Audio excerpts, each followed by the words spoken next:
Chapter 264. You Die, or I Perish Mystic Gang Dominator Body. This was the first time Gu had heard of Yang Jian's physique by name, which made him even more interested in the mysterious shadow.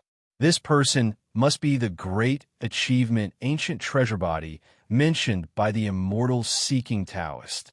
The illusion was still a world of ice and snow, and the shadow ahead appeared even more terrifying amidst the swirling snowflakes.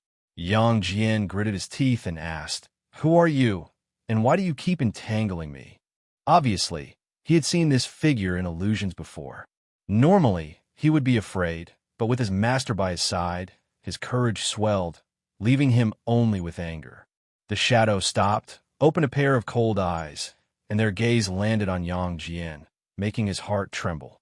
"You and I are both treasure bodies, nurtured by the chief fortune of heaven and earth. Your dominator body is stronger than ordinary treasure bodies, which makes this seat quite fond of you. 1,000,000 years ago, this seat also consumed a mystic gang dominator body, greatly boosting my chi blood, leaving a lingering taste until now," the shadow lamented, as if reminiscing about the past. His words made Yang Jian shudder with fear. Did this guy want to eat him? Guan took a step forward and said, "State your name, and let's see if your reputation has left any mark in this mortal world." The shadow's gaze shifted to Guan, smiling. "This seat is named Impermanence Tian. Have you ever heard of it?" Impermanence Tian? Guan fell in a deep thought, having never heard this name before. Impermanence Tian continued to stare at Yang Jian and said, "This seat will soon descend upon this mortal world. I will put you last. After I consume the other treasure bodies, I will come for you. You have nowhere to run. Even if you escape to outer heaven, this seat will find you. Your only chance is to cultivate diligently and unleash the mysteries of the mystic gang dominator body to become stronger. You die, or I perish." Yang Jian gritted his teeth, though panicked inside. With his master nearby, he didn't want to show fear. He said in a deep voice, "Then come, let me see what you can do." Impermanence Tian laughed out loud, turned, and disappeared into the vast snow. This illusion created by the power of cause and effect shattered along with it. Yang Jian opened his eyes to find his master standing before him. Guan helped him up and said, "He has declared battle upon you, and will likely no longer interfere with you. You can cultivate in peace now." In the illusion realm, Guan couldn't perform lifespan detection on Impermanence Tian, but the power of cause and effect from the other side didn't seem unbeatable, so he remained calm. Yang Jian asked worriedly, "Master, should I leave Medicine Valley so as to—" "Nonsense. Focus on cultivating. If you say such rubbish again, I will cripple your Tao level," Guan said sternly, interrupting him. Yang Jian opened his mouth, but eventually held back what he wanted to say. He had the deepest feeling of Impermanence Tian's power, which he couldn't describe. Though he believed his master wouldn't lose, he didn't want his master hurt or caught in bigger troubles, something he never wished to see. Guan didn't say he could easily handle Impermanence Tian, for he wasn't sure of Impermanence Tian's strength either. It was just an opportunity to apply pressure on Yang Jian, hoping to help him grow faster. He said he would first find other treasure bodies. Those treasure bodies must be guarded by great forces, giving you plenty of time to grow, Guan consoled. Everyone has their calamities and fates. Only by constantly overcoming them can you break the shackles. The path of immortal cultivation is inherently against the heavens. You need a heart that is resilient and fearless of anything. Yang Jian took a deep breath, his expression firming up. "Yes, why think so much? Soldiers come, fight them off. Water comes, build barriers. As long as he cultivated with all his might, even if he died, what regrets would he have?" Then he resumed cultivating the limitless freedom step. In the snowy winter, the world became a single color, with Guan and Yang Jian in the forest appearing very small. Days unfolded as Guan had foreseen. Impermanence Tian didn't come for Yang Jian again, and Yang Jian was no longer tormented by illusions. The New Year's festival arrived, and the Supreme Sect remained lively, unaffected by the ocean calamity. This year, the Supreme Sect began preparing for a new convention. After the new year, LV Batian came to discuss with Gu and about the upcoming convention. This time, the Supreme Sect intended to hold a physical cultivation convention where participants would not use spiritual power or Dharma treasures, relying solely on their bodies and techniques. After their discussion, LV Batian started complaining about the subsects. The power of the subsects was growing, and LV Batian could no longer intervene in their matters. This was the decision of the Hall of Elders and the Venerable Pavilion, clearly aimed at weakening his power. To this, Guan simply listened without commenting. There had always been internal strife in Supreme Sect at every stage, and in fact, it's the same for any sect or place. As long as it didn't jeopardize the entirety of Supreme Sect, Guan didn't care. If LV Batian couldn't compete with others within the rules, it was merely a testament to his lack of skill, and nothing more needed to be said. Speaking of subsects, LV Batian brought up the G family. Since Sword Venerable Fu Dao ventured into the Seven Stars spirit realm, the realm still existed, but it wasn't as dominant as before. Moreover, it had established friendly relations with the Supreme Sect, forcing the G family to rebuild ties with the Supreme Sect. LV Batian remained indifferent to the G family, but Vice Sect leader Xianxia still held a position. Therefore, Xianxia arranged for the G family to stay in the subsects, aiding in their construction. The rapid development of the subsects could not disregard the contributions of the G family. Do you remember the third miss of the G family, Ji Xiaoyu? LV Batian suddenly asked. Guan nodded, but LV Batian's next words caused his face to change drastically. Ji Xiaoyu had died within the Seven Stars spirit realm, precisely on the day Sword Venerable Fu Dao swept through the realm. LV Batian sighed, observing Guan's reaction. Guan displayed a range of emotions from shock and sorrow to anger, finally turning into a somber expression. He fell into silence and began pouring himself a drink. Could it be that this lad liked Ji Xiaoyu? Indeed, Guan's entry into the Supreme Sect was arranged by Ji Xiaoyu, and in terms of appearance, Ji Xiaoyu was undoubtedly a rare beauty. LV Batian thought as he watched Gu and secretly praised himself for his acting skills, capable of conveying emotions that could influence others. The room fell silent. For a long while, LV Batian broke the silence. Old acquaintances have gone. On the path to immortality, you're bound to experience these matters. By the way, there's another matter, quite intriguing actually. What is it? Guan raised his eyes to look at him and asked. LV Batian replied, another girl of heavenly pride has appeared in the Ji family, also named Ji Xiaoyu. If I hadn't seen this girl, I would have thought it was the previous Ji Xiaoyu, but they were born in different branches of the Ji family, and her talent surpasses that of the former Ji Xiaoyu. Curious, Guan asked, both called Ji Xiaoyu and both highly talented. Could it be the same person through possession or reincarnation? LV Batian shook his head. I don't think so. She's named Ji Xiaoyu because she also possesses a primordial Taoist talisman. The Ji family named her in memory of the former Ji Xiaoyu. Judging by the aura of the talisman, it's not the same. A primordial Taoist talisman is formed by the cultivation level of an ancient great cultivator before they died. It seems an immortal once emerged from the Ji family. The Ji family doesn't receive the talisman. Instead, they created the primordial Taoist talisman. LV Batian's tone was filled with emotion, his eyes wandering as if contemplating something. Guan sighed without responding. Seeing his disinterest in further conversation, LV Batian decided not to disturb him any longer and took his leave. After LV Batian left the Third Medicine Valley, Guan revealed a smile. He hummed a tune and began to read. Although Xianxia was no longer in Supreme Sect, his books were occasionally sent back. Green Hero Travelogue was still being updated. Guan loved authors like this who stayed true to their roots. If Xianxia wrote for 1,000 years, he would read for 1,000 years. Notably, Green Hero Travelogue was now about overseas lands, which had rapidly boosted its sales. Presently, Supreme Sect disciples increasingly longed for the ocean. Spring faded into summer, bringing another year of splendid scenery. Underneath the mystic pure tree, Guin leaned against its trunk, tenderly stroking the white spirit rat napping beside him. He closed his eyes, appearing to doze, but in fact, he was observing Xiaochuan's life. Xiaochuan had established a family and a career, settled in a city, living a relatively happy life, vastly different from his personality and image in Medicine Valley. He already had the air of a head of the household. Xiaochuan had a son and a daughter, and they'd hired many servants. Seeing that Xiaochuan was doing well, Guin felt at ease. After that, Guin turned his gaze toward the sea-breaking rift.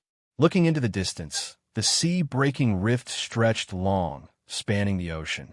Around the rift, one could always spot cultivators and demons venturing in and out, as well as living spirits or divine exotic resentful ghosts escaping, presenting a magnificent sight. It seemed calm, but this peace felt oppressive, like the onset of a storm. After watching for a while, Guin stood up, sensing someone approaching. Someone rode the clouds swiftly into Medicine Valley. It was Vice Sect leader Xianxia, followed by a finely dressed little girl. Guin hurried to greet them, casting a lifespan detection. Xiaoyu, Energy Cultivation Realm 9th Layer 11/240/9999. Goodness, the extreme lifespan reached 9,999 years. The previous Xiaoyu had an extreme lifespan of 8,900 years. Reborn into a new life, her extreme lifespan had increased. Could this be considered reincarnation cultivation? Xianxia saw Guin and smiled.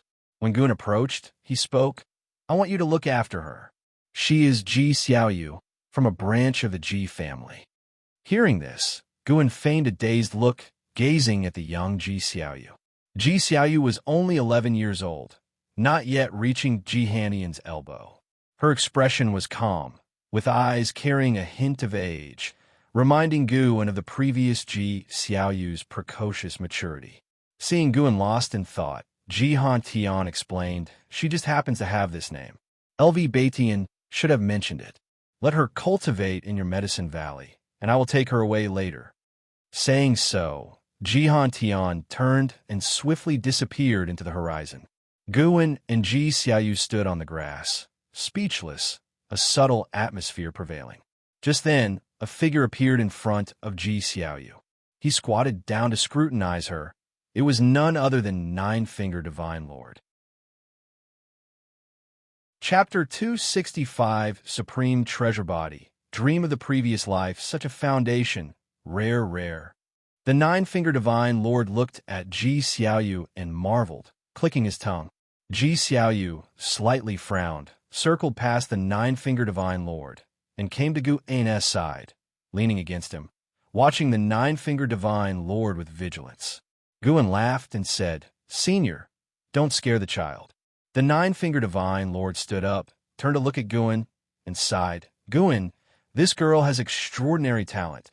You must draw her in while she is still young and build a good relationship. She might save your life in the future." Guin nonchalantly said, "I never leave the Supreme Sect. What danger could I encounter?" "True."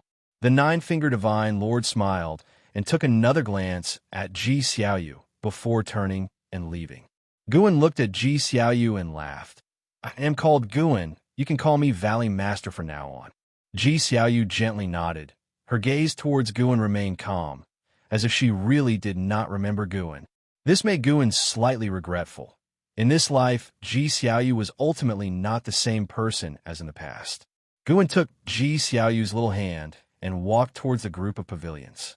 Xiaoyu's expression was slightly uneasy, but she did not break free. Afterward, Guin arranged for Xiaoyu to live with an Xian, asking an Xian to take care of her. He had his own motives. Xiaoyu would sooner or later soar to great heights. If she formed a deep bond with an Xian, she could become a significant support for an Xian in the future. After all, an Xian was his disciple, and naturally, he would consider her well-being. It wasn't long before Guin's door was knocked on, and a childish voice came from outside. "Valley Master, can I come in?" Guan replied, "Come in." The door was pushed open, and the young Xiaoyu walked in. She wore a white lotus dress, her hair neatly combed, resembling a little celestial maiden who had descended to earth. She came to the table, staring at Guan, and said, "Valley Master, can I live alone?" Despite her childish voice, her tone and manner were mature and steady. "Why?" Guan looked at her, smilingly asking. Xiaoyu replied, "I like living alone, and I don't want to be disturbed while cultivating." Guan thought for a moment, then said, "How about you live downstairs in my pavilion?" The pavilion he resided in had 2 floors. The first floor was for living quarters, and only he could live there. However, he usually stayed in the study on the 2nd floor. Xiaoyu hesitated for a moment, then slightly nodded. Guan kindly smiled. "If you need anything, just let me know. Although my surname is Gu, I was also born into the Ji family." Xiaoyu, curious, asked, "You were born into the Ji family?" "Yes, I used to be a house servant of the Ji family." Guan began to recount his background and how he entered the Supreme Sect. However, he did not mention Xiaoyu's name, only referring to her as the 3rd miss of the family. He wanted to test if Xiaoyu remembered anything. Xiaoyu listened earnestly. When Guan finished speaking, she asked, "Did you investigate who your parents are?" "The house servants of the Ji family are all recorded." Guan was stunned. When he reached the carefree primordial immortal level, he returned to the Ji family to see the past causes and effects and to see what his parents looked like. Unfortunately, he could not see them. He didn't know if it was because too much time had passed or for some other reason, but Guan couldn't see the causes and effects of his childhood. "No, regardless of their identity, if they missed me, they would naturally come looking for me, wouldn't they?" Guan replied. To say he had never fantasized about this lie's parents would be a lie, but having lived 2 lifetimes, he wouldn't be melancholy over it. Though he had no parents in this life, he had them in his last one and had already experienced the joy of family. Xiaoyu moved a chair in front of the table and sat down. Placing her hands on the table, she looked at Guan and said, "It's strange, I have very little emotion towards my parents. The other children in the family have a close relationship with their parents, but every time my mother approaches me, I feel very uncomfortable." She began to share her inner feelings, and Guan listened attentively. In his childhood, Guan also heard from other house servants and slaves about the 3rd Miss' distant relationship with her parents. It often made her mother sad. However, because the 3rd Miss was extraordinarily talented, everyone had to flatter her, including her parents, who didn't dare to fuss too much. Guan guessed that although Xiaoyu had no memories of her past life, her disposition remained. Her spiritual wisdom and mind didn't need to grow. She just needed an adjustment period. Listening to Xiaoyu recount her childhood experiences and inner thoughts, Guan occasionally chimed in and analyzed from an outsider's perspective. Despite the age gap, they enjoyed talking to each other. As they chatted, a smile gradually appeared on Xiaoyu's face, replacing her usual cold demeanor. They talked until evening, when Xiaoyu stood up and said, "It's getting dark. I must go cultivate." Guan nodded, smiling. This little girl was even chattier than in her past life. However, having an occasional chat with a child wasn't bad. Xiaoyu suddenly said, "Valley Master, I don't know why, but the moment I saw you, I felt a sense of familiarity as if I had known you for a long time." Guan replied, "It shows that we are fated. Welcome to my medicine valley." Xiaoyu smiled, then formally bowed to him like a little adult. After she closed the door, Guan picked up the book on the table and continued reading. When night fell, he felt the presence of Xiaoyu downstairs, starting her qi absorption cultivation. He sensed the existence of a primordial Taoist talisman. The primordial Taoist talisman was still filled with incredible power, aiding Xiaoyu in her cultivation. Guan did not continuously observe Xiaoyu, and soon focused back on reading. Blue sea and sky, islands floating in the air, birds flying together, cultivators coming and going.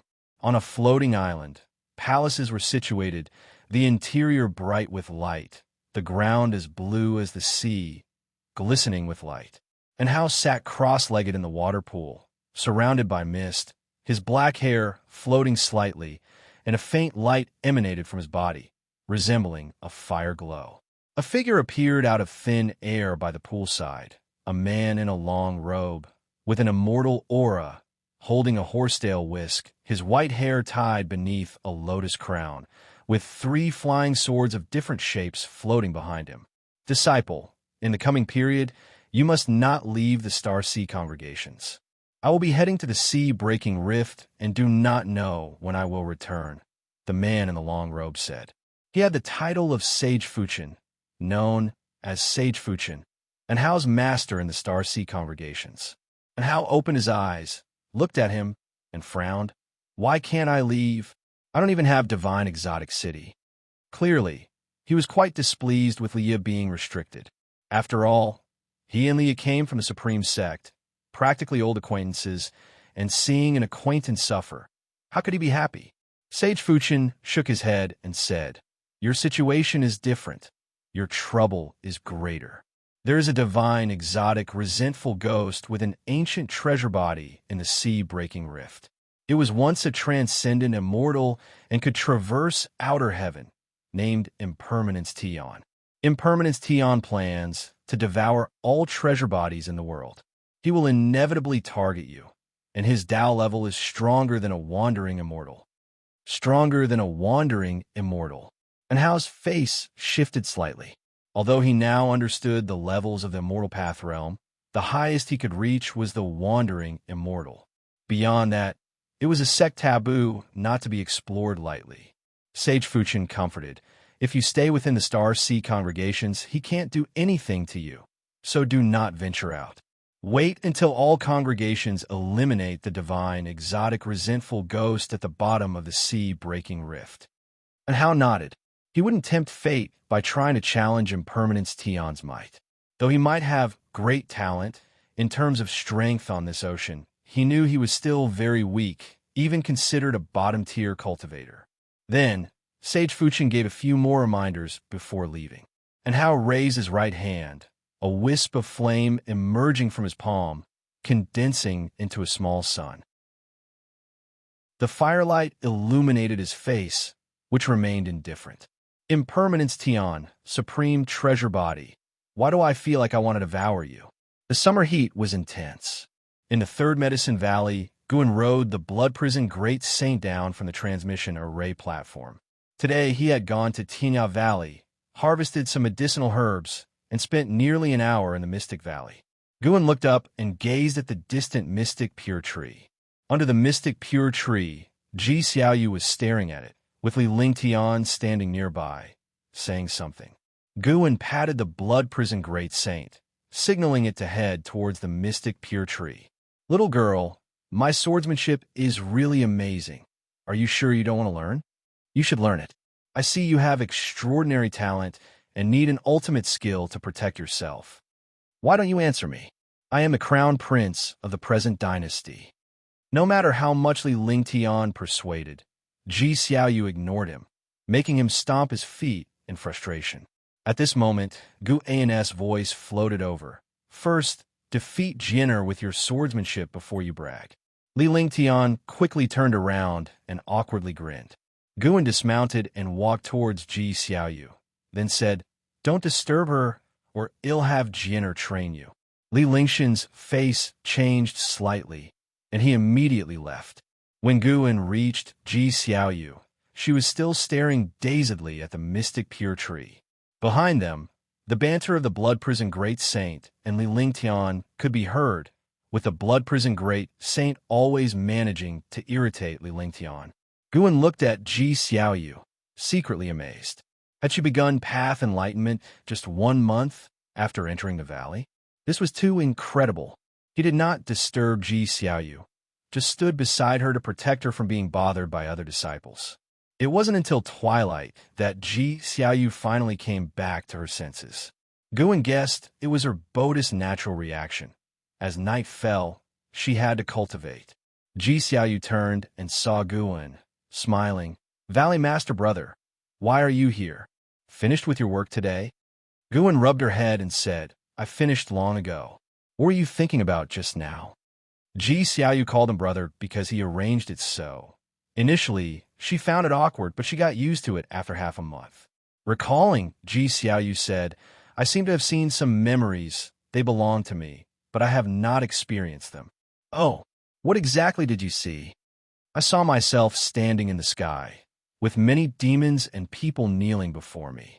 As she said this, Ji Xiaoyu's face turned unnatural.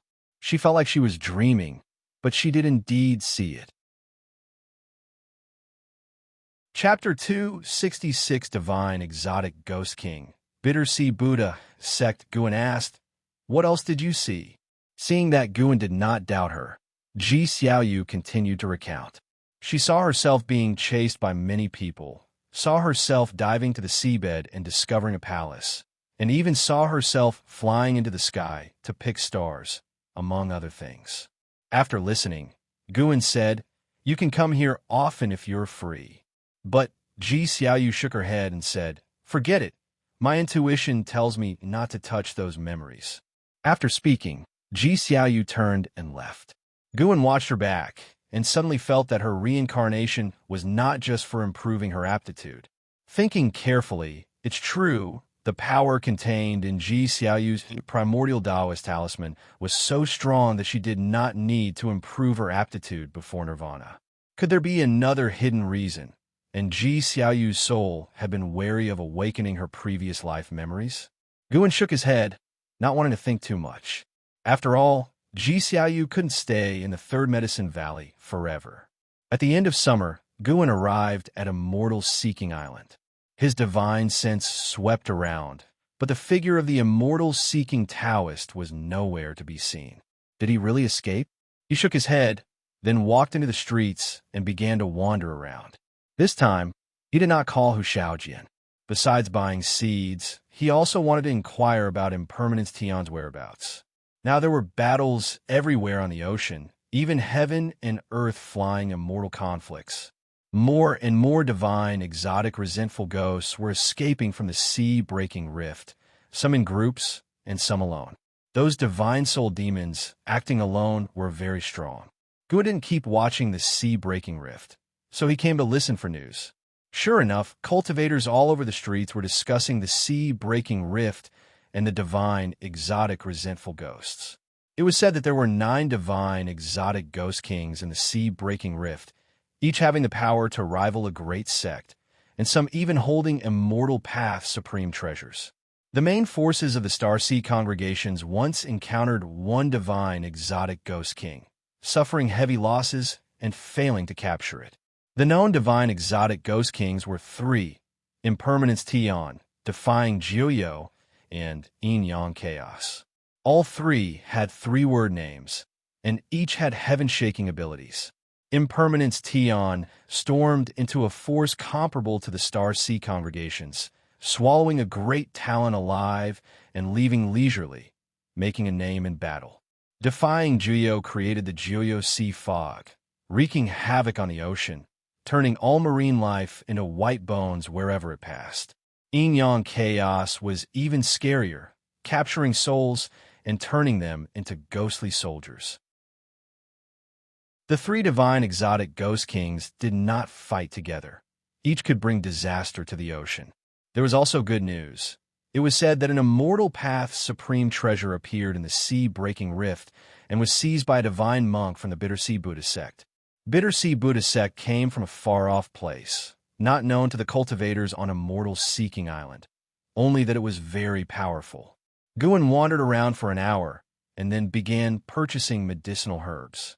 Before he finished his shopping, dark clouds rolled in, covering Immortal Seeking Island and darkening the entire island.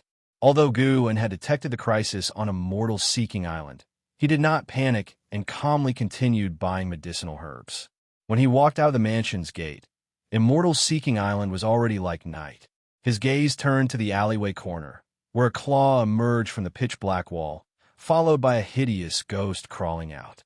It was entirely black, with blood-red cracks all over its body, resembling the 1,000-foot figure in the previous terrifying sea waves. After landing, it looked around, its face bearing 6 eyes, and soon locked its gaze on Guin. With a thunderous roar, the whole city echoed with a nerve-wracking howl, as if hundreds of thousands of monsters were howling together. The six-eyed, resentful ghost also howled, leaping like lightning and appearing before Gu and in the blink of an eye. Boom! The six-eyed, resentful ghost instantly turned into ghostly mist scattering around. Guin walked toward the steps, and the entire city erupted in battle.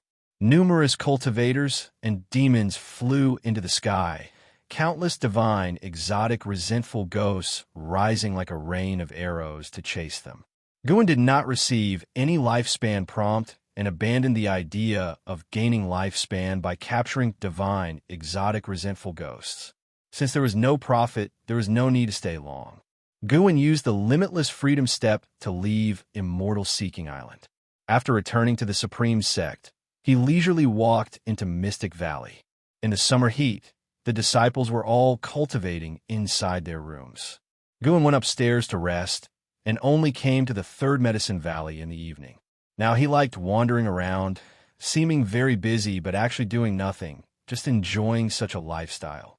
Upon his return, Guin saw the Nine-Finger Divine Lord playing chess with none other than Lu Lingjun's master, the Holy Mother of Western Spirit. Lu Lingjun stood by watching the game, which piqued Guin's interest, and he walked over to join. As he arrived beside Lu Lingjun, he heard the Nine-Finger Divine Lord say with a smile, "Much obliged." The disciples all praised him for his skill. The Holy Mother of Western Spirit was calm. She looked at the Nine-Finger Divine Lord and asked, "May I ask your name, Senior, and what sect you are from?" The Nine-Finger Divine Lord waved his hand, saying, "It's just a game of chess, no need to prize so much. Has the Bittersea Buddhist sect not taught you manners?"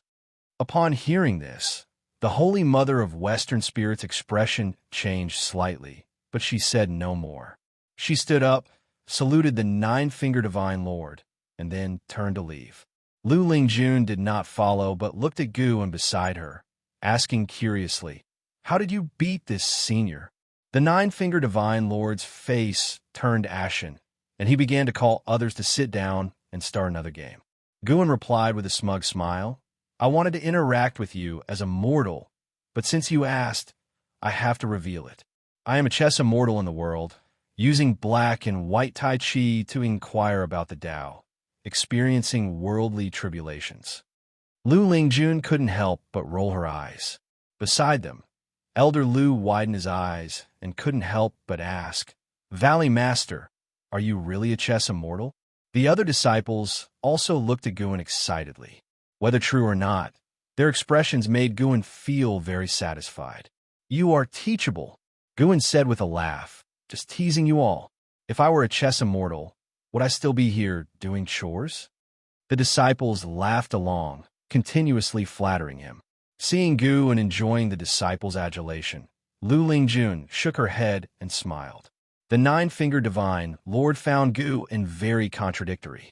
Sometimes he was very worldly, sometimes he saw through the mundane.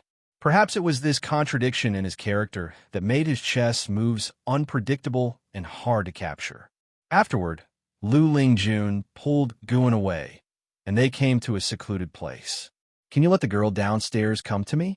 I want to take her as my disciple," Lu Lingjun asked eagerly. Guin, hearing this, shook his head and said, "She is the girl of heavenly pride from the Ji family, only temporarily staying with me. If you want to take her as a disciple, you must ask the vice sect leader." Lu Lingjun pouted and said, "Jihan Tian? He definitely won't agree. He opposed my founding of the Ascension sect before, fearing I would undermine the Supreme sect." Guin laughed and said, "So what are you doing now?"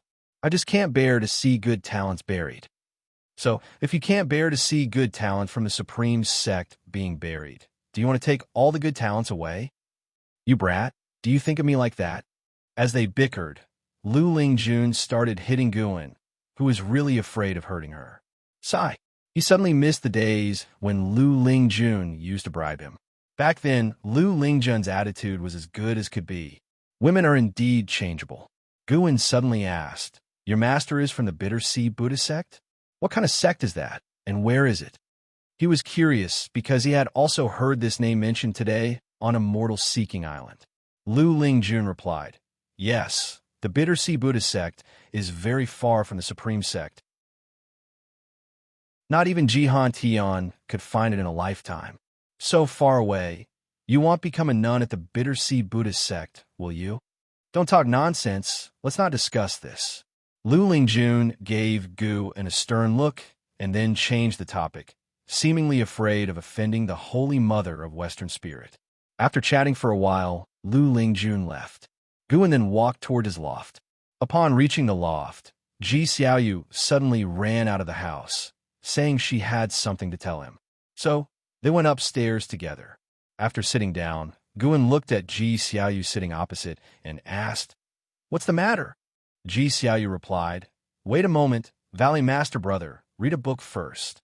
Seeing her nervousness, Guan found it amusing and didn't press for an answer, instead picking up Investiture of the Gods to read.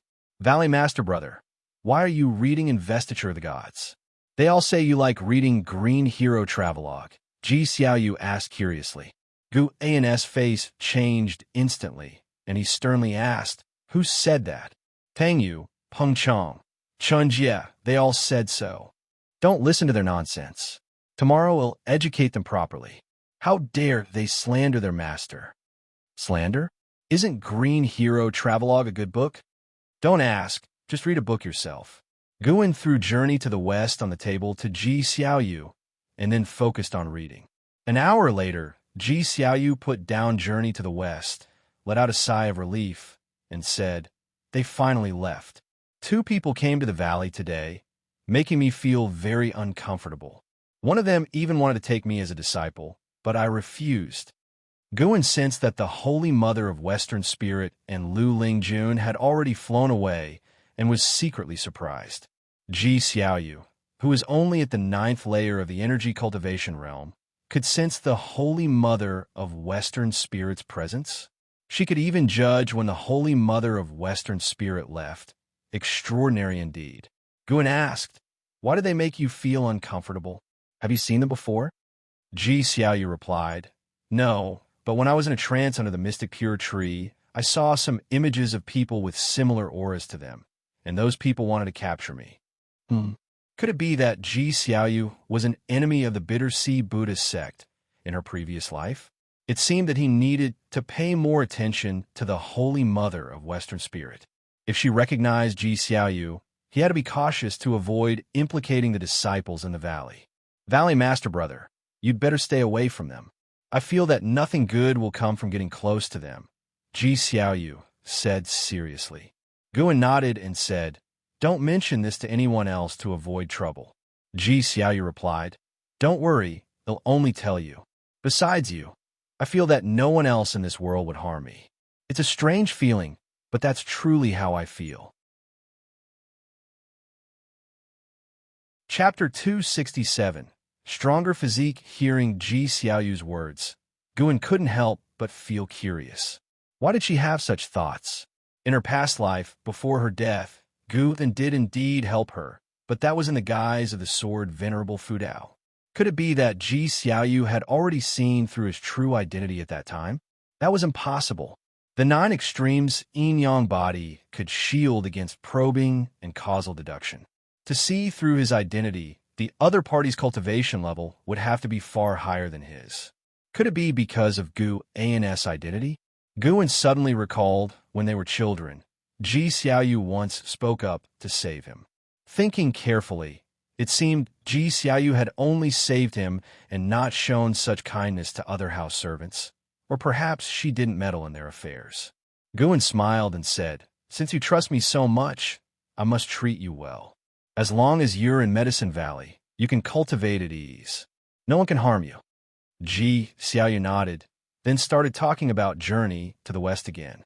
Recently, in addition to her cultivation, she had also begun reading like Gu and becoming more and more fascinated with Journey to the West as she read. The two chatted for an hour before Ji Xiaoyu left. Autumn arrived.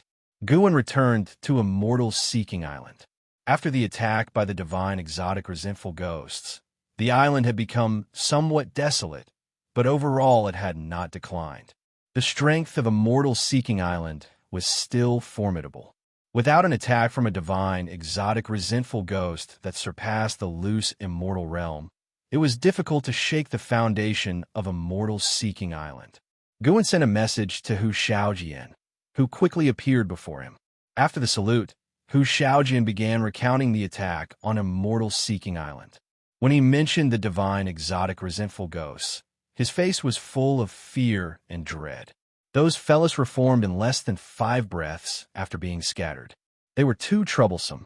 Fortunately, the island master used divine skills to move them all away. Unable to break through, they eventually dispersed. Hu Xiaojian shivered as he spoke. Guan comforted him after hearing. It's okay, it's over now. Don't worry. Immortal Seeking Island has stood here for so many years, it won't be easily destroyed. Just afraid of a divine exotic ghost king descending, Hu Xiaojian sighed. What does Immortal Seeking Island have that would attract a divine exotic ghost king? Indeed, the divine exotic ghost king doesn't seek heavenly treasures, only wishing to slaughter the strong and use them for their own purposes. Hu Xiaojian nodded, his mood lifting.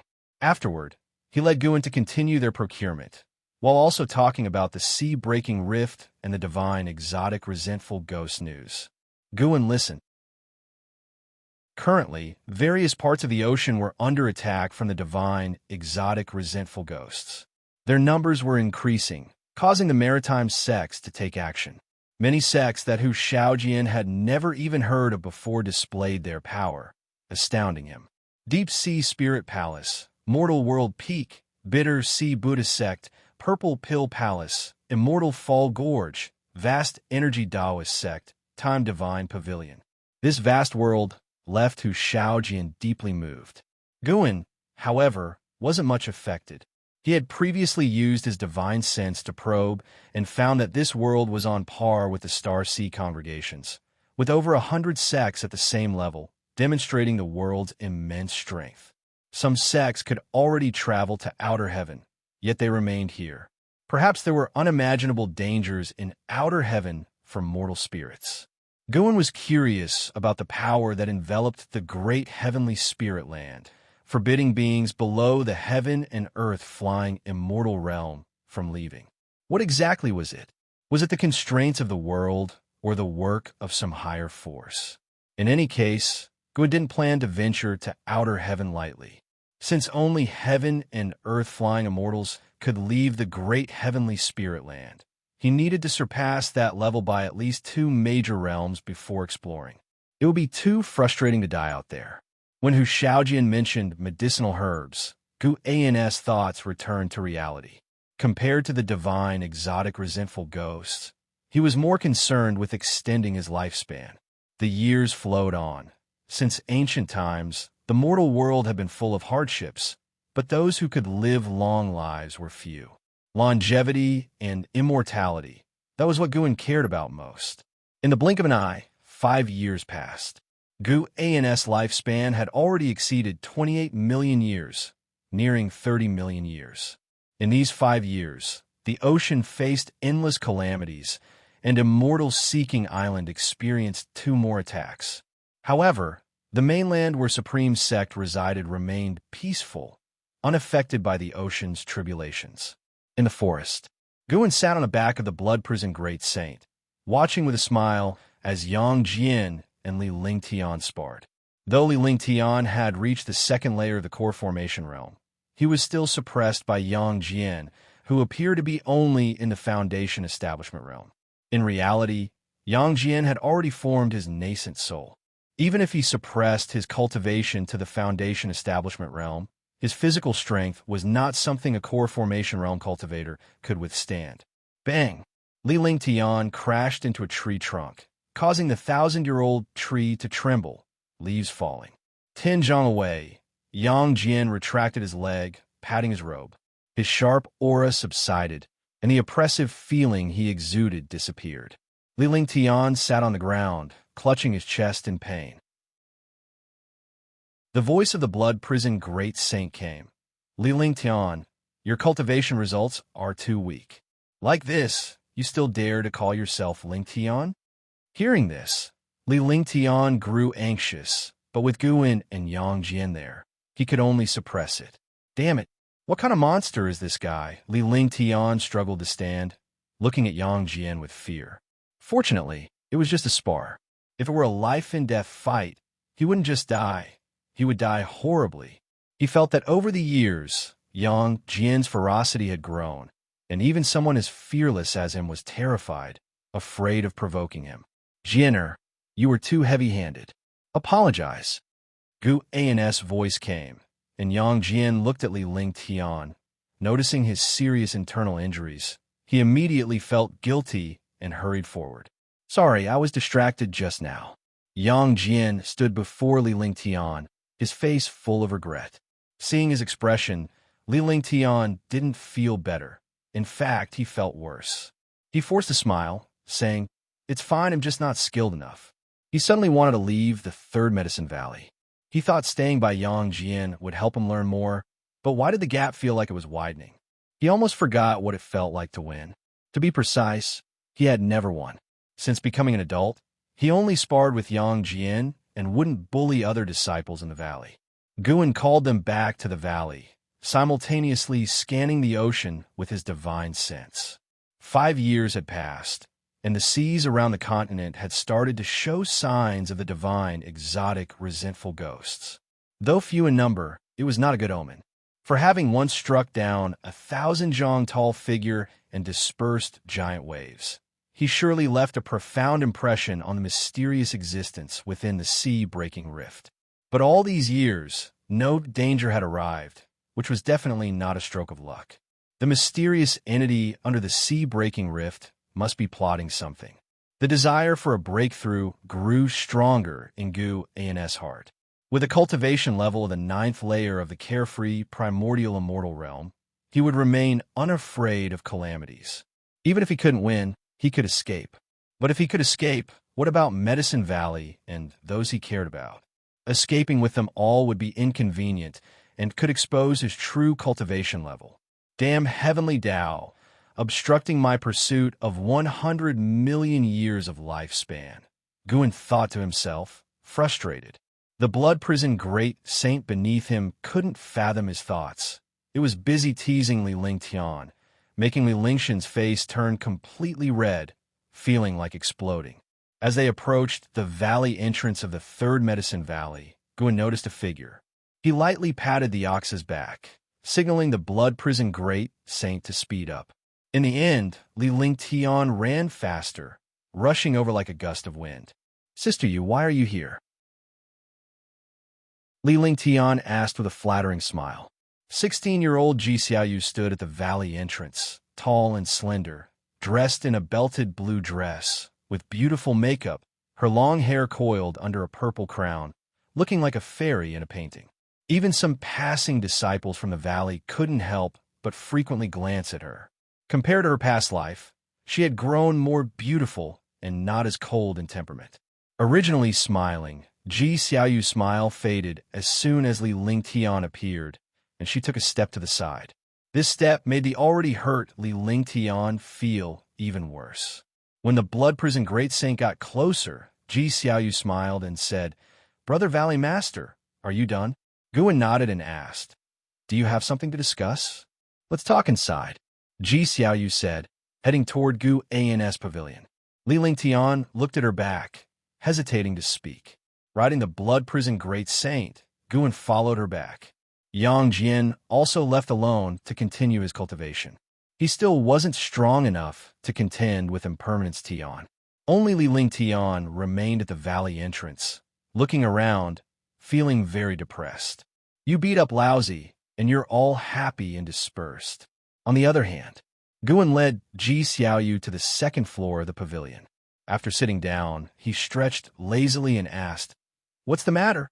Ji Xiaoyu sat down and took the paper and pen beside her, beginning to write. Guan picked up a book, reading while waiting. He pondered whether to enhance his physique and cultivation technique if he broke through early. His mystic holy body was stronger than the treasure body. Having upgraded from the 5 elements treasure body to the innate Taoist body, then transformed into the mystic holy body. But the mystic holy body could still improve.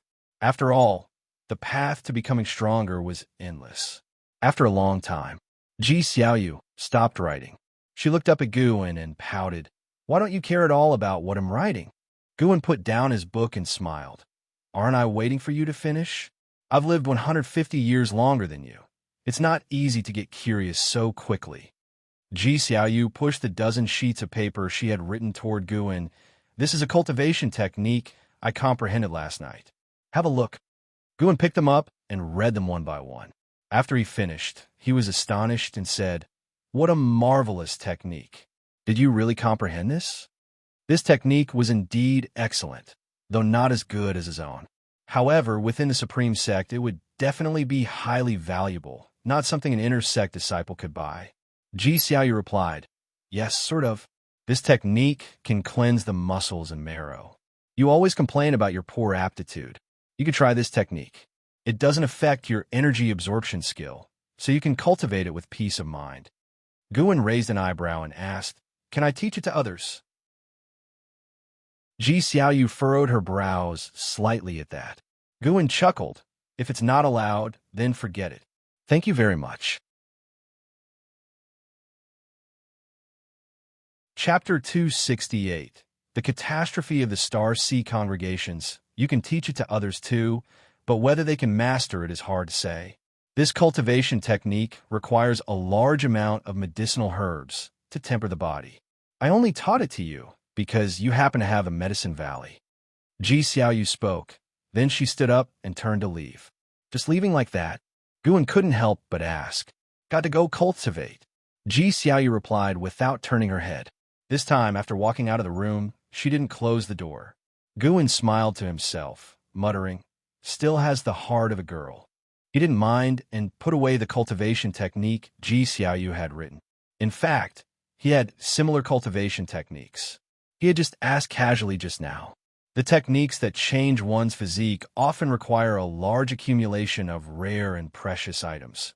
Having just a method isn't enough. Guan began to scan the entire mortal world with his divine sense, looking for a suitable place to break through. He couldn't imagine how much disturbance the upcoming breakthrough would cause, so he wanted to choose a place far away from living beings. Referring to the commotion caused by his last breakthrough, Guan was troubled. He felt that wherever he chose to break through, it would alarm the surrounding forces and affect living beings. His gaze suddenly fell on the sea-breaking rift, sensing the vast and dense spiritual energy within. How about breaking through inside the sea-breaking rift? This idea grew on him, and Guan felt it might be worth trying. Once I reach a lifespan of 30 million years, I'll go for the breakthrough. In the grand hall, and Hao was meditating in a pool, his brows furrowed, feeling restless. Suddenly, he opened his eyes, his vision filled with blood vessels, and everything around him was shaking violently, causing his mind to become hazy. He vaguely saw a mass of black air rushing into the hall, quickly approaching him. The black air landed by the pool and condensed into a human figure, and Hao wanted to stand up but found himself unable to. Flame primordial treasure body, although cultivated later, surpasses the innate, remarkable. A voice rang out. If Gu and Xianxia were here, they would surely recognize it as the voice of Impermanence Tian. And Hao stared intently at Impermanence Tian. Despite being immobile, he showed no trace of fear. The black air surged, revealing Impermanence Tian's handsome yet sinister face. He looked down at Hao with a greedy smile. "Supreme Treasure Body, you two were cultivated later," and Hao said calmly. Impermanence Tian's pupils suddenly contracted. His eyes were filled with meaning as he coldly laughed. "It seems you are not simple. Perfect will consume you, then go after the mystic gang dominator body." And Hao sat in the pool, staring at him without making a sound. "Make sure the Star Sea congregations are ready. I want to see if today's Star Sea congregations still have the might of their former days." Impermanence Tian said this, and then vanished like smoke. And Hao suddenly awoke, gasping for air, his body regaining its senses. He braced himself on the edge of the pool, his face drenched in cold sweat, but his eyes were full of ferocity. Supreme treasure body, what and how muttered softly, his voice like the growl of a beast. 2 years passed by swiftly. Guin returned to the pavilion with freshly picked medicinal herbs. He checked his attribute panel and saw that he was just 100,000 years away from reaching a lifespan of 30 million years. He smiled. Once I reach 30 million years, it'll break through. Guin sat down at his desk, starting to imagine what realm lay beyond carefree, primordial immortal. After a while, a figure walked in briskly, and a fragrance filled Guin's nose, pulling his divine sense back. Xianxia approached the desk, took out a book, and placed it on the desk with a proud smile. Take a look. Guin immediately picked up the book on the desk and began to read through it. The more he read, the more his brows furrowed. Seeing this, Xianxia became nervous and asked, "Is it very bad?" This book was a novel, clearly imitating Journey to the West. The protagonist was also a demon, needing to take risks and travel far to find the immortal path's supreme treasure that could fulfill wishes. Objectively, it was pretty good. Guin just felt regretful. Xianxia had reformed. Guin suddenly felt that he was being unreasonable. When Xianxia was writing, he found it annoying.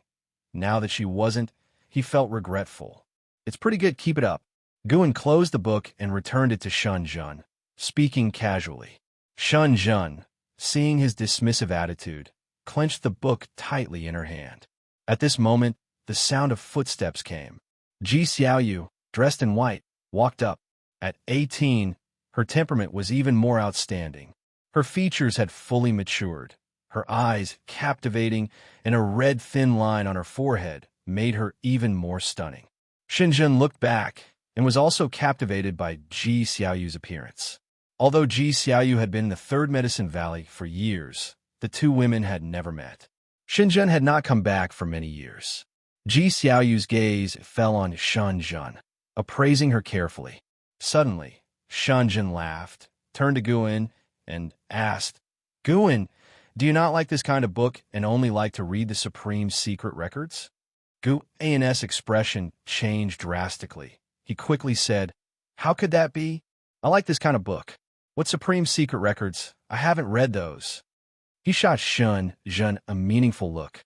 Xianxia immediately placed the book in her hand on the desk, saying, "Then can you read it carefully? I'll quiz you next time." "Of course, I like it a lot. I'll definitely be able to recite it backward," Guin said seriously. Xianxia gave Guin a look that said, "Smart move," and then left.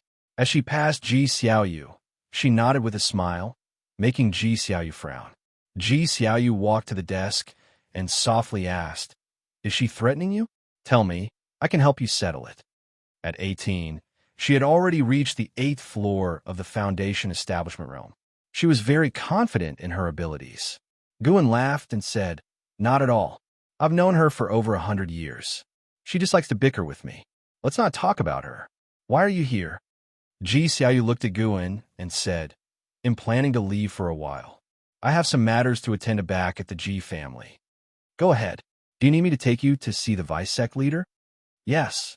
Xiaoyu nodded, and Guin immediately stood up. He had been to the main city of the sect and knew where Jihantian lived. Now, he could go anywhere in the Supreme Sect, but he preferred to wander around the Outer Gate City. The disciples of the Outer Gate City were easier to get along with. Inner sect disciples had a bit of a distance, and the disciples of the main city were all filled with arrogance. As a core formation realm disciple, most people in the main city looked at him with a strange gaze. Along the way, Guin and Xiaoyu chatted casually. Although their words were not very frequent, they said whatever came to mind. Even if there was silence, it didn't feel awkward. An hour later, Guin and Xiaoyu arrived at the gate of the Ji mansion. Guin stopped and said, "Go ahead." Xiaoyu nodded and walked toward the gate. Guin turned and left. Xiaoyu stopped and watched him leave, her brows furrowed, lost in thought. Guin could naturally feel her gaze. He didn't dare to look back, fearing she would inquire about the Supreme Secret Records. In this life, Xiaoyu was more suspicious than in his previous life, especially after their relationship grew closer. Whatever she was curious about, she would find a way to understand.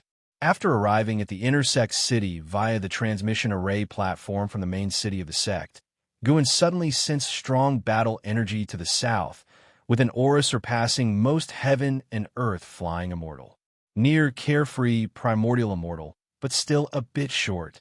His divine sense quickly probed, his expression becoming peculiar. Why is it him? Guin suddenly thought of something and instantly understood. He didn't stop and continued walking. He walked along the street, looking at the disciples coming and going. Many years had passed, and there were now quite a few demons among the intersect disciples, marking the initial integration of the human race and the demon clan. Guin continuously performed lifespan detection, incidentally checking the disciples' karma along the way. This was his habit and also his enjoyment. Boom! Deafening explosions sounded outside the hall, and Hao was meditating in the pool, his brows furrowed. There were more than a dozen great cultivators standing in the hall, both men and women, each with an extraordinary presence. Qi Bei, who brought in Hao into the Star Sea congregations, and Qi Jiuxiao were also there. How is this guy so strong? Can he really break into the Star Sea congregations? After all, he is the divine exotic ghost king. If he had no true ability, he would have been killed long ago. It's really outrageous, daring to come to our Star Sea congregations to capture someone. Fortunately, the sect hierarch is here. We don't need to worry. Even so, his momentum is a bit exaggerated. Listening to the discussions of the sect's elders, and Hao's face looked grim.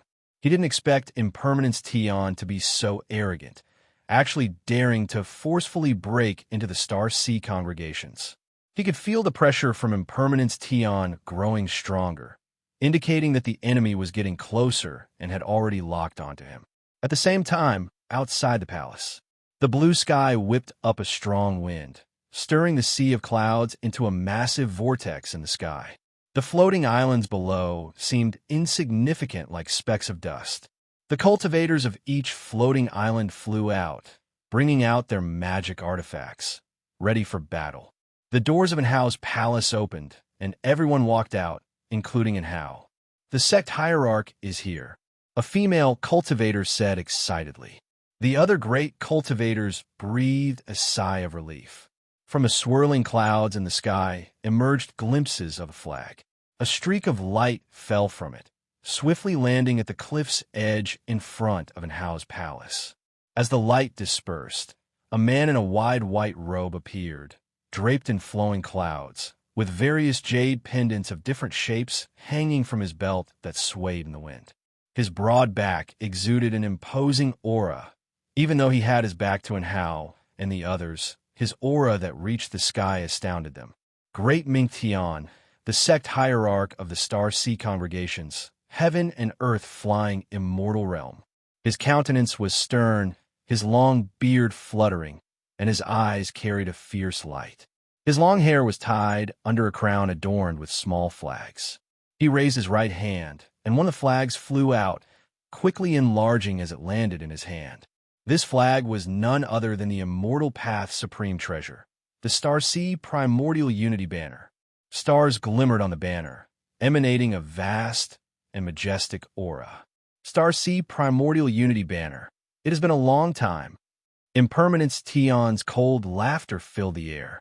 As his voice echoed, a massive black rift suddenly tore through the sky, stretching hundreds of miles as if the sky had been cleaved by a sword, spectacular yet terrifying.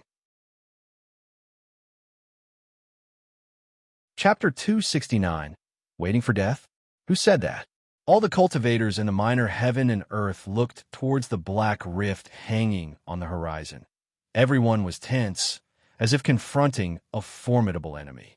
These people hid in the deepest part of the Star Sea congregation's minor heaven and earth, and the fact that Impermanence Tian could force his way and prove that many Star Sea congregation's cultivators had already perished at his hands. A figure flew out from the black rift. It was Impermanence Tian. Impermanence Tian was bare-chested, his hair was disheveled, and a giant python coiled around his waist, its body covered in black scales, the snake's head wrapped around his back, emerging from behind his left shoulder to look forward with him, constantly flicking its tongue.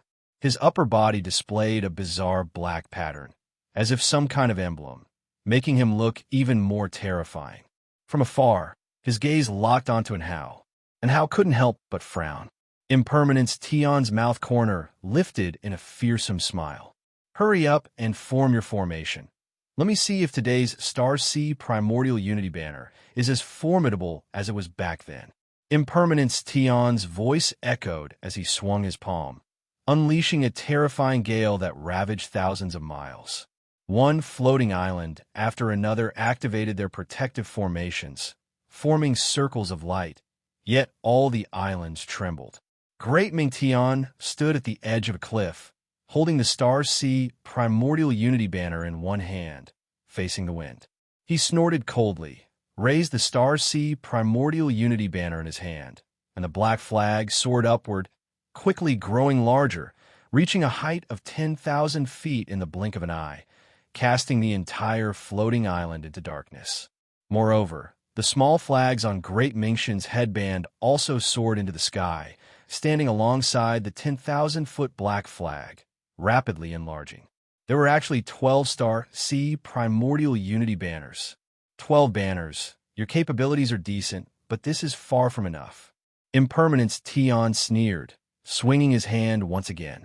This time, a dreadful blood wind surged out from the black rift behind him like a flood, unstoppable. In an instant, the terrifying blood wind collided with the 12 Star Sea Primordial Unity banners. The 12 10,000-foot banners trembled, countless stars on the flag surfaces burst into light, and the ocean below surged, forming a gigantic hand reaching towards Impermanence Tian. Impermanence Tian stepped forward, his right foot landing with such force that it shattered the oceanic giant hand below. Great Mingxin's brow furrowed, his eyes filled with dread. 8th level of the Heaven and Earth Flying Immortal Realm. Your cultivation level is very high, but it seems you've spent most of your time on improving your cultivation level. Your mana is a bit weak. Impermanence Tion's laughter echoed through the heavens and earth, causing the faces of all Star Sea Congregation's cultivators to change dramatically. Could this divine exotic ghost king be stronger than their sect hierarch? Defeat me first, then talk. Great Mingxin's voice rang out as he leaped up, spreading his arms and casting spells swiftly. The 12 Star Sea Primordial Unity banners whipped up fierce winds, the flag's surfaces flapping loudly, and countless meteorites flew out, their momentum immense and endless, all crashing towards Impermanence Tian. In a blink, the entire ocean darkened. Countless meteorites covered the sky, some crushing towards Impermanence Tian head-on, others encircling, seemingly forming a formation. Impermanence Tian stepped forward, his momentum dispersing all the incoming meteorites. With each step he took, his presence grew stronger, the strength energy swirling visible around him. His gaze fixed once more on Hao, even sending his voice transmission. Flame primordial treasure body, are you ready to be devoured by me? You better resist. The stronger you are, the happier I will be. The happier I am, the less pain you will endure. Hearing his voice, Hao clenched his fists. Even though Hao was unafraid of Impermanence Tian, he knew he was no match for him. He feared that he might drag the Star Sea congregations into this. Since he embarked on the path of immortal cultivation, though everyone acknowledged his talent, he always needed assistance from others, just like at the Supreme Sect before and now at the Star Sea congregations. He felt full of unwillingness. Why wouldn't the heavens give him time? As long as he had 1,000 years. No, just another 500 years. He was confident he could become an immortal, no longer needing anyone's protection, having the best talent, yet needing others' protection. To him, it was such an ironic matter. Boom! A strong wind swept towards Hao, the intense light reflected in his eyes, as the sect hierarch Great Mingtung and Impermanence Tian had already begun their fierce battle. with all kinds of terrifying spells and divine skills shaking the floating island. Impermanence Tian fought without using a Dharma treasure, relying solely on the might of his physical body to combat the spells and divine skills of the Star Sea Primordial Unity Banner, breaking them with sheer power. Qi Jiuxiao looked back at Ahau, saying, "Hurry back, don't come out." Ahau bit his teeth, not turning around. Qi Bei spoke up, "The enemy has already come here. Hiding in the hall is useless for him. Let him watch the battle." He turned his head, glancing at Ahau with the corner of his eye. "Ahau, watch carefully and remember the power of the ancient treasure body. Today, although many disciples died because of you, we don't regret it. We'll wait for you to grow strong. You have the talent to dominate an era, and our Star Sea congregations are willing to assist you along your path." Hearing this, Ahau felt even more guilt. He was willing to repay the Star Sea congregations in the future, but he feared he wouldn't have the chance. At this moment, he thought of his master. Impermanence Tian could break into the Star Sea congregations, invincible. In his understanding, only his master could match him. His master had once swept across the 7 stars spirit realm. Even if unable to kill Impermanence Tian, he could certainly block his assault. But he couldn't summon his master. He didn't have the face to. His master hated trouble, yet he had already troubled his master more than once. And Ahau stared intently at Impermanence Tian, flames igniting on his body. His hair also transformed into flames, his entire being radiating divinity like the deity of the sun. Meanwhile, in another part of the minor heaven and earth of the Star Sea congregations, Leah, clad in black, stood at the edge of a cliff, gazing intently at the heavens, where the sky displayed a myriad of hues, ever-changing. He frowned, mumbling Ahau. The news of Impermanence Tian coming to seize the flame primordial treasure body had spread long ago, and he had heard it too, so he could immediately guess that today's commotion was directed at Ahau. Although he always lost to Ahau, he didn't want Ahau to die. Such a genius as Ahau. If he couldn't grow up, it would be a great pity. At least that was how Leah thought. He could lose, but he couldn't live without a goal to chase. A figure appeared beside Leah. It was Xianxia. Xianxia, seeing Leah still there, sighed in relief and said seriously, "Don't think about helping Ahau. Though your divine exotic city is powerful, you can't yet utilize its full potential. The divine exotic resentful ghost is not only targeting Ahau, but also you." Leah gazed at the horizon and asked, "Senior, how do you think the calamity brought by the divine exotic resentful ghost should be resolved? It's more terrifying than the demon catastrophe we faced on the mainland. Any one Ghost King can force through our Star Sea congregations." Xianxia was silent for a moment, then said, "Great powers will intervene. This is not for you and me to worry about. Divine exotic resentful ghost. Divine exotic city." Li Ya's eyes shimmered, making it hard to fathom what he was thinking. He suddenly asked, "Senior Xian, is there still no news of Zhongbu coup?" Xianxia shook his head, then also looked towards the horizon, his heart equally filled with worry. But what was the use of worrying?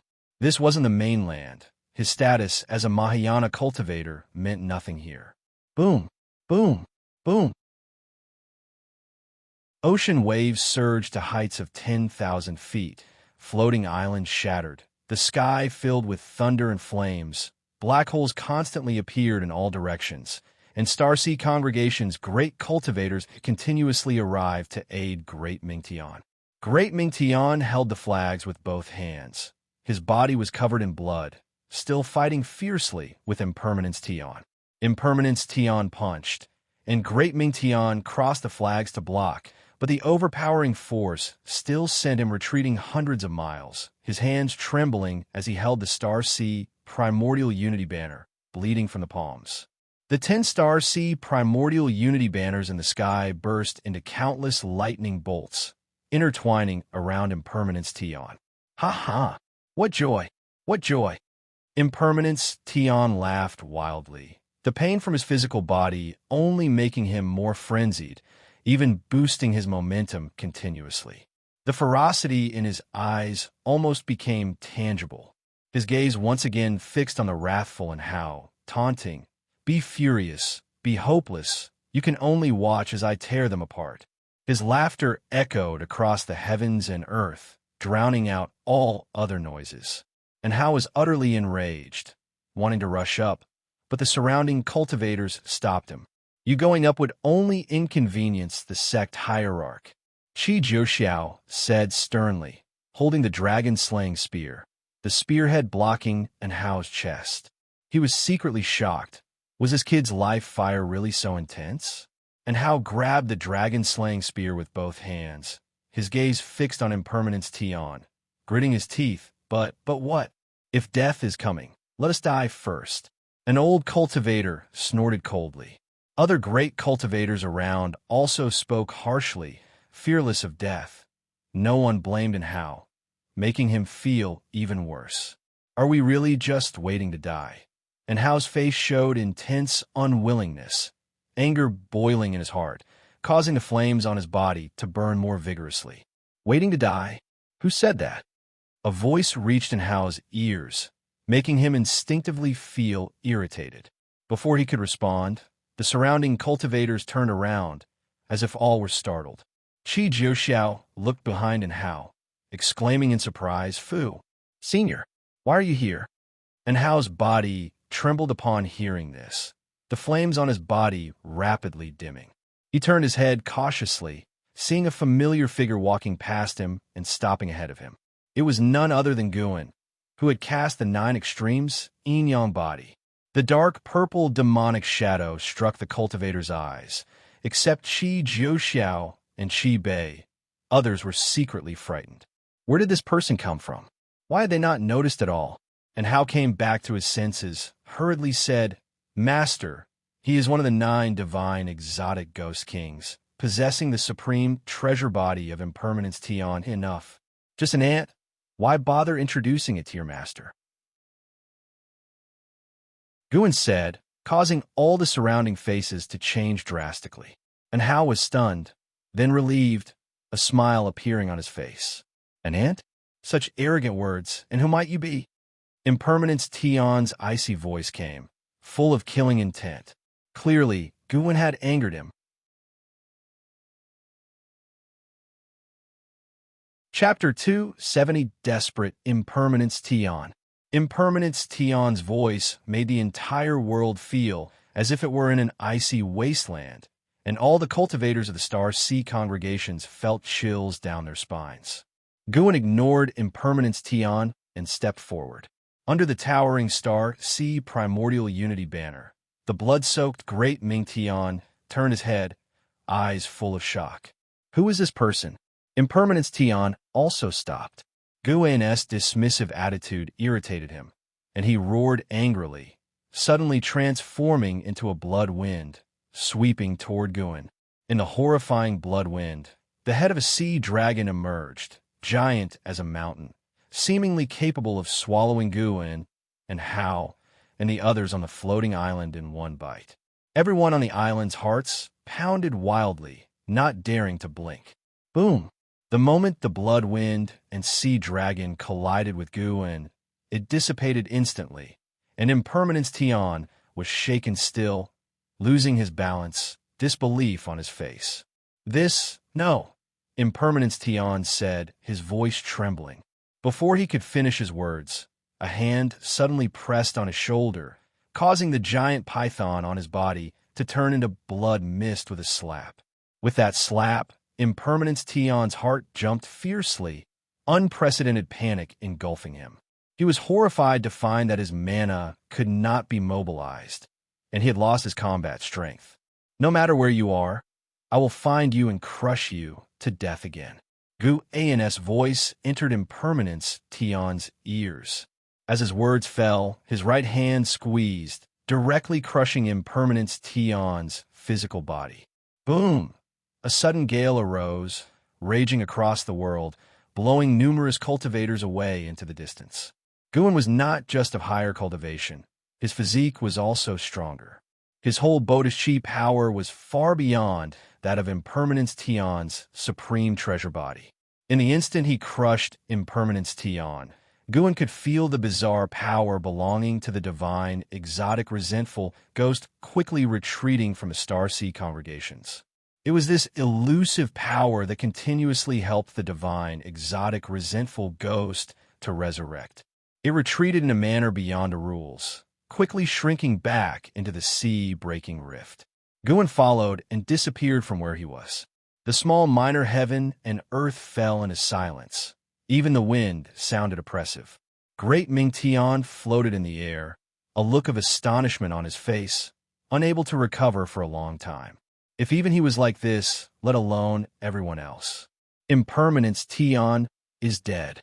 Qi Jiuxiao exclaimed excitedly, his hand shaking as he held the dragon-slaying spear. As he opened his mouth, other cultivators began to exclaim, "How is this possible? What has happened? Who was that person?" To easily crush the divine, exotic Ghost King, he seemed to come for an how. With such strength, how high must his cultivation level be? His aura completely disappeared. The restrictions and formations of our Star Sea congregations were like nothing to him. More and more cultivators flew toward Hao, including the hierarch Great Ming Tian. Great Ming Tian disregarded his own disheveled state. He stared at Hao and asked, "What is your relationship with that person just now?" Under everyone's gaze, Hao took a deep breath and said, "To be honest, he was my first master. When I was a child, he saved me from the claws of a demon and taught me immortal cultivation, leading me into the Supreme Sect. He is revered as Sword Venerable Fudao by the Supreme Sect." Sword Venerable Fudao. Everyone's faces changed once again. They had heard of the name Sword Venerable Fudao, a presence that swept through the seven-star spirit realm cave masters. If it was him, then it made sense. But who would have thought, and how had such a significant background? Seeing the prowess of Sword Venerable Fudao today, they realized the destruction of the seven-star spirit realm was not unjust. If Sword Venerable Fudao wanted, it was not just those cave masters who would die, but also the billions of congregants of the seven-star spirit realm. On the other side, Guan had already returned to the Supreme Sect, wandering within the Outer Gate City, pondering the power behind Impermanence Tian.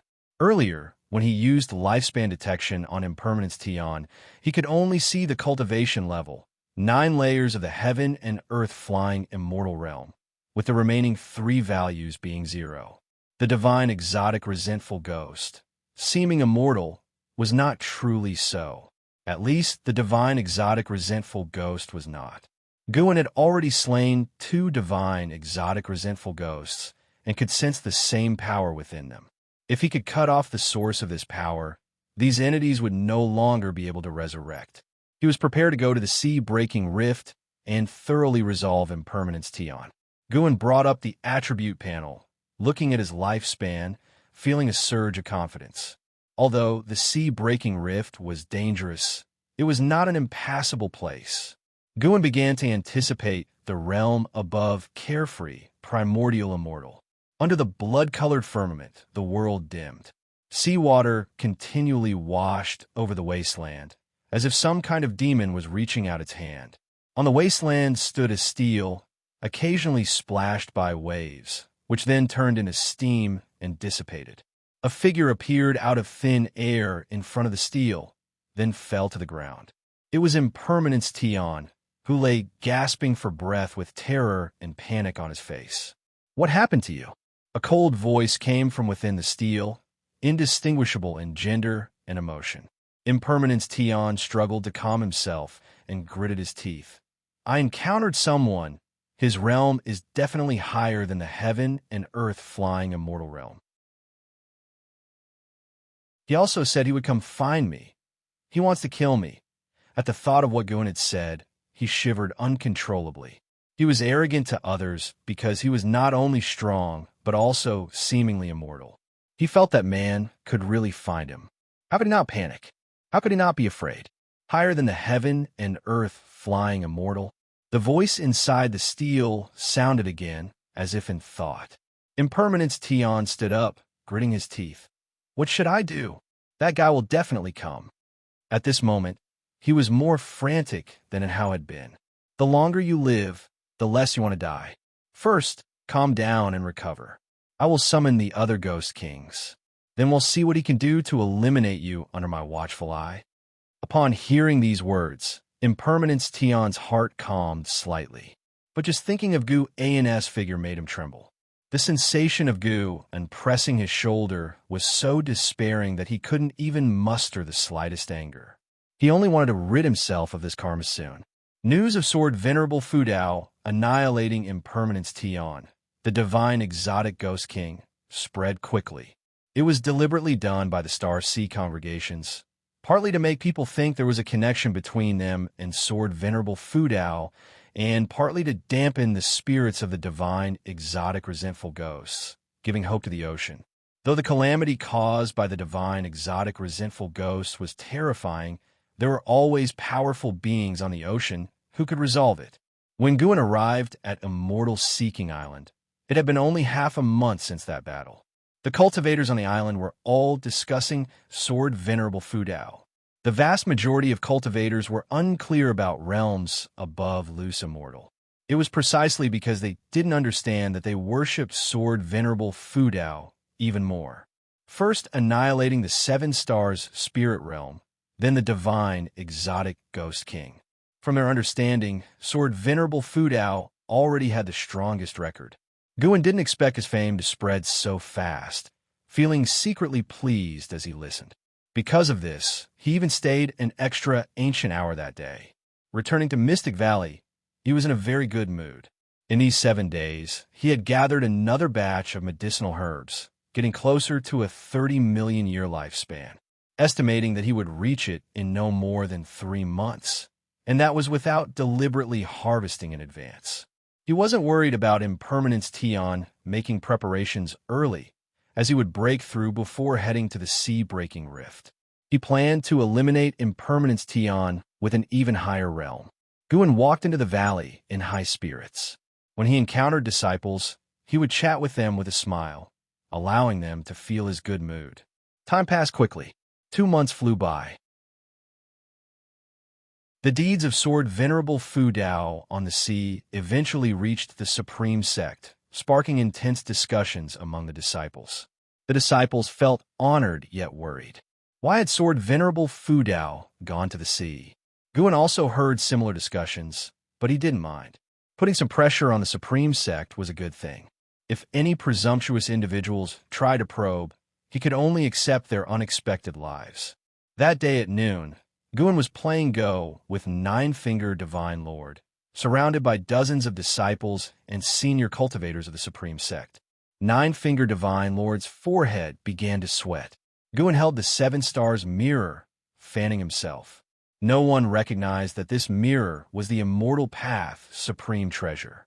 The Seven Stars mirror appeared slightly different from before in the Seven-Star Spirit Realm, and its power aura was completely suppressed by Gu An's path of returning primordial spirit.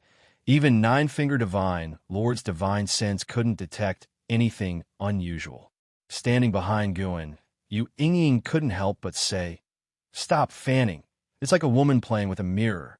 What is a big man doing with a mirror?" Hearing this, Guan immediately raised the mirror and smoothed his sideburns. Yu Yingying was so angry that she wanted to grab him. While the two were fooling around, Nine-Finger Divine Lord felt immense pressure. Having played Go for many years, he still couldn't surpass the mountain that was Guan. Nine-Finger Divine Lord began to be dazed, doubting himself. He had checked Gu An's cultivation level several times and investigated his background secretly. Because he couldn't find out how Guan concealed great cultivation, he could only doubt himself. A figure approached, gently tapping a female disciple on the shoulder. The disciple turned and hurriedly saluted, then gave way. The visitor was Xianxia. She wore a white dress, holding a treasure sword, exuding the demeanor of a female sword fairy.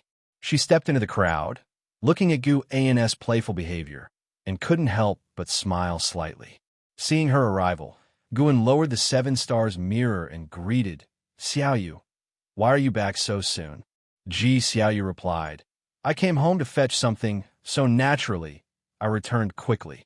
Guan nodded without asking further questions. He stood up, saying, Elder, you ponder on it slowly.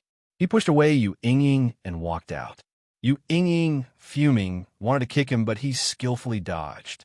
How could a Foundation Establishment Realm Cultivator compete with a Core Formation Realm Cultivator? Xiaoyu followed Gu An's pace, chatting as they walked. An elder smilingly stroked his beard. Elder, how do you feel? You seem helpless. He often lost to Nine-Finger Divine Lord, so seeing him defeated today, he was naturally pleased. At the same time, he was secretly amazed, wondering how his Valley Master's Go skill could be so high. No wonder, it was the creator of Go. Nine-Finger Divine Lord remained silent, staring intently at the board, continuously analyzing and studying Gu An's strategy. Elsewhere, Guan glanced at Xiaoyu walking beside him and asked, Do you have something on your mind? Upon hearing this, Xiaoyu's faint smile disappeared, becoming calm. She said, I brought back a treasure from my family. It can detect the soul of living beings and can also discern demons. Do you want to see what your soul looks like? Chapter 271, Primordial Karmic Body, Primordial Chaos, Supreme Holy Skill. Hearing Xiaoyu's words, Guan was stunned for a moment, then asked, You came back just for this thing? Want to inspect my soul? Do you think I'm a demon? Guan felt strange inside, not knowing how to evaluate Xiaoyu's idea. Xiaoyu seemed to understand his expression. She explained, Of course, it's not just this capability. If a cultivator can glimpse their own soul, they might enhance their comprehension. I don't believe it, so I want to try. Guan waved his hand. Xiaoyu moved closer and whispered, Just try it, it won't hurt. I'm not afraid of pain, but asking me to inspect my own soul feels invasive. You don't think I'm a demon, right? How could that be? Even if you were a demon, it wouldn't matter. After all, still saying you're not. Guan feigned anger and left with a flick of his sleeve. Although he didn't understand the origin of that treasure, Guan decided to stay away, just in case his soul turned out to be something extraordinary. Of course, rationally speaking, there shouldn't be such a powerful treasure. Xiaoyu stood where she was, watching him leave thoughtfully. Back in his room, Guan closed the door and took out a strange book he had just acquired from the Outer Gate City and started reading it. In this life, although Xiaoyu was stubborn, she wasn't the type to pester, so after being refused by Guan, she just went back to her room to cultivate. In the following days, Guan avoided Xiaoyu. As autumn approached, Guan returned from Tinya Valley, and his lifespan finally broke through to 30 million years today. He walked through the mountains and forests, his divine sense extending to the sea, locking onto the sea-breaking rift.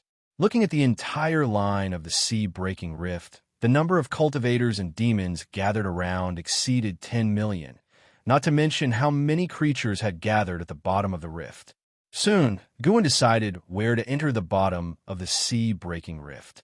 As his right foot took another step, his entire aura suddenly changed, and he directly entered the special state of the carefree primordial immortal. He stepped into the limitless freedom step, quickly leaping out of the continent. After a few steps, he dove into the sea-breaking rift. Upon entering the sea-breaking rift, he felt as if he had entered an abyss. The surroundings were dark, with only the deafening sound of water falling on either side. During his descent, he encountered cultivators, demons, and divine exotic resentful ghosts flying out. Some brushed past him, and some passed directly through his body, none of them noticing his presence. The sea-breaking rift was deeper than Gu and had anticipated, seemingly leading to another world. After descending tens of millions of miles, a dim blue light appeared below, shimmering. He felt a unique aura, like the power of some heaven and earth rule. He passed through this layer of dim blue light, clearly feeling like he had entered another world. The aura of this world felt familiar to him, giving him a sense of being inside divine exotic city. This place also contained many heavens and earths. He flew towards the world with the richest spiritual energy, which was also the most vast, several hundred times the size of the Supreme Sex continent. During his flight, Guin saw many cultivators and demons traversing, the lowest cultivation level being the wandering immortal realm. Only those who had reached the wandering immortal realm could freely traverse these heavens and earths. Creatures with lower cultivation levels needed to use different heavens and earth's teleportation arrays or space rifts for traversal. He also saw the figures of divine, exotic, resentful ghosts wandering in the void, watching the passing creatures and ready to pounce at any moment. Guin did not look much, his right foot stepping out again, arriving at a cliff. The sky here was blood red, with dark clouds and faintly visible outlines of several moons. Guin sat down cross-legged, directly activating the lifespan barrier. The spiritual energy here was incredibly abundant, even denser than the Third Medicine Valley filled with medicinal herbs. No wonder so many cultivators and demons rushed in recklessly. Guin did not immediately break through, instead admiring the scenery in all directions. The vastness of heaven and earth made it hard to see flowers or plants. Tornadoes roamed the mountains in the distance, stirring up many resentful souls that wailed and howled like ghosts. Desolate, bleak, that was Guin's feeling. Hard to imagine what had happened to this land to end up in such a state. If everything in this world were flourishing, what level of spiritual energy could be reached? Guin withdrew his gaze and then called up the attribute panel. Name, Guin, lifespan, 174/30004901. Physique, mystic holy body, cultivation level, 9th layer of carefree primordial immortal realm. Looking at his lifespan, Guin's face showed a smile. He rubbed his hands together as if about to do something big. He decided to enhance his physique first and invest 1,000,000 years of lifespan to see the effect. From the innate Taoist body to mystic holy body, he had spent 520,000 years of lifespan back then. He wondered if 1,000,000 years would be enough for a transformation. Investing lifespan. Rows of prompts continued to pop up, all indicating that his bones were getting stronger. Ultimately, 1,000,000 years were not enough for a successful promotion. Guin felt a bit distressed and changed his mind, deciding to try again. So he began to invest his lifespan year by year, 1,000 years at a time. The prompts came continuously, making his expression increasingly unnatural. Finally, you have comprehended the true meaning of heaven and earth for 10,000 years, subjected your body to the tempering of the true meaning of heaven and earth, and your bones have transformed. Your mystic holy body has upgraded to primordial karmic body. Boom. Heaven and earth spiritual energy suddenly surged toward his body, and a sea of spiritual energy mist appeared on the ground, magnificent and beautiful. Guin's face showed a smile. Breaking through his physique cost 1,670,000 years. Who could bear that cost? Guin hesitated, wondering whether to enhance his cultivation technique. He feared that enhancing both would leave insufficient lifespan to break through his realm. As his realm advanced, the difficulty of breaking through kept increasing.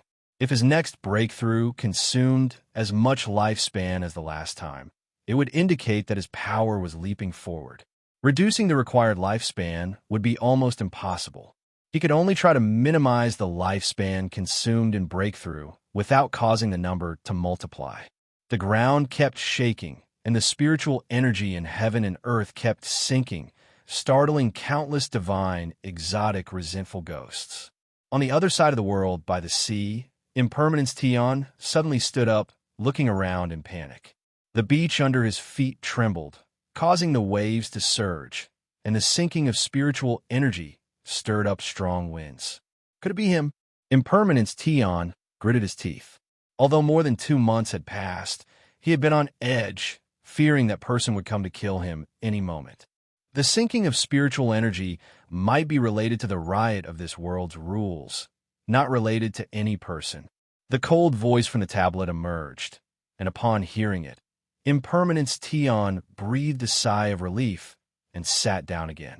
Impermanence Tian complained, Realm Master, when will you regain your cultivation level and control the order of the divine exotic realm? More and more cultivators are breaking in. This will cause trouble sooner or later. The voice in the tablet did not answer him. Impermanence Tian waited a while, but he could only close his eyes and continue practicing. On the cliff, within the lifespan barrier, Guan endured the pain of his Buddhist transformation, feeling conflicted. Back then, it took 700,000 years of lifespan for the 5 elements Taoist skill to transform into heaven and earth primordial skill. Enhancing it again would probably consume at least 2 million years of lifespan. Do it. He should enhance his cultivation technique, since he had already passed heaven and earth primordial skill onto Yang Jian and Enhao. As a master, one must hold back something. How could he practice the same level cultivation technique as his disciples?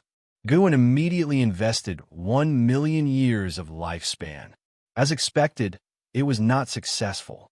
He invested another 1 million years of lifespan. Failed.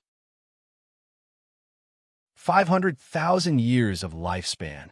Failed. 200,000 years of lifespan.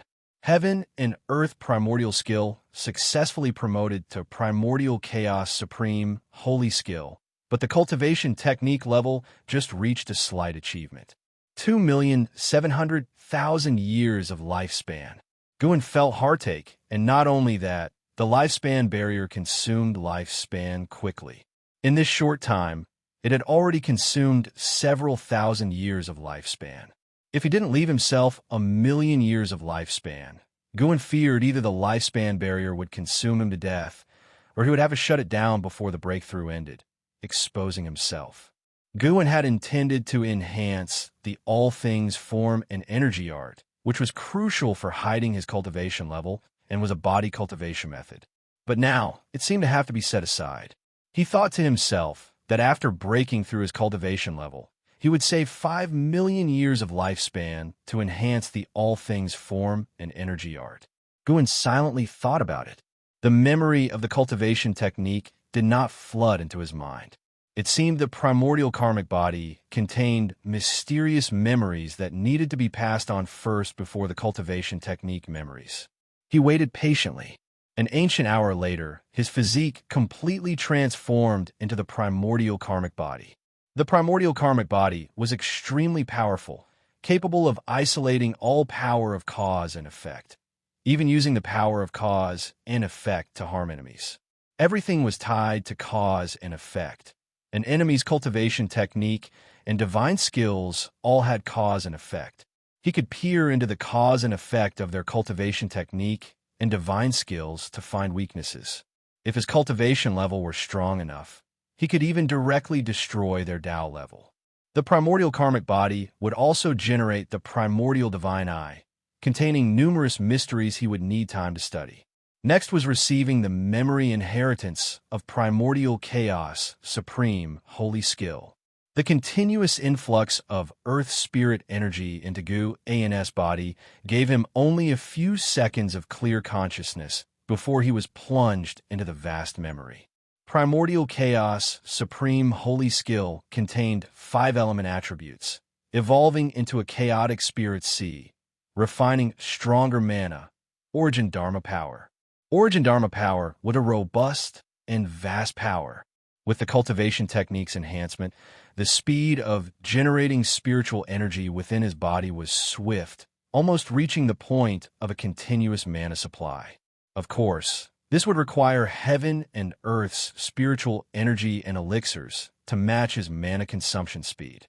Simultaneously, this cultivation technique included a divine skill, known as the Origin Heaven Capturing Hand.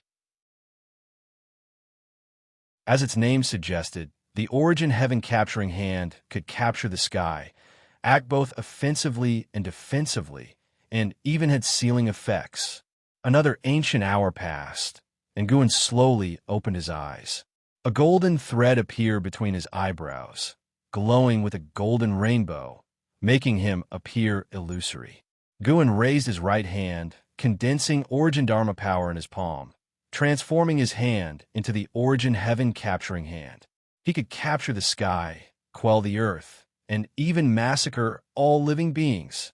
Guan restrained his urge to strike, dissipating the origin Dharma power in his hand, then called up the attribute panel again. Seeing his rapidly declining lifespan, he instantly became alert. He patted his face with both hands and thought, the next step is the most crucial moment. Breaking through his cultivation level, attempting to surpass the carefree, primordial immortal.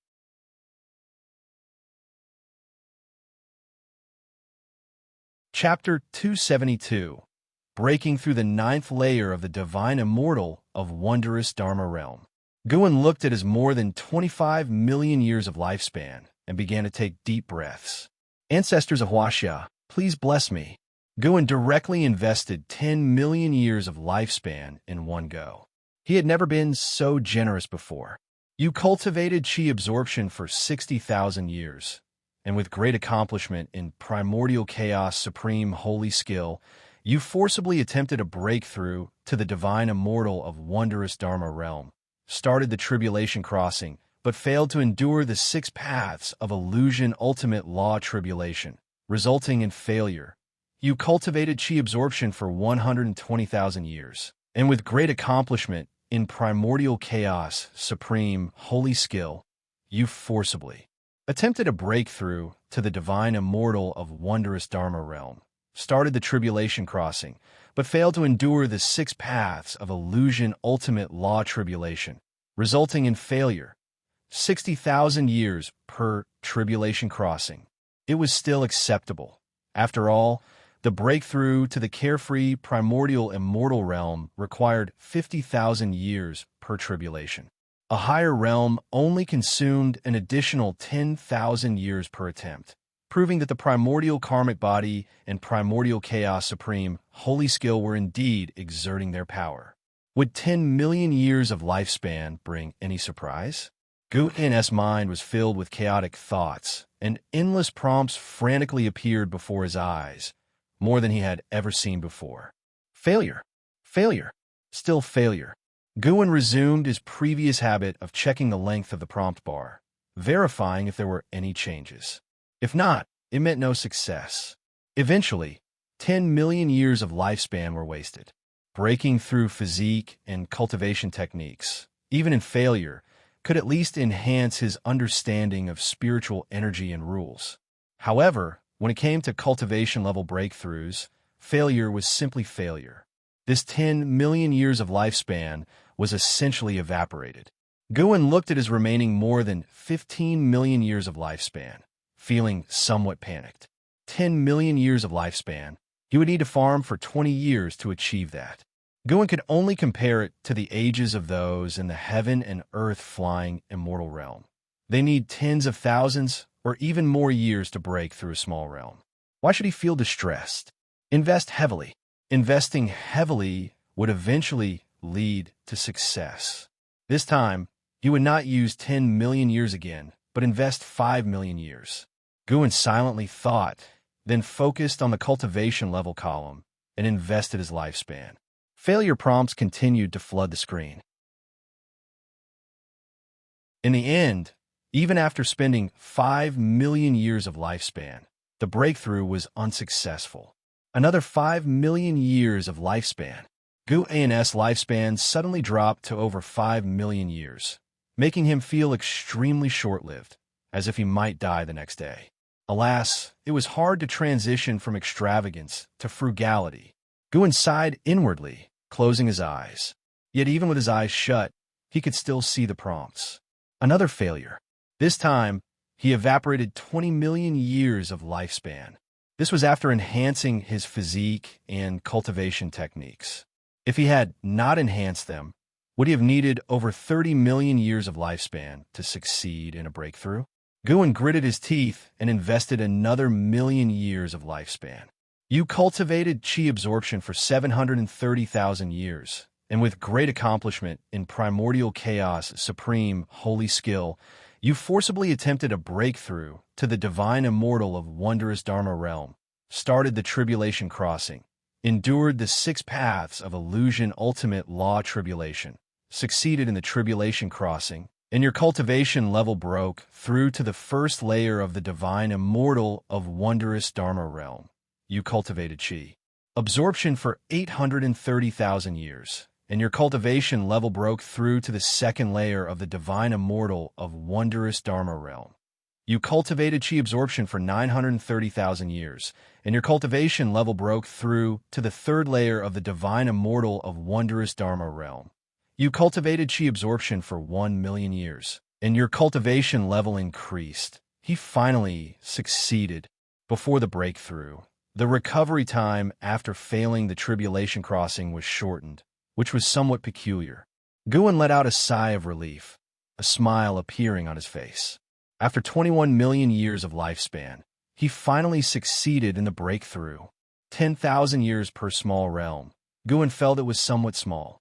He continued to invest his lifespan, raising his realm to the 9th layer of the divine immortal of wondrous Dharma realm in one go, consuming another 1,030,000 years of lifespan. Reaching the 5th layer of the divine immortal of wondrous Dharma realm required 20,000 years for a breakthrough. And from the 8th layer to the 9th layer, it took 30,000 years of lifespan. 22,030,000 years.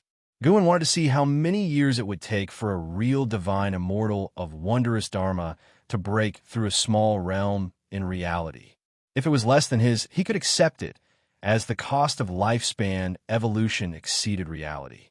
But couldn't be much less, or he would find it hard to accept. However, he did not want to deal with divine immortals of wondrous Dharma for now. He was not even 200 years old and did not want to interact with those tens of thousands or even millions of years old monsters. There was a generation gap. As he thought, he endured the violent surge of Earth's spirit energy flowing into his body. This disturbance far exceeded the one caused by the enhancement of physique and cultivation techniques, and the whole heaven and earth was trembling. Endless divine, exotic, resentful ghosts flew out, covering the sky and earth, fleeing everywhere, wailing everywhere, making even Guan feel annoyed. But for the sake of the breakthrough, he could only wait in peace. This disturbance began to radiate to other heavens and earths, as every piece of heaven and earth was connected by rules of power. In a small piece of heaven and earth, a figure flew out from the mountains and forests. This was a woman in a purple dress with a small ghost lying on her shoulder, precisely the second cave master of the 7-star spirit realm. She frowned tightly, her divine sense spreading, covering the whole minor heaven and earth, failing to find the cause of the calamity. Mother, earlier the spiritual energy sank in the sea. Why is it happening in the divine exotic realm? Is it man-made or some kind of omen?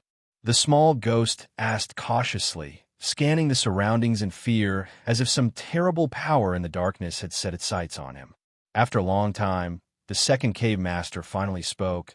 I'm not sure either, but it is not just the spiritual energy of this heaven and earth that is sinking, it is happening in other heavens and earths as well. This indicates that this anomaly is not directed at us. The small ghost continued. I heard that divine, strange, ghost king, heaven unpredictable, was crushed by Sword Venerable Fu Dao. Mother, do you think Sword Venerable Fu Dao infiltrated here? The second cave master's face changed slightly and immediately disappeared from the spot.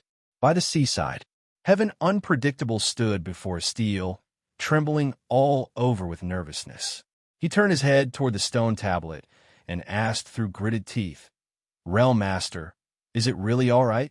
As his words fell, phantom figures appeared out of thin air around the steel, each exuding an aura no weaker than heaven unpredictable.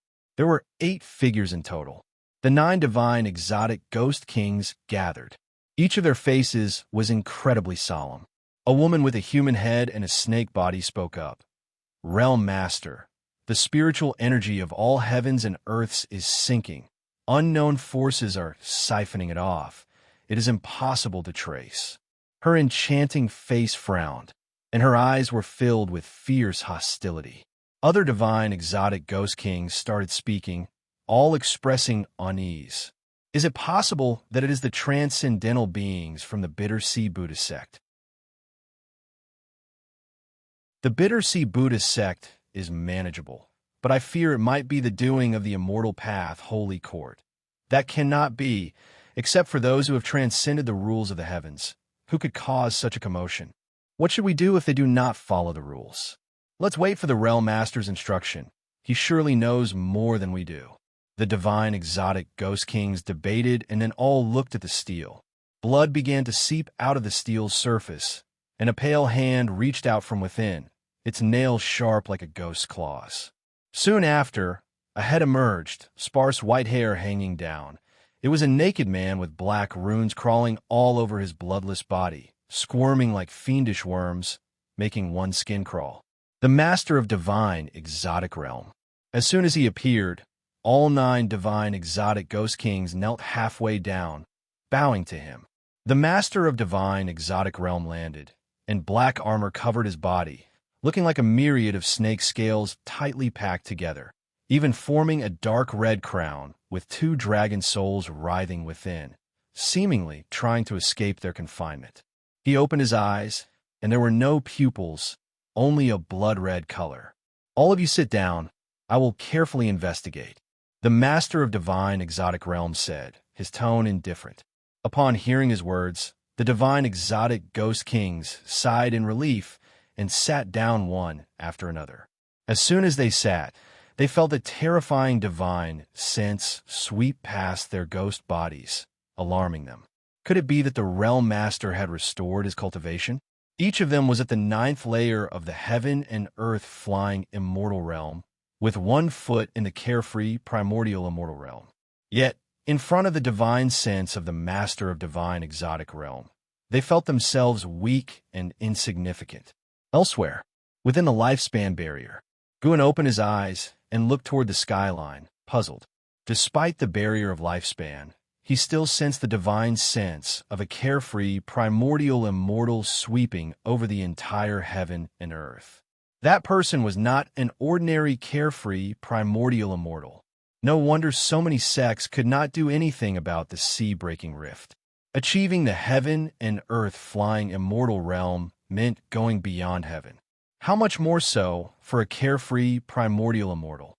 At least until today, Guan had not encountered a true carefree primordial immortal.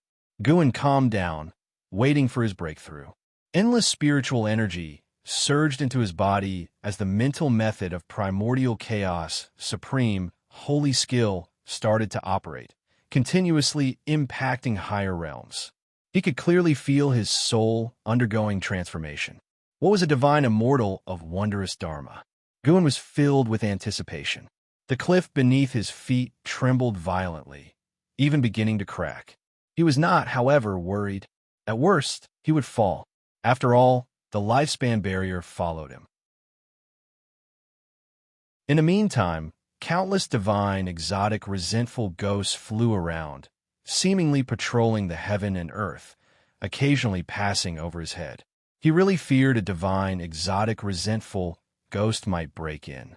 If discovered by that carefree, primordial immortal, it would be disastrous. In that case, Guan could only kill the intruder. But Guan always suspected that the other party might have a background. The sea-breaking rift affected countless sea regions and sects, some of which even had array restrictions to prevent carefree, primordial immortals peeping. Even so far only heaven and earth flying immortals had stepped forward to fight the divine, exotic, resentful ghosts of the sea-breaking rift, which spoke volumes. Perhaps there was some force in the dark balancing the carefree, primordial immortals, preventing them from interfering. Guan pondered as he awaited breakthrough success. Time ticked by slowly. After nearly an ancient hour, he finally succeeded. From the 9th layer of the carefree, immortal realm to the 1st layer of the divine immortal of wondrous Dharma realm. The surge of spiritual energy into his body soared, and his soul instantly leapt out of his flesh. The abundant spiritual energy tempered his body, while the power of heaven and earth rules within the energy converged on his soul, putting it in a wondrous state of creation. The spiritual, in the divine immortal of wondrous Dharma, referred to the soul. An uninterrupted stream of created memories flooded into Guan's mind, giving him the feeling of swimming in a vast ocean. It was an ocean formed by the power of heaven and earth rules. Creation, true meaning. Gu had immersed himself deeply, unable to escape, only feeling his soul was about to break free and be reborn. His divine sense was transforming as well, witnessing too many illusions.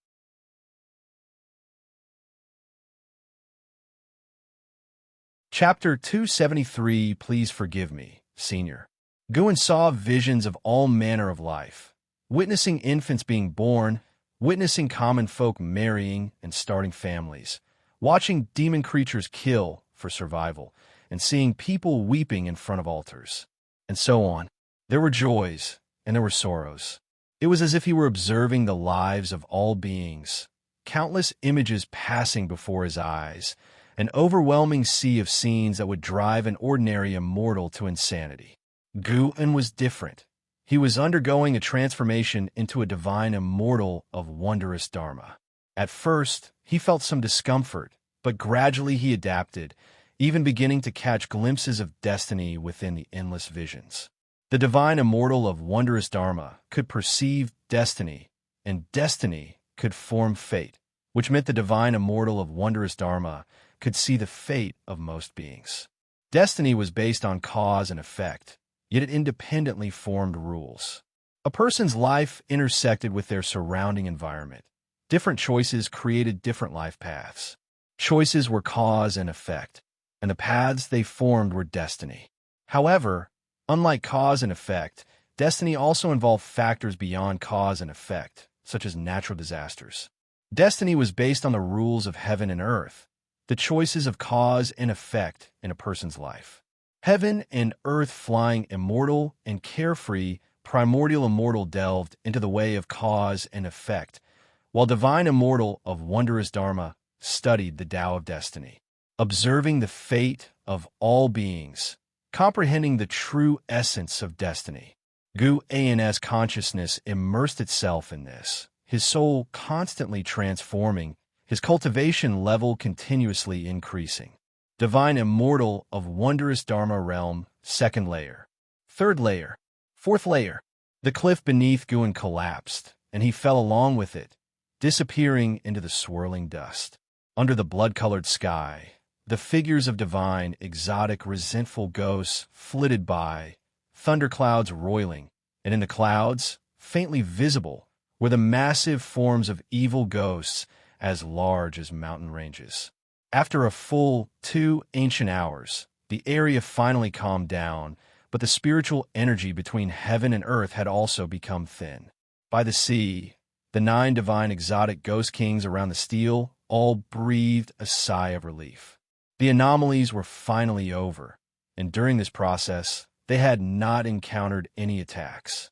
Perhaps it was truly a disturbance in the rules of heaven and earth, rather than an attack from a strong enemy.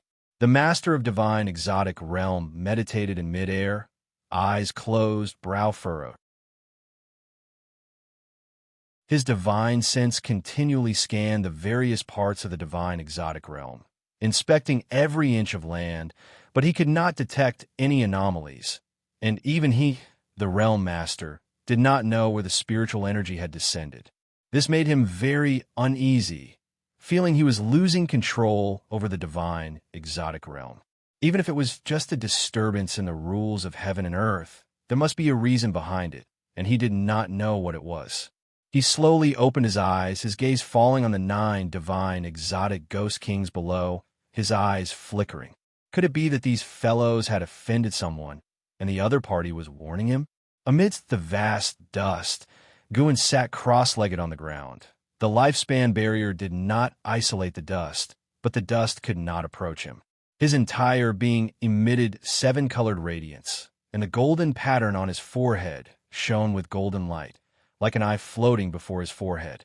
His cultivation had already reached the 9th layer of the divine immortal of wondrous Dharma realm. The reason he did not open his eyes was because he was carefully comprehending the mysteries of the divine immortal of wondrous Dharma. His soul had already transformed into the immortal soul of wondrous Dharma. As long as the soul existed, the physical body could perish and still be restored. This was the powerful aspect of the divine immortal of wondrous Dharma. However, the divine immortal of wondrous Dharma still had a heavenly destiny, meaning its lifespan had limits, something he could clearly sense through his insights into the Tao of Destiny. After a long time, he slowly opened his eyes, and the golden pattern on his forehead flickered, then absorbed the illusory primordial divine I into the golden pattern. This golden pattern made him appear more divine. He could not yet absorb it into his body unless he used a spell to conceal it. After some thought, he decided to leave it as it was. After all, with the all things form and energy art, no one would be able to see through his primordial divine eye. Guwen called up the attribute panel, and his lifespan was only a little more than 2,200,000 years left. The lifespan barrier consumed too much. Guwen took a deep breath, stood up, and turned his head to look. He had already spotted impermanence Tian, so he immediately used the 9 extremes yin-yang body, transforming into a dark purple shadow. He canceled the lifespan barrier. With one step, he appeared behind impermanence Tian. At this moment, impermanence Tian was still discussing the recent anomalies with the other divine exotic ghost kings, when the ghost kings in front of him suddenly widened their eyes. He had just noticed this, and a hand fell upon his shoulder. Smack! This slap sent his heart plummeting into an abyss, an unstoppable feeling of terror surging through him. The other 8 divine exotic ghost kings immediately jumped aside, keeping their distance from Guwen. The master of divine exotic realm also looked at Guwen, frowning, his divine sense unable to penetrate the 9 extremes yin-yang body, increasing his wariness of Gu into the peak. Guwen cast a lifespan detection at the master of divine exotic realm, only able to see his realm. Carefree immortal realm 5th layer. This realm was already very strong. Before breaking through, Guwen matched against him would have only a 90% chance of instant kill, very dangerous. Fortunately, he had broken through. Guwen secretly rejoiced, his peripheral vision glancing at the nearby steel. All divine soul demons had connections of cause and effect with this steel. Their power would converge within it. Who are you? What do you want? A divine exotic ghost king asked in a deep voice, his tone tense. Guwen appeared too suddenly. They had no prior notice, and they could not see through Guwen's cultivation level. So how could they not be afraid? The most important thing was that Guwen seemed to be looking at the divine exotic life tablet. Guwen did not answer him, instead opening his mouth to ask, "Extract impermanence Tian's power, or you will all be utterly annihilated together." As soon as these words were spoken, the faces of the divine exotic ghost kings changed drastically, looking at him with expressions full of shock and anger. But no one dared to refute, much less make a move. They could only turn their gazes to the master of divine exotic realm. Impermanence Tian trembled all over, unable to speak, only looking up at the master of divine exotic realm with pleading eyes. The master of divine exotic realm's face was grim, staring intently at Guwen and was not in a hurry, waiting for him to make a decision, letting impermanence Tian feel the despair. This guy had oppressed 2 of Guwen's disciples so greatly before. Killing him directly would be too easy on him. After reaching the divine immortal of wondrous Dharma realm, Guwen became more certain there was a transcendent presence behind the master of divine exotic realm, as the steel contained the aura of several carefree primordial immortals, suggesting there might be a faction behind the master of divine exotic realm. For now, he did not want to alert this presence unless the divine exotic resentful ghosts threatened the continent where the supreme sect resided. Moreover, within this land, he had sensed a familiar aura, so he could not simply destroy the steel. The master of divine exotic realm took a deep breath, raised his right hand, and made a grabbing motion toward the divine exotic life tablet from afar. A soul flew out.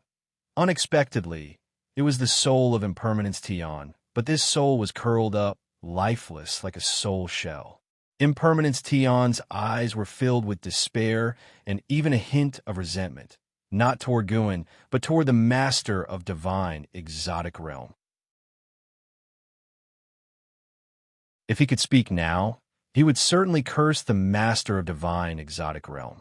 The other divine exotic ghost kings could understand the look in his eyes, feeling equally distressed, sharing the feeling of the death of a kindred spirit. Guin squeezed his right hand, and Impermanence Tian in his hand instantly turned to ash. He waved his sleeve, dispersing Impermanence Tian's true soul. No prompt for gaining lifespan, but Impermanence Tian was no more. Guin sent a voice transmission to the master of divine exotic realm, said a sentence, and then turned to leave. The master of divine exotic realm squinted his eyes, then called out, "Wait!" Guin stopped, his back still facing him. The master of divine exotic realm looked down at him, saying, "In front of many ghost kings, I let you eliminate one of my ghost kings. The other ghost kings do not understand. Why not take my palm and let them feel your power?" As soon as he said this, the wind between heaven and earth ceased, and the waves of the sea stood still. The 8 divine exotic ghost kings looked at Guin, hardly daring to breathe. They cursed inwardly. They did not want to feel anything. They had already seen the display of power. How could they doubt it? They understood the master of divine exotic realm was unwilling, using them as an excuse. "Feel my power?" Guin's voice rang out.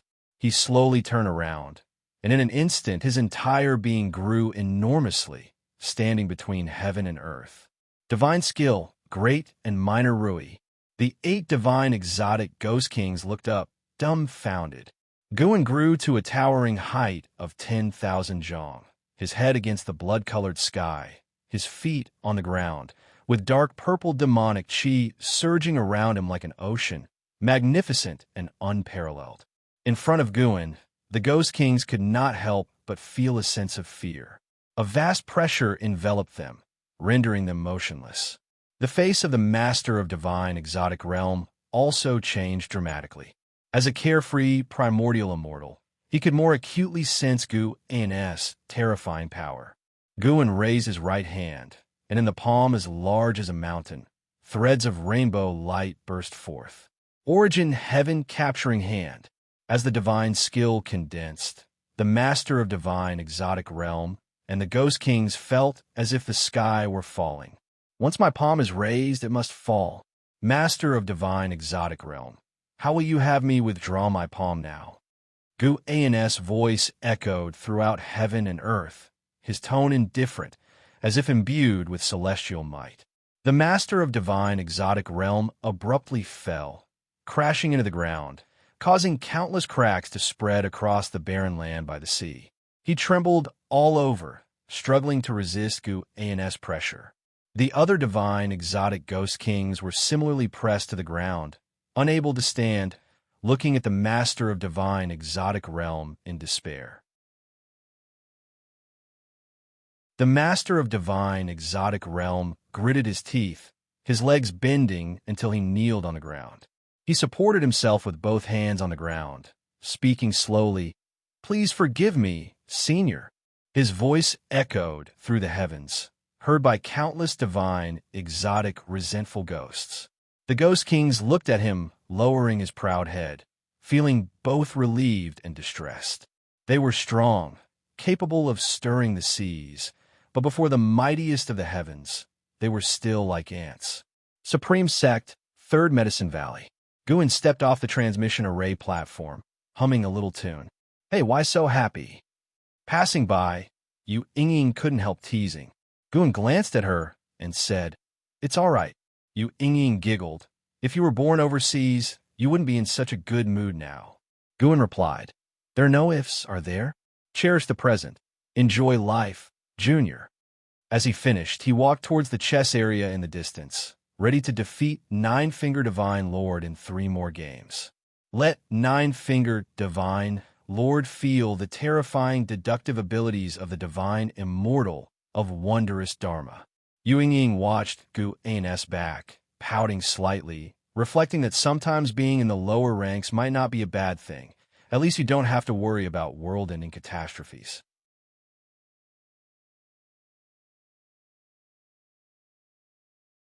Chapter 274. Outer Heaven. Energy movement treasure position. As dusk approached, the sun set in the west. Guin sat on the stone bench, playing with the 7 stars mirror in his hand, his face full of impatience. The 9-fingered divine lord who sat opposite him wore a gloomy expression, and the onlookers around them also frowned deeply, their eyes fixed on the chessboard. Still haven't figured it out? Admit defeat. Guin couldn't help but speak out, which sounded absurd. He had been playing chess with a 9-fingered divine lord all afternoon, and this was still the first game, with the 9-fingered divine lord having only placed 37 pieces. This guy couldn't beat him, so he wanted to wear him down? Guin saw through the 9-fingered divine lord's intention, so he placed each chess piece in the position the 9-fingered divine lord was thinking of playing, causing him great torment. Being seen through felt extremely uncomfortable. The 9-fingered divine lord couldn't understand it. He had simulated countless scenarios and thought his chess strategies were varied, yet Guin always managed to play where he intended, interrupting his thoughts. Little did he know, Guin could see through his strategies by using his ability to peer into fate. Guin could foresee what the 9-fingered divine lord would do next. Although the 9-fingered divine lord's cultivation level was high, preventing Guin from seeing too far into his future, he could easily see through the next hour. The slower the 9-fingered divine lord played, the faster Guin played, quick, precise, and ruthless, constantly attacking his psychological defenses. Hearing Guin's words, the 9-fingered divine lord cursed inwardly. If they were at sea, who would dare treat him like this? The key issue was that he indeed had a scheme, so he was both angry and embarrassed. The 9-fingered divine lord took a deep breath and made another move. Click! The sound of the chess piece landing was as loud as a thunderclap, startling the onlookers to shrink their necks. The 9-fingered divine lord was also startled and couldn't help but touch the chess piece. Guin's lips curved upward, and he used the 7 stars mirror as a fan, pretending to be profound and mysterious. The 9-fingered divine lord looked at him and suddenly felt like hitting someone. No more! No more! The 9-fingered divine lord shouted angrily. Upon hearing this, Guin immediately stood up and left.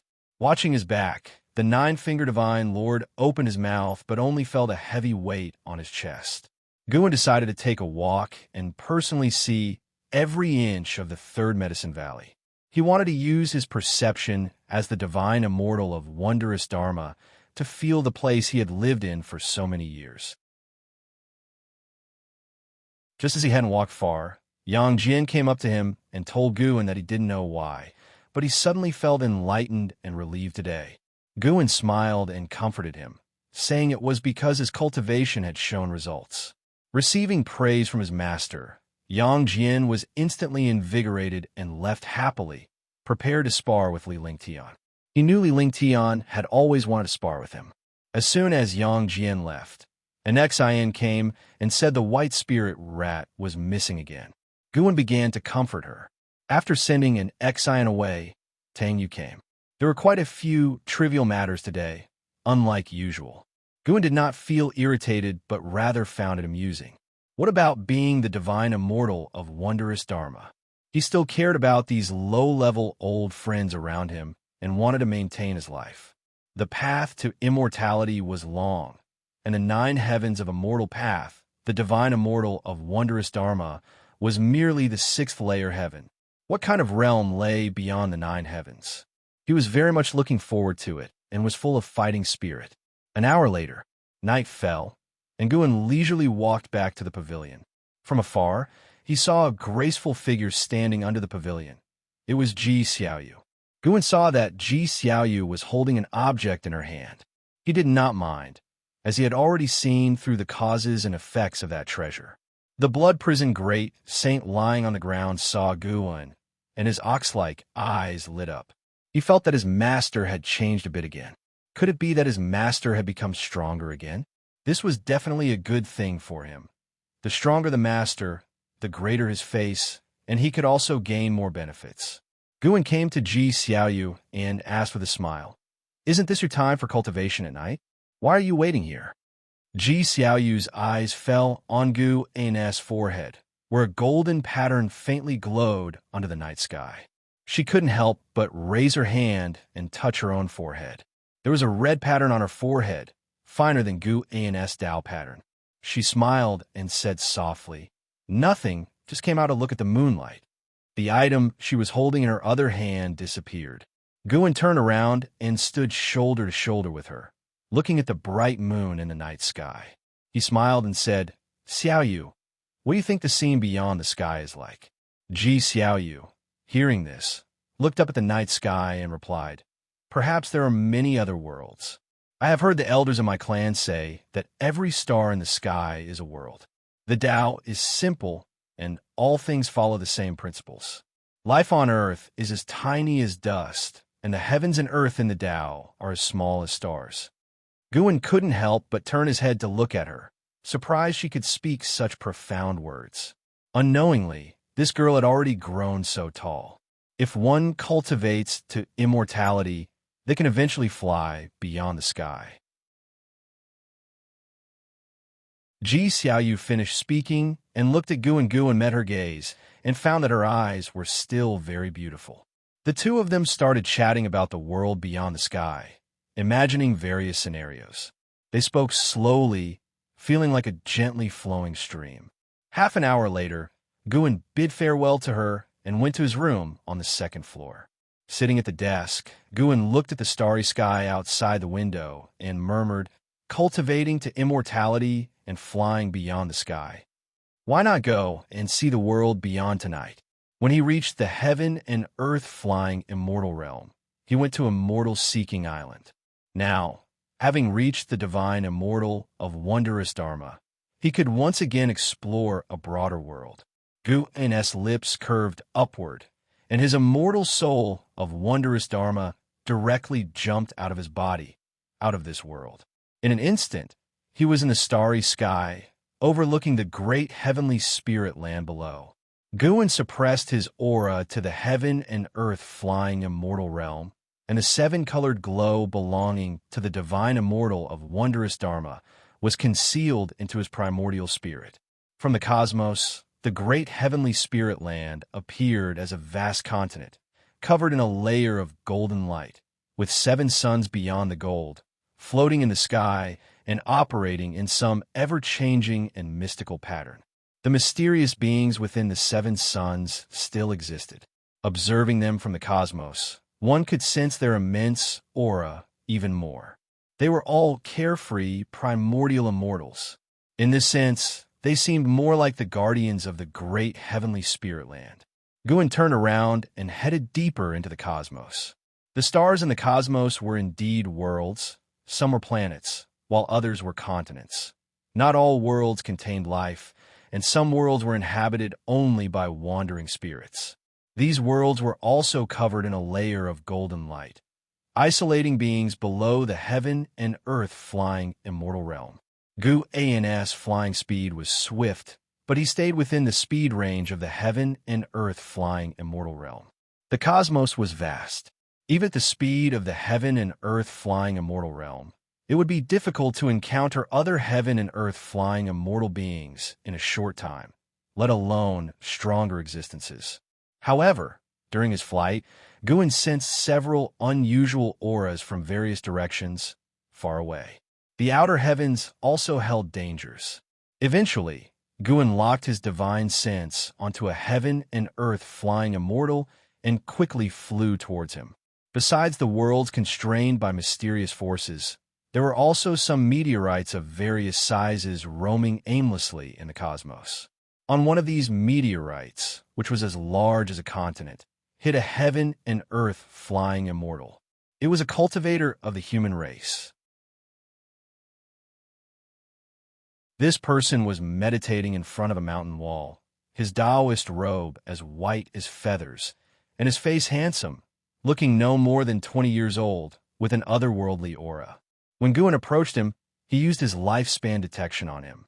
By Zia, heaven and earth flying immortal realm, 3rd layer 124, 902/350, 000/400, 000. By Zia sense Gu's aura, and opened his eyes, his pupils a clear blue, like two crystal stones. He stood up and watched Guan approach. As Guan landed, he cupped his fists in greeting and said, "I am Ming Lang, new to the outer heavens. It must be fate to meet a Taoist friend. Would you like to be friends?" After hearing this, Xia smiled and said, "So, it is your first time in the outer heavens. No wonder you are so reckless. Consider yourself lucky to have met me. My name is Xia. In the future, you should be more careful. Encountering a cultivator here is more dangerous than encountering a demon." Feigning puzzlement, Guan asked, "Is the outer heavens so dangerous?" Xia resumed his meditative position and rolled up his sleeve, motioning for Guan to sit down as well. Guan sat down, and Xia first introduced himself before telling him about the situation in the outer heavens.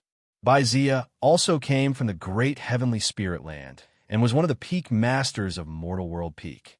He had been in the outer heavens for 20,000 years and was recently preparing to return to the great heavenly spirit land for a visit.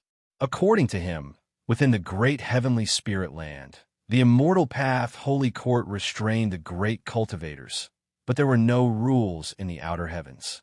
If you died here, the cause and effect were hard to trace back to the great heavenly spirit land, so the great cultivators were even more reckless in the outer heavens. There were many worlds in the outer heavens, but the great heavenly spirit land was the main one, while the other worlds were minor.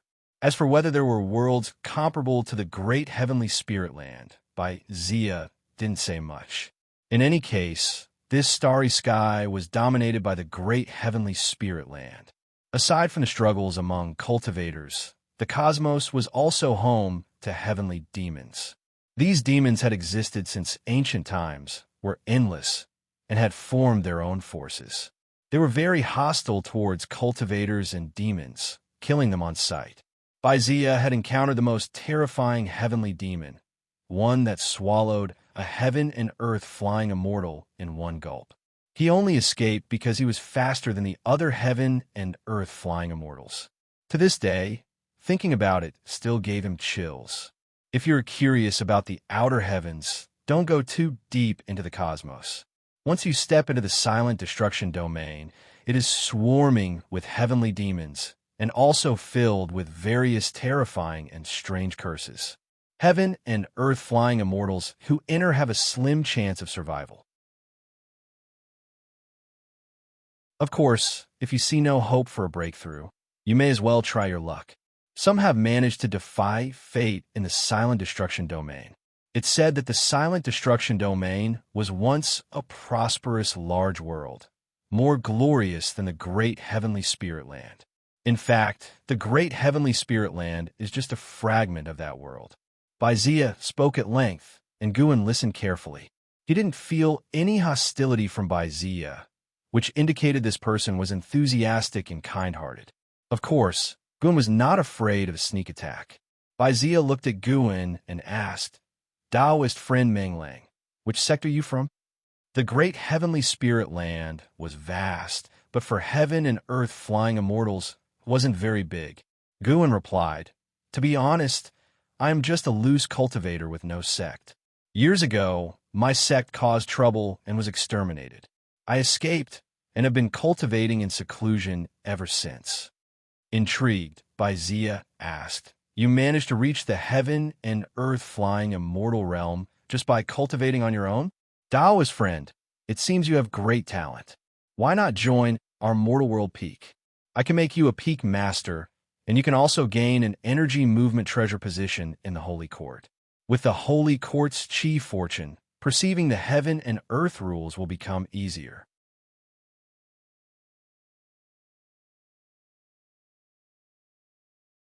Chapter 275, The Status of Mortal World Peak. Taoist friend, can you introduce me to the Holy Court?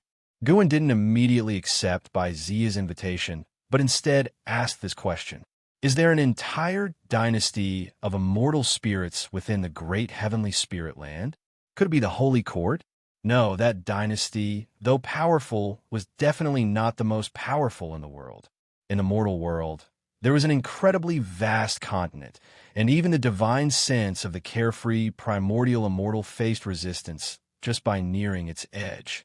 That continent should be the location of the Holy Court. Baizia gave Gu a suspicious look. How could this person not know about the Holy Court? How long has he been in seclusion? Although puzzled, Baizia still introduced it as was appropriate.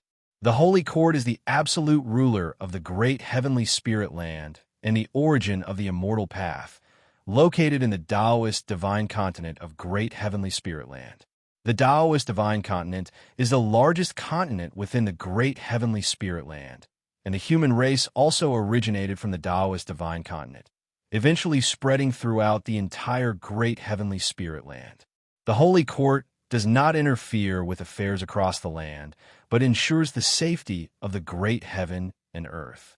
If there is a world-ending catastrophe or an invasion by outer heaven demons, they would take action. They also oversee various chief fortune sects across the world. If any sect brings disaster to the world, the Holy Court would send someone to punish them. Within the Great Heavenly Spirit Land, the cultivators of the Holy Court represent immortals. Not all chief fortune sects can obtain the chief fortune treasure position of the Holy Court. The chief fortune treasure position enhances one's understanding of heaven and earth rules and extends lifespan, making it a pursuit for countless cultivators. Mortal World Peak may not be as powerful as it was in ancient times, but it has a profound foundation. Many of our ancestors are venturing in the outer heaven. If they encounter each other, they can offer mutual assistance. The Peak Master's authority is vast, not only holding office in the Holy Court, but also overseeing tens of thousands of disciples on the peak. Baizia's tone was filled with pride, as if Mortal World Peak was the most formidable chief fortune sect in the world. Guin curiously asked, how does Mortal World Peak compare to the Star Sea congregations, Seven Star Spirit Realm, Deep Sea Spirit Palace, and the Bitter Sea Buddhist sect? Baizia glared and said, how can Star Sea congregations, Seven Stars Spirit Realm, and Deep Sea Spirit Palace compare to our Mortal World Peak? The founder of Star Sea congregations once cultivated at our Mortal World Peak, and generations of their disciples remember our kindness. As for Seven Star Spirit Realm and Deep Sea Spirit Palace, they're just third-rate sections. Bitter Sea Buddhist sect is somewhat formidable, but that's only because Xianxia has been interested in Buddhism for the last 1,000,000 years. Once Xianxia's favor passes, who knows if they can even stand their ground? Xianxia is the Lord of the Holy Court, named after heaven, and whose true name cannot be spoken. Baizia's tone was filled with disdain, which fueled Gu An's imagination about Mortal World Peak. He stared at Guin and said, what do you think, Taoist friend Ming? Join Mortal World Peak. Although there is no restriction from the Holy Court in the outer heaven, background still matters. Mortal World Peak has a significant reputation. Guin hesitated and said, to be honest, I have some reservations about going to the Holy Court for the Chief Fortune Treasure position. The Chief Fortune Treasure position sounded great, but there were too many intricacies involved. The Holy Court could potentially control all Chief Fortune Treasure positions through Chief Fortune, which concerned his principles. What kind of nonsense is that? If you don't want it, I won't force you. I can leave the spot for someone else.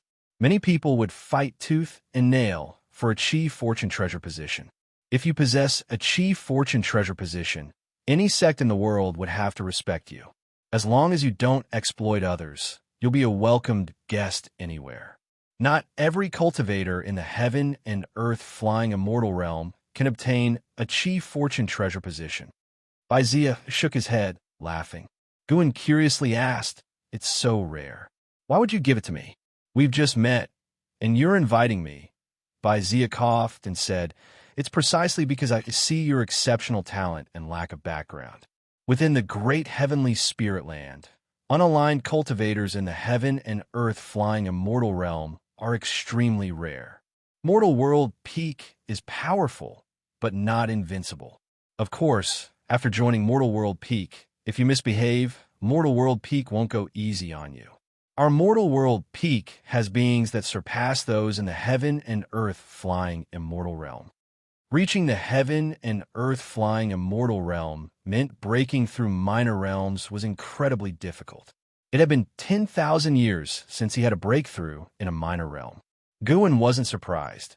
He had long guessed that the mortal world peak hid some carefree primordial immortals. He continued to ask, why don't you try to recruit heaven and earth flying immortals from other sects? For example, there are heaven and earth flying immortals in the Starseed congregations.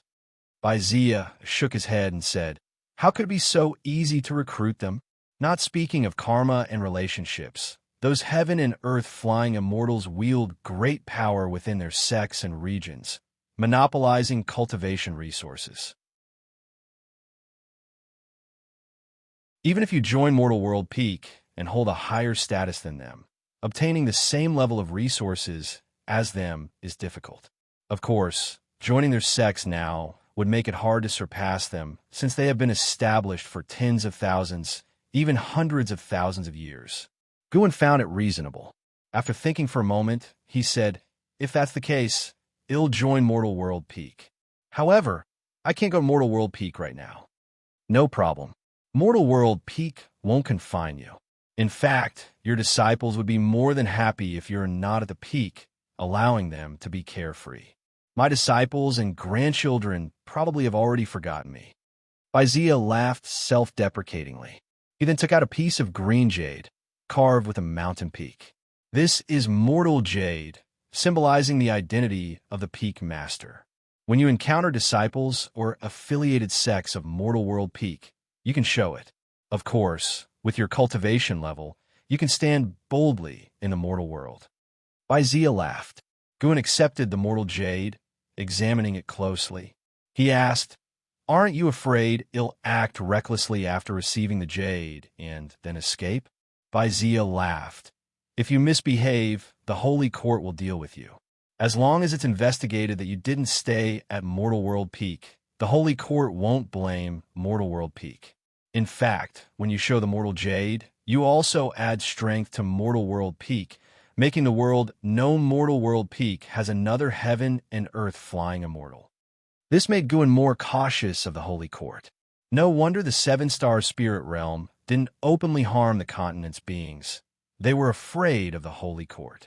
At that time, the Starseed congregations also sent many disciples to gather evidence against the seven-star spirit realm, seemingly to accuse them. The Holy Court protected the beings of the world, but not the sections. The world was vast, and the Holy Court couldn't care for every being, so there would always be places where beings suffered. Guin continued to inquire about the power dynamics of Mortal World Peak, and Wuxia didn't hold back, informing him of the allies and affiliated sects of Mortal World Peak, as well as their enemies. Overall, Mortal World Peak had more allies than enemies, which was why it could stand strong in the mortal world. As they continued talking, the conversation shifted to the outer heaven. Guin intentionally hinted at his desire to explore the outer heaven to prevent Wuxia from investigating him in the mortal world. After chatting for a long time, Guin finally took his leave. He didn't head towards the great heavenly spirit land, but instead flew into the depths of the universe. Wuxia watched Guin's departure direction, deep in thought. He mentioned the Star Sea congregations, Seven Stars Spirit Realm, and Deep Sea Spirit Palace. These three forces are adjacent to each other. Could he come from that region? I need to check it out. How could such a place produce a heaven and earth flying immortal without a sect background? Strange. After parting ways with Wuxia, Guin only pretended to head towards the silent destruction domain. Once he escaped the divine sense range of the heaven and earth flying immortal, he used the limitless freedom step to return to the mortal world. Guin's soul re-entered his body, and he stretched with a yawn. It was still not yet dawn. He could sense Xiaoyu's energy absorption aura downstairs. The outer heaven is vast, but the mortal world gives me more peace. Guin smiled as he thought this. He had no need for adventures. He would not wander the silent destruction domain, battling with heavenly demons. One step at a time. With the annual lifespan income, he couldn't imagine how powerful he would be in 10,000 years. 10,000 years was not long for a heaven and earth flying immortal, let alone for a divine immortal of wondrous dharma. Guan picked up a travelogue and started reading. The moon set and the sun rose. Another morning dawned over the Medicine Valley. Guan got up to organize his clothes, then went downstairs to lead the disciples in their exercises. Nearly 1,000 people exercising together was quite a sight. Xiaoyu walked out of the house. She didn't join the exercises, merely watching the disciples practice.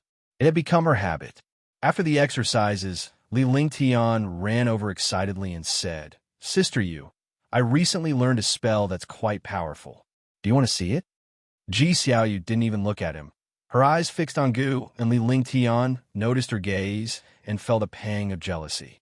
He said softly, "Sister Yu, my senior brother Gu is quite the charmer. He has a junior sister, and the Daotian sect's holy daughter has feelings for him. Also, Senior Lu, who left earlier, wants him as her Taoist friend as well." Xiaoyu slightly frowned and glanced at him, asking, "Why are you telling me this?" Li Lingtian fake coughed and said, "I was afraid you didn't know." Xiaoyu responded coldly, "Do you know why you're not as good as Yang Jian?" "Why?" "Because your mind is impure. As a cultivator, you're thinking about romantic affairs. It's ridiculous and unworthy. I do have feelings for him, but I haven't thought of becoming Taoist friends. My goal is to pursue the immortal path, and so is his. That's why, despite having many romantic interests, he is no Taoist friend."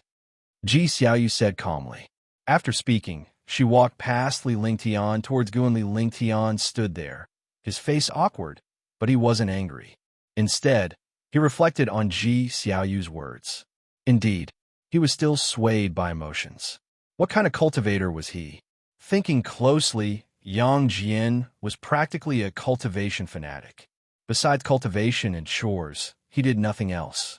Li Lingtian rubbed his chest, still sore from sparring with Yang Jian last night.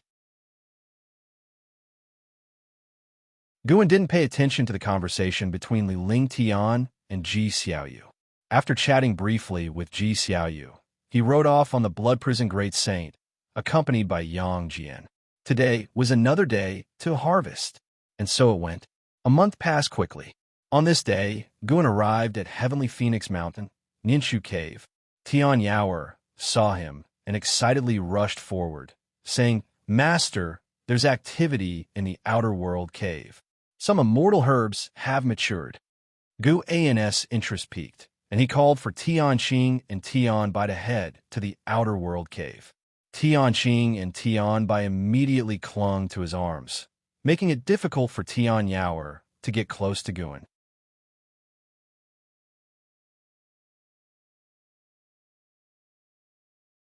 Chapter 276, G-Number Lifespan, Wandering Immortal's Arrival. After arriving at the Outer World Cave, Guan indeed saw a 7th-order medicinal grass maturing. However, he felt it could still be left to grow, as the roots at the bottom of the plant kept growing, generating more seeds in the surrounding soil. Guan watched for a while.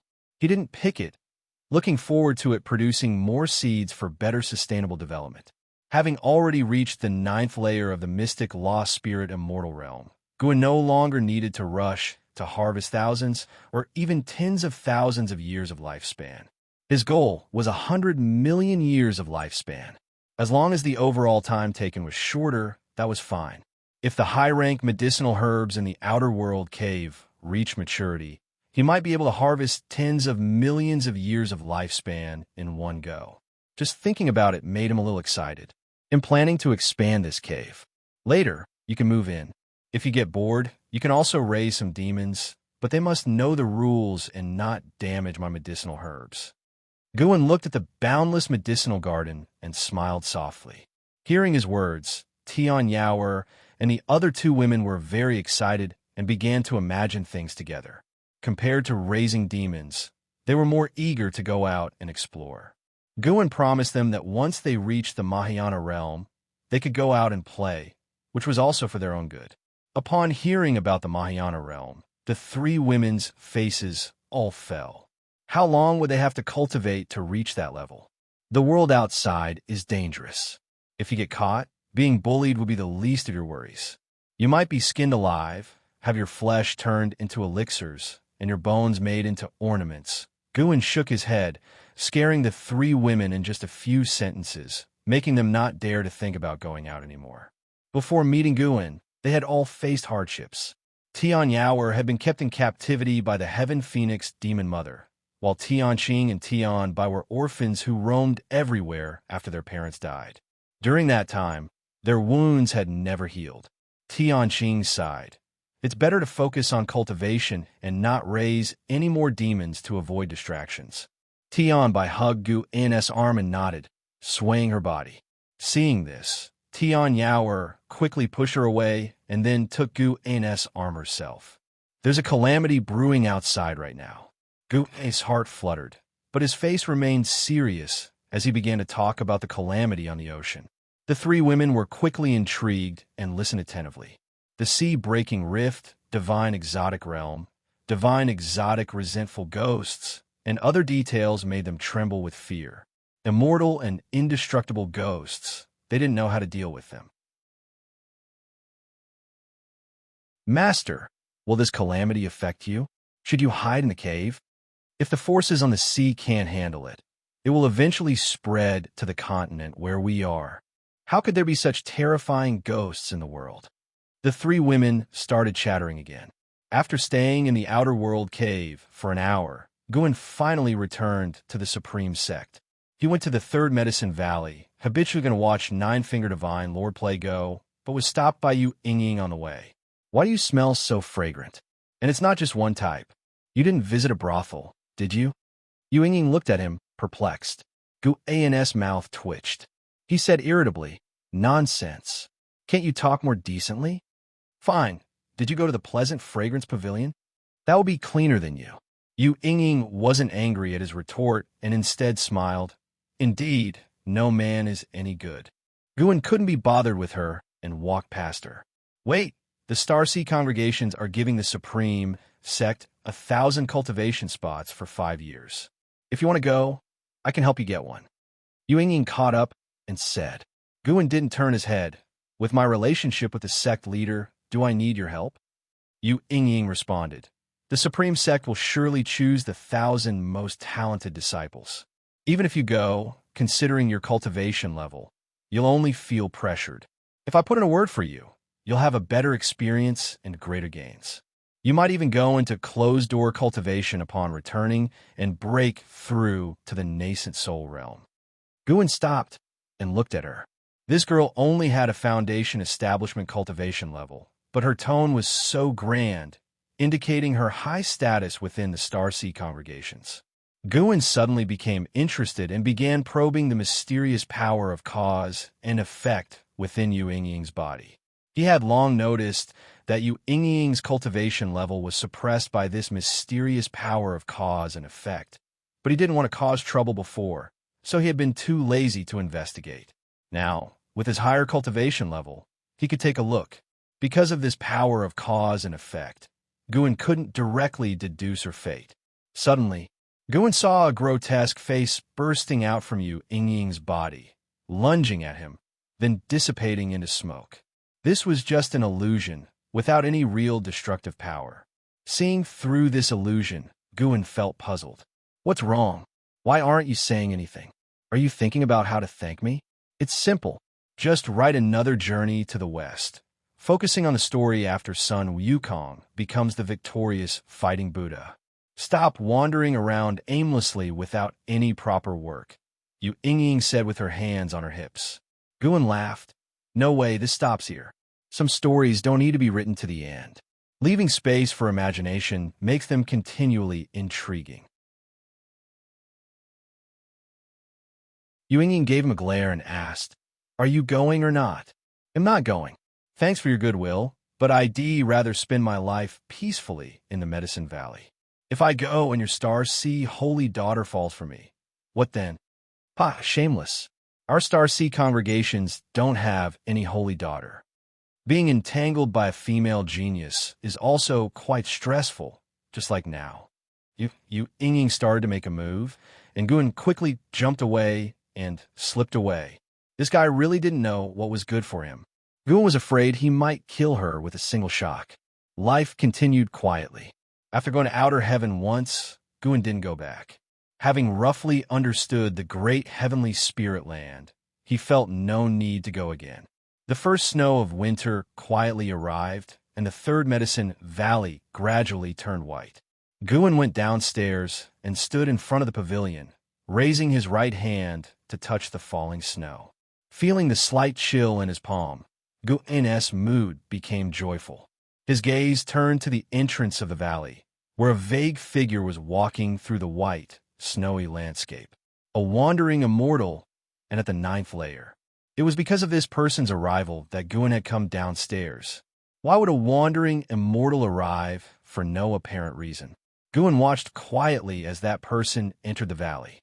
The person was a handsome monk draped in a cassock, holding prayer beads, advancing with his eyes closed.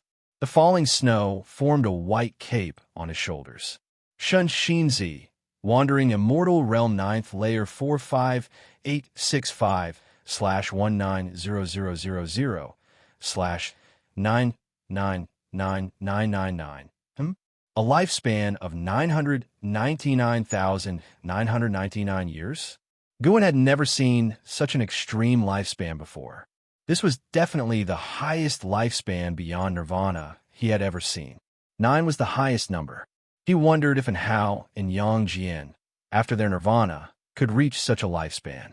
Guan pondered thoughtfully, watching as Xianxia walked toward the Go area in the Medicine Valley, evidently heading for Nine-Finger Divine Lord. Many disciples in the valley noticed Xianxia's arrival. So not only was Guan watching him, Xianxia did not draw much of his attention, and he did not even open his eyes. After arriving among the crowd, Xianxia heard Nine-Finger Divine Lord's urging voice. "Can you play faster?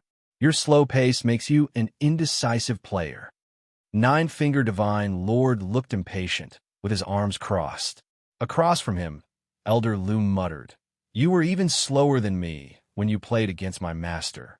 Nine-Finger Divine Lord glared and replied, "I wanted to drag it out and win against your master." "Do you think you can drag it out and win against me? Even if you lay in coffin, I could leisurely sit here and wait for your next move. Does it have any meaning?" Hearing this, Elder Lu's face turned green. The surrounding disciples, displeased, began to criticize Nine-Finger Divine Lord for speaking excessively. Of course, they dared to speak out because they knew Nine-Finger Divine Lord well and knew he wouldn't be genuinely angry. Unbeknownst to Win, Nine-Finger Divine Lord, within the Third Medicine Valley, could show his true self without pretenses, and he enjoyed this feeling. Even in the midst of verbally jousting with everyone, Nine-Finger Divine Lord glanced at Xianxia in the crowd. He only took a look before withdrawing his gaze. Xianxia opened his eyes and began observing the game. After an hour, Elder Lu conceded the match. Others took turns playing, while Xianxia stood by and watched. Although they were curious about him, no one questioned him further. By now, they were used to great cultivators coming to the Medicine Valley to observe Go games, all for Nine-Finger Divine Lord. Guan did not continue to watch Xianxia. He rode the Blood Prison Great Saint and began to patrol the Medicine Valley. After noon, Nine-Finger Divine Lord won another game. He looked at Xianxia and said, "Little monk, want to play a round?" Xianxia responded, "Ba, then I humbly seek your guidance." The disciples, seeing his exceptional aura, made way. After taking a seat, Xianxia made the first move. Having observed 3 games, he already knew the rules. With a smirk, Nine-Finger Divine Lord adopted Guan's aura and played each move faster than the last. In just 30 minutes, Xianxia lost. Nine-Finger Divine Lord asked proudly, "How was it? How do you find this game?" Xianxia pondered. "It truly contains profound principles. The small board encompasses myriad phenomena. black and white swallowing each other, resembles the competition of all things in heaven and earth, ever-changing. It can turn despair into hope and hide traps to kill. Very intriguing. Nine-Finger Divine Lord stood up. Let's go somewhere else to chat. We shouldn't disturb the others playing Go. Xianxia nodded and stood up. The disciples sighed in relief. With Nine-Finger Divine Lord gone, they could enjoy the fun of Go without his constant guidance. Nine-Finger Divine Lord wasn't only formidable at playing, but also loved to instruct them, making their game experience quite torturous. The two walked along the path in the Medicine Valley. Nine-Finger Divine Lord, gazing at the boundless sky, asked, "Little monk, why are you here? Just passing by, or directed by the Bittersea Buddhist sect?" With hands pressed together, Xianxia replied, "I am commanded to go to the sea-breaking rift. Passing by here, I sense your presence, so I came to visit. I didn't expect to find other disciples of my sect in this supreme sect. Observing the chief fortune of this sect, perhaps you intend to support it?" Nine-Finger Divine Lord laughed. "Supporting them? You haven't heard of Sword Venerable Fu Dao?" As Xianxia was about to inquire, his attention suddenly shifted to Yu Yingying, who was passing by at a distance. His brows immediately furrowed. Nine-Finger Divine Lord noticed his gaze and asked, "You saw her too? What will you do about it?" His tone was intriguing, as if eager for a spectacle. Taking a deep breath, Xianxia replied, "A demon should naturally be eradicated."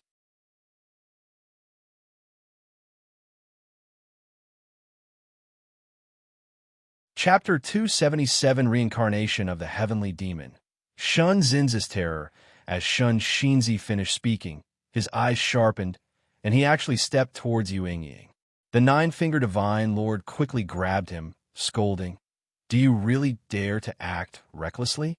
This girl is from the Star Sea congregations, and besides, this place belongs to Sword Venerable Fu Dao. You better not cause trouble." Xianxia sternly said, "Exorcising demons is the duty of us disciples of the Buddhism sect. How can we neglect it out of fear of the strong?" He immediately shook off the Nine-Finger Divine Lord's hand, trying to break free. The Nine-Finger Divine Lord said in a deep voice, "There are countless demons in the world. This demon has not yet done any evil. How can you act directly? Don't forget your mission. There are greater calamities that require your intervention." He felt a headache coming on. How could this lad be even more stubborn than 10,000 years ago? Although he knew that Yu Yingying had no relation to Sword Venerable Fu Dao, causing trouble here would inevitably break the peace of Medicine Valley, something he did not wish to see happen. Xianxia frowned, his gaze fixed on Yu Yingying. Yu Yingying seemed to sense something and turned her head to look at Xianxia. Their gazes pierced through the endless white snow, colliding in midair. For some reason, upon seeing him, Yu Yingying inexplicably felt uncomfortable and a bit scared. She instinctively avoided Shenzhen's gaze and ran away. After walking some distance, her panic did not subside, and she looked back instinctively, only to find Xianxia still staring at her, scaring her into quickening her pace. She hurriedly walked away in a daze until she bumped into someone, waking her up. She took a closer look and found that she had bumped into Guan amidst the falling snow. Guan stood in his blue robe, drifting with the wind. He held a mirror in his hand, like a folding fan. The hair crown on his head reflected the light, and along with the gold pattern on his forehead, it made Yu Yingying stare in awe. For the first time, Yu Yingying felt that Guan had such an air of elegance. If there were truly immortals in this world, they would probably look like this. "What's wrong with you?" Guan asked. Of course, he knew what was going on, but he had to pretend to be oblivious. Yu Yingying snapped out of her daze, and for some reason, felt calmer in front of Guan. Just now, a monk kept staring at me. Yu Yingying said aggrievedly. Guan laughed. "Aren't you the one who's fearless? How can you be afraid of a mere monk?" Yu Yingying glared. I don't know why, I just felt uneasy under his gaze. Uneasy? Did you do something guilty? Stealing his cassock? Do you take me for Black Bear's spirit? With Gu An's teasing, Yu Ying completely relaxed.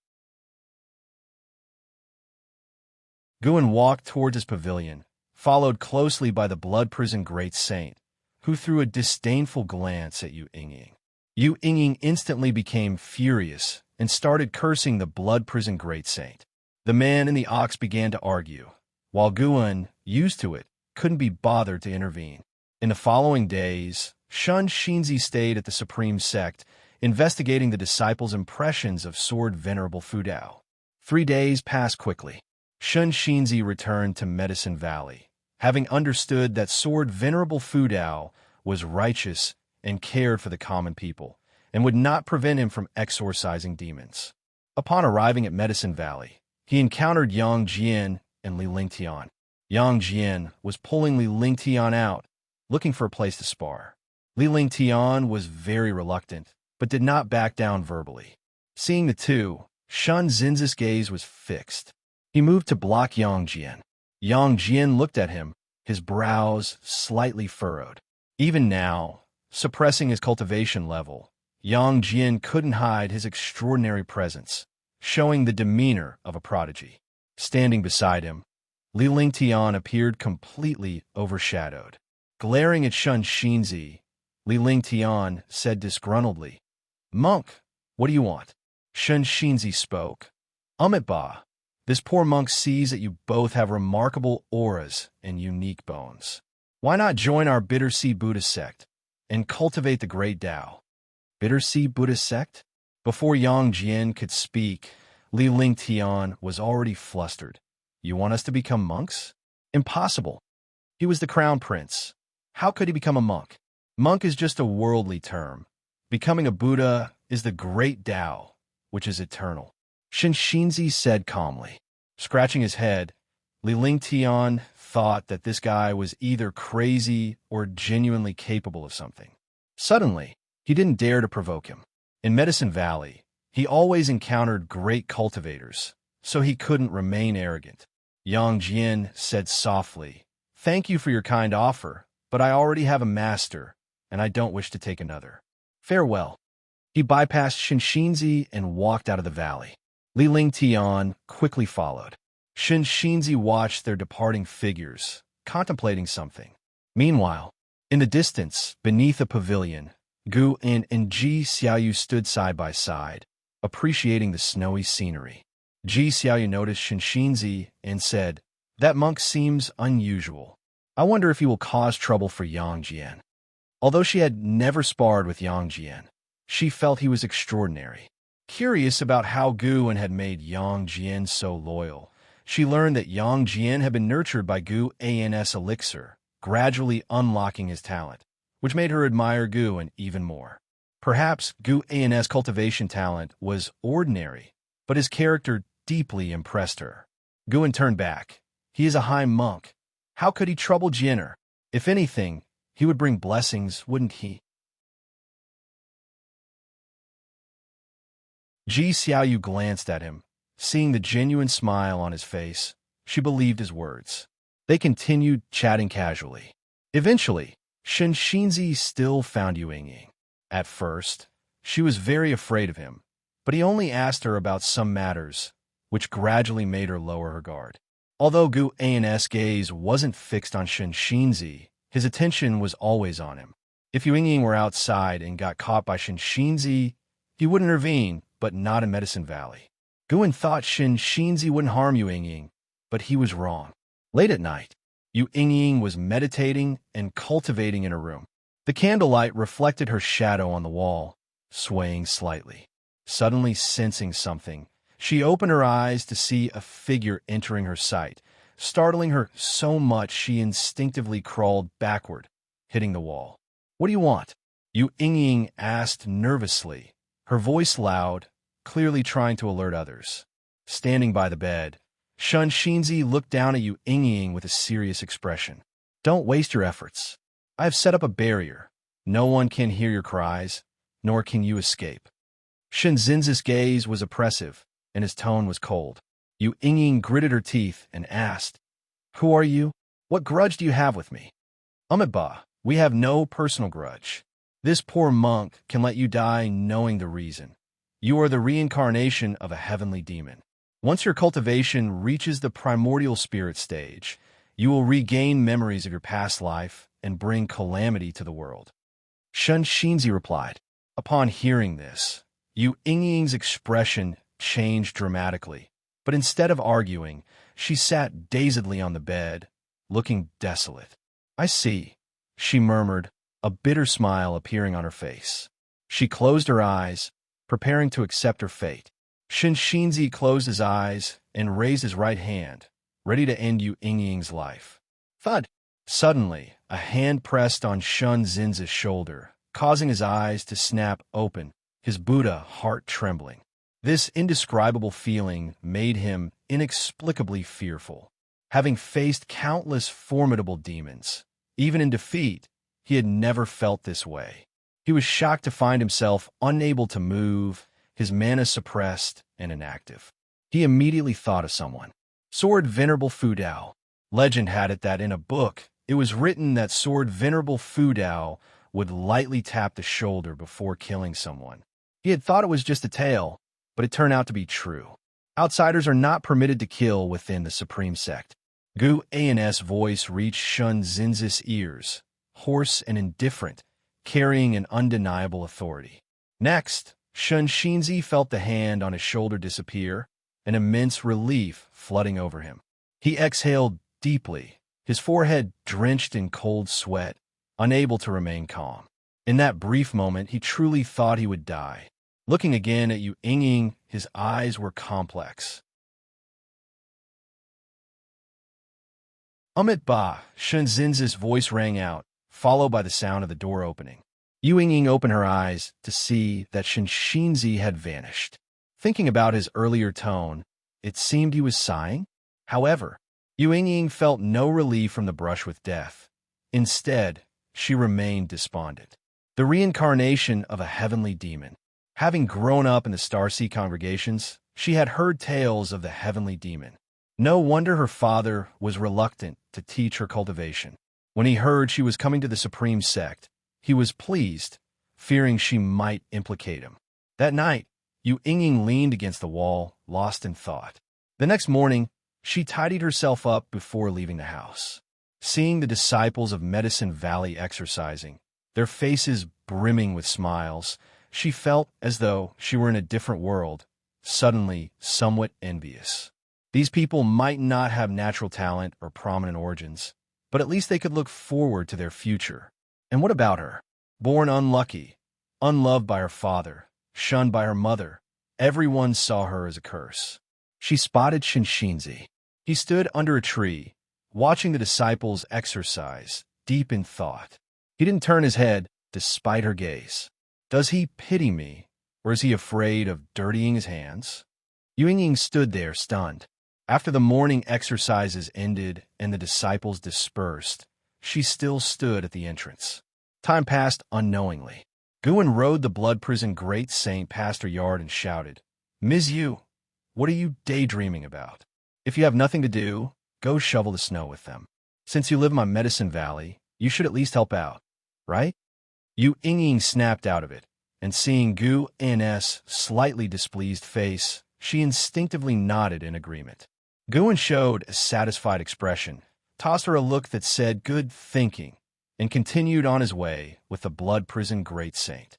At that moment, Yu Yingying came to her senses, recalling Gu An's arrogant expression. She couldn't help but stomp her feet, muttering, "Making me do the chores." Although she cursed, her heart wasn't angry. She suddenly thought, there's no place for her in the world, but this Medicine Valley accepted her. She's not that miserable after all. The worst-case scenario, she would never cultivate, live a few hundred years like Guan, and then die. As for where she'd go in the next life, she didn't care anymore. In the next life, she wouldn't be her.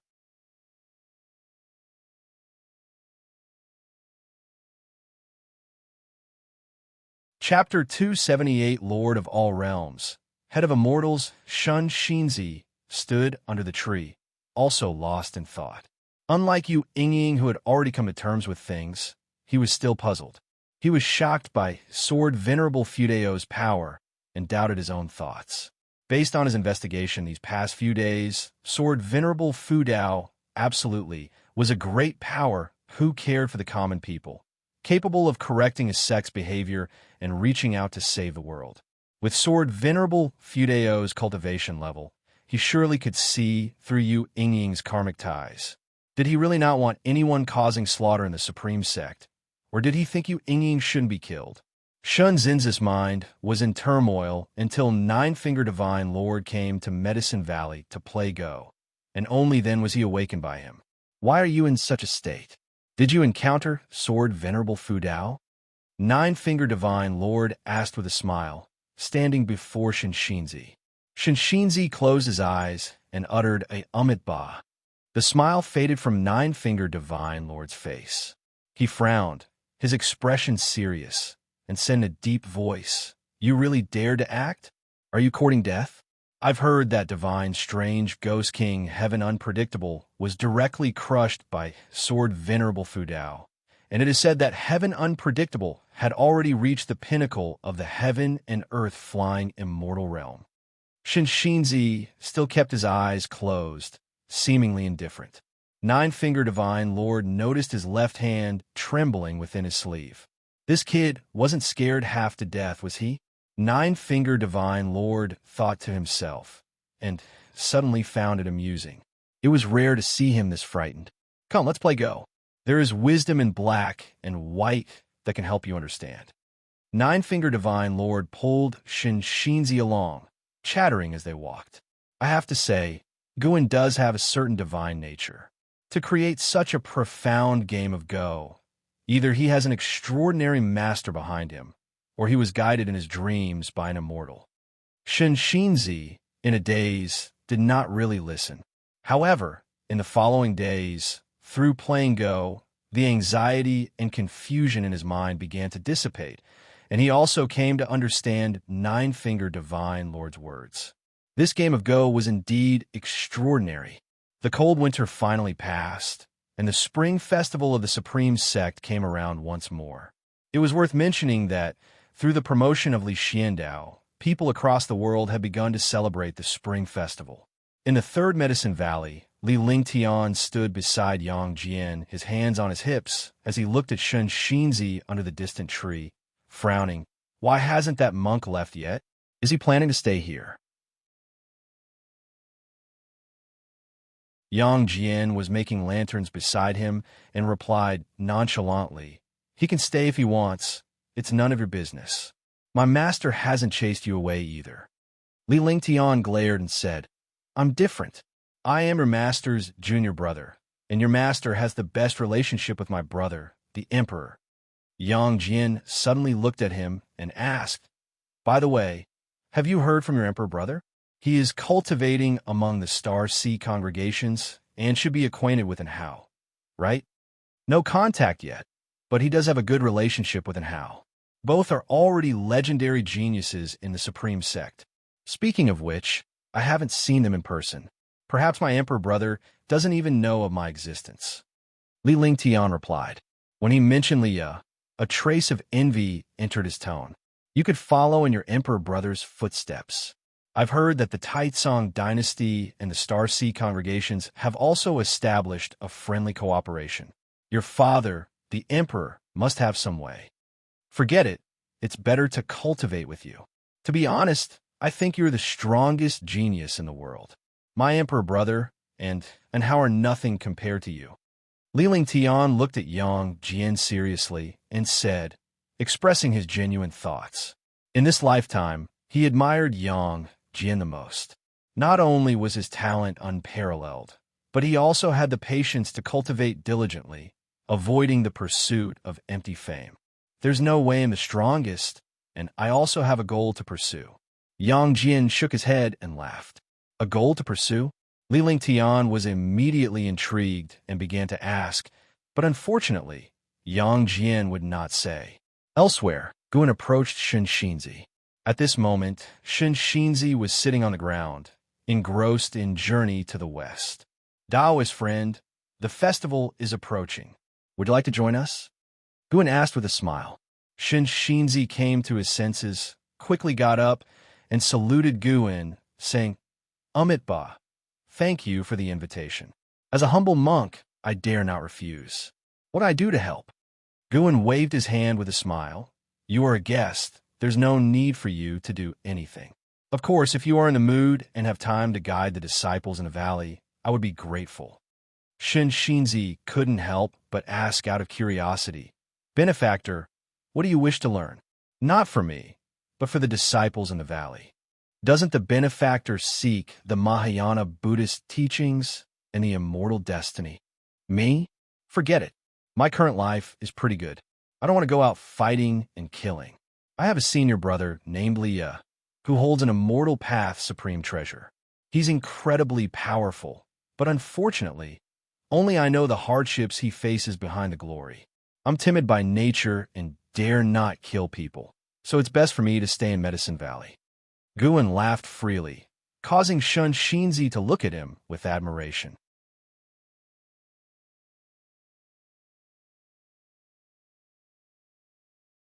When Sage Fuchin spoke of the Lord of the Holy Court, Xiantian, and how fell into endless imagination. The Lord of the Holy Court, ruling the mortal world, how powerful must that be? Wouldn't that be akin to the Heavenly Emperor in the Investiture of the Gods, or the Jade Emperor in Journey to the West? And Hao's name also had Hao in it. Could he not become the Lord of all realms, the head of immortals, one day? A flame of unparalleled ambition ignited in Hao's heart. Since he was on the path of immortal cultivation, how could he not strive for the supreme throne? Time flew by, and in the blink of an eye, 12 years had passed.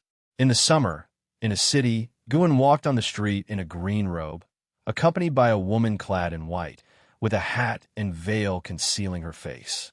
This woman was Ji Xiaoyu. Why come to this city? Ji Xiaoyu curiously asked. At the beginning of the year, she had told Gu and she wanted to go out and see the mortal world and comprehend the Tao, hoping Guin could accompany her. Initially, Guin did not agree, but she kept bringing it up, and he eventually gave in. One of my junior brothers lives in this city. Guin answered, then recounted his acquaintance with Xiaochuan. Ji Xiaoyu listened attentively, her heart touched. Indeed, not everyone had her extraordinary talent. Most people's spirit root qualifications were average, just like those in the Third Medicine Valley. Xiaochuan's decision to give up the immortal path deeply moved her. Of course, she only admired Xiaochuan's determination. She would never give up on immortal cultivation. They chatted as they walked. They entered an inn and went to a window seat on the second floor. Ji Xiaoyu asked, if Xiaochuan passes away first, will you be sad? Guin was already a core formation realm cultivator, certain to outlive Xiaochuan. Guin smiled. If he leaves without regret, I won't be sad. Even if he passes, I will always hold a place for him in my heart. Ji Xiaoyu nodded. Guin teased. If I pass away, will you be sad? Ji Xiaoyu didn't console him, but thought through the question seriously and replied, I will feel sad, but it won't affect my emotions. I too will eventually reach the end. We will both enter reincarnation. It's just a matter of who goes first. You have a clear perspective, not disappointing my teachings over the years. What have you taught me? My words, my actions, they influence you. True. Ji Xiaoyu nodded in agreement, making Guin smile more broadly. This girl was so easily tricked. She was even more fun than in their past lives. Just as Guin was about to speak, a sound of breaking through the air came from the sky. Make way! Make way! A rude voice echoed above the city, drawing Guin and Ji Xiaoyu's attention. They turned to see a sea dragon flying low, stirring up debris along its path. On the sea dragon's head stood a young boy.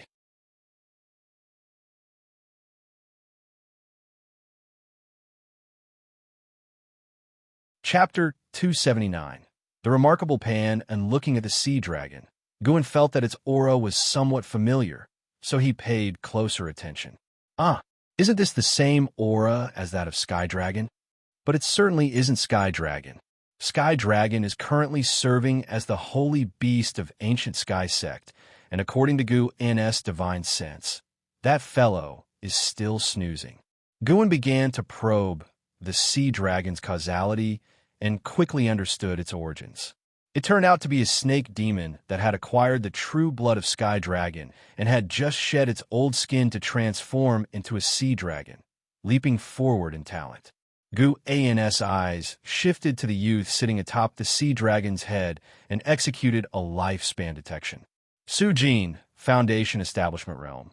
9 layers 32/350/3080. A lifespan limited to 3,080 years. In the past would surely be considered a rare talent, but in the present world, it could only be said to be talented, though not top tier. Su Jin, dressed in white robes, splendid and regal, donning an intricate hair crown, looked vibrant and energetic, appearing to be only 16 or 17 years old. The sea dragon beneath his feet, Tin Zhang Long, stirred up a strong wind as it flew low, lifting tiles off buildings, palaces, and even lanterns and sunshades off the streets, causing much chaos wherever it passed. Ji Xiaoyu frowned as she watched, raising her cup, preparing to take action. Guan held her hand, smiling. "Don't be hasty." Ji Xiaoyu turned to him and said, "This is a city of mortals. Though there are some cultivators, they're few and far between. How could they stop that?" Before she could finish, the sound of a sword being drawn echoed throughout the city. Immediately after, the sea dragon let out a piercing scream as blood gushed from its spine, plummeting towards the street. The commoners on the street scurried away in panic, while Su Jin, atop the sea dragon's head, was flustered. He quickly leaped off, landing on a nearby rooftop. He had just landed when a sword was placed against his neck, causing his pupils to dilate in terror and beads of cold sweat to stream down his face. "Who are you? What do you want?" Su Jin asked tremulously, followed by a voice behind him. "So brazen and reckless. Are you trying to disregard Taikang's laws?" Inside the inn, Guan withdrew his gaze and looked at Ji Xiaoyu, smiling. "See?" The one who had taken action was a nascent soul realm cultivator who practiced the art of concealing their aura, which is why Ji Xiaoyu had not noticed.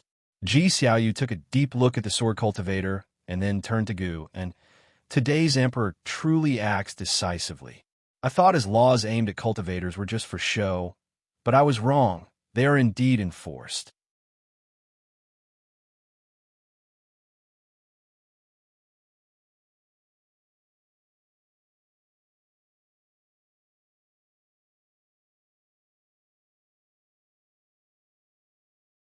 Qi Jiuxiao glanced at him and then pulled out several books from within his robes, offering, "Take a look at Journey to the West. It's also from the Supreme Sect. This book has become wildly popular at sea, and it's even made me consider another trip to the Supreme Sect." Journey to the West? And Hao looked at the book in Qi Jiuxiao's hands. He had already heard about the book, written by Pan and of the Supreme Sect. He knew who Pan was. His junior sister was even under Pan An's mentorship. And Hao couldn't help but recall his first encounter with Gu, and when they witnessed LV Baitian returning to peak form, exhibiting a formidable cultivation level. But Gu An's cultivation and talents seemed so ordinary, and such an ordinary person had managed to spread his fame all the way to the seas. Truly remarkable.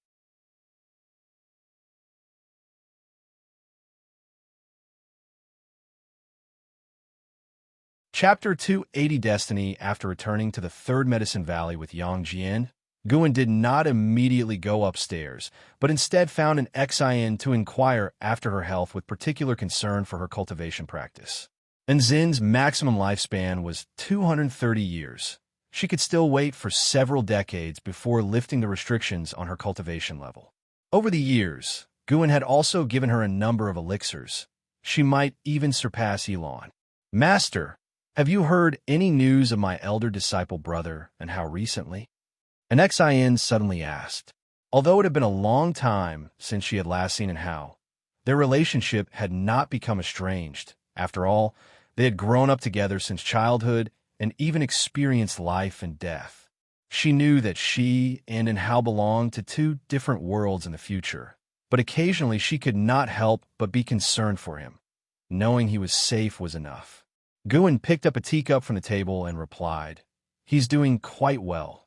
He has now become the foremost talent of the Star Sea congregations and has cultivated the awe-inspiring flame primordial treasure body. This intelligence had been mentioned to him by LV Batian before, so now, when he spoke of it, he wouldn't reveal his true cultivation level. And Xian listened intently, her face brimming with smiles.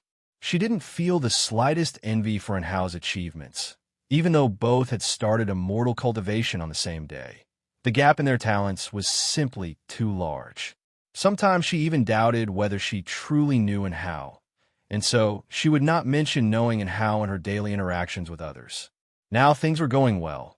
She lived carefree within Medicine Valley. Though there was no hope of pursuing the immortal path, at least her days were fulfilling and interesting. After Guan finished speaking, and Xian propped her cheeks with both hands and laughed. My elder disciple brother is truly impressive. It's hard to imagine what kind of great figure he will become in the future. Guan smiled and said, then practice hard and strive to see a further future. And Xian nodded and then brought up the white spirit rat, her face filled with indignation. As the white spirit rat grew stronger in cultivation, it became increasingly difficult for her to control, and now would only listen to Guan inside Medicine Valley. It was practically a tyrant, often playing tricks on the disciples. Of course, the white spirit rat was just mischievous and wouldn't harm the disciples, which was also the reason Guan couldn't be bothered to discipline it. There was one time when the white spirit rat accidentally injured an Xian and was severely beaten by Guan. It never dared to hurt people again.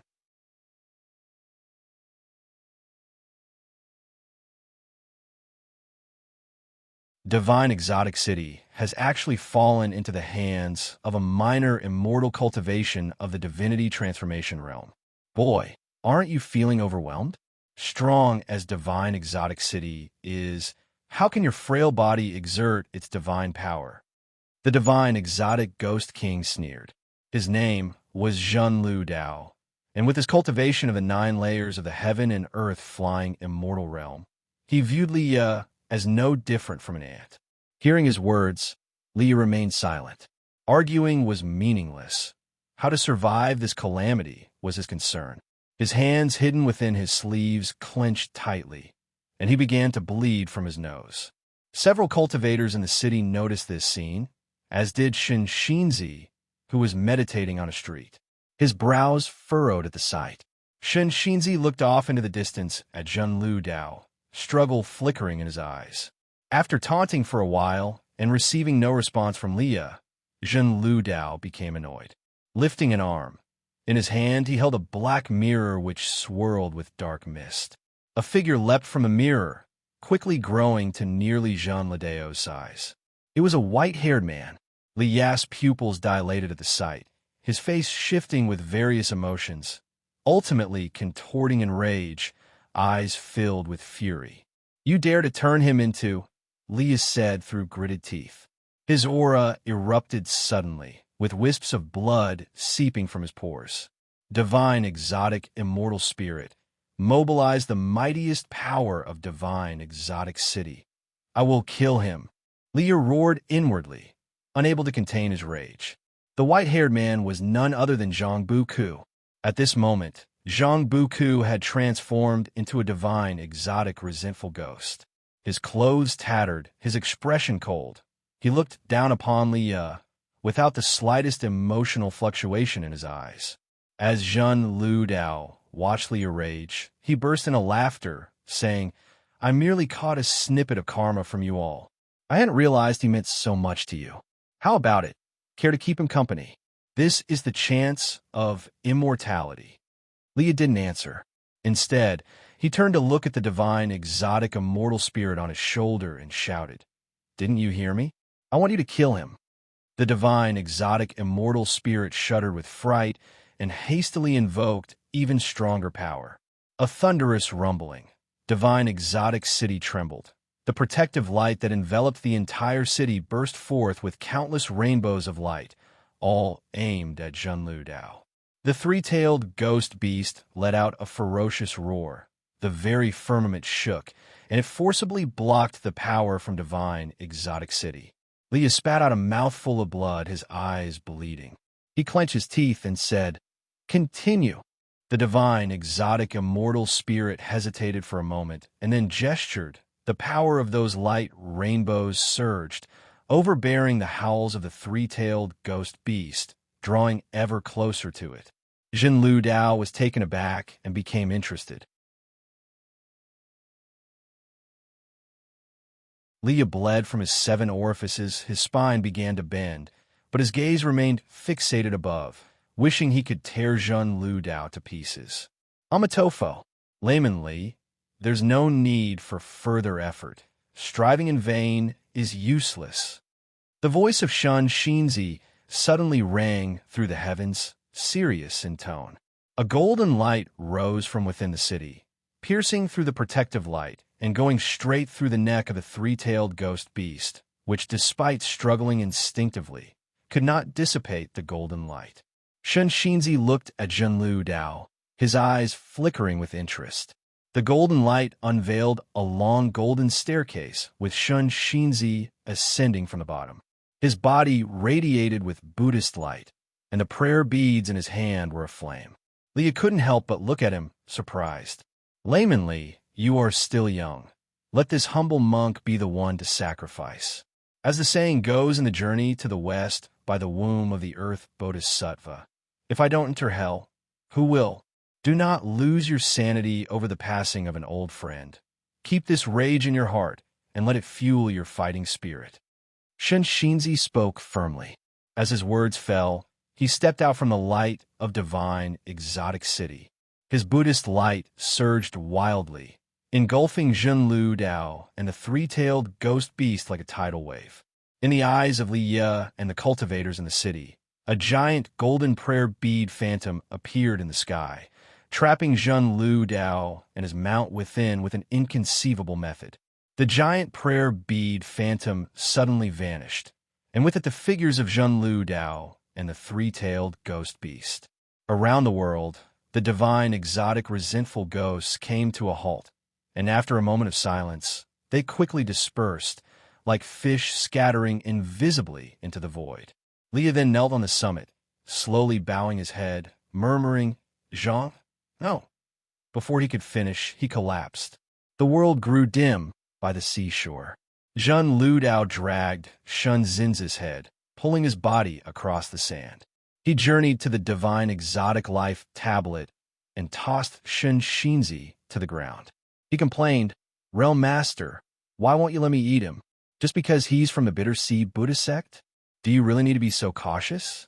The voice of the Master of Divine Exotic Realm came out from the Divine Exotic Life Tablet. "He has significant karma. You must not kill him. Also, you may not kill anyone with close karma," to Zhang Buku. Jean Ladeo's demeanor changed, a sudden flare of anger emerging as he glared. "Why? The being called Destroyer of Heavens has personally requested that I protect Zhang Buku." Hearing this, Jin Lu Dao paused, then sank into silence. Taking a deep breath, he said no more and turned to leave. Once he disappeared, the Master of Divine Exotic Realm emerged from the life tablet, approached Xianxia, and looked down, murmuring, "A reincarnation of a heavenly demon." What exactly is the Bitter Sea Buddha sect scheming? He lifted his right hand and began healing Xianxia with his own divine power.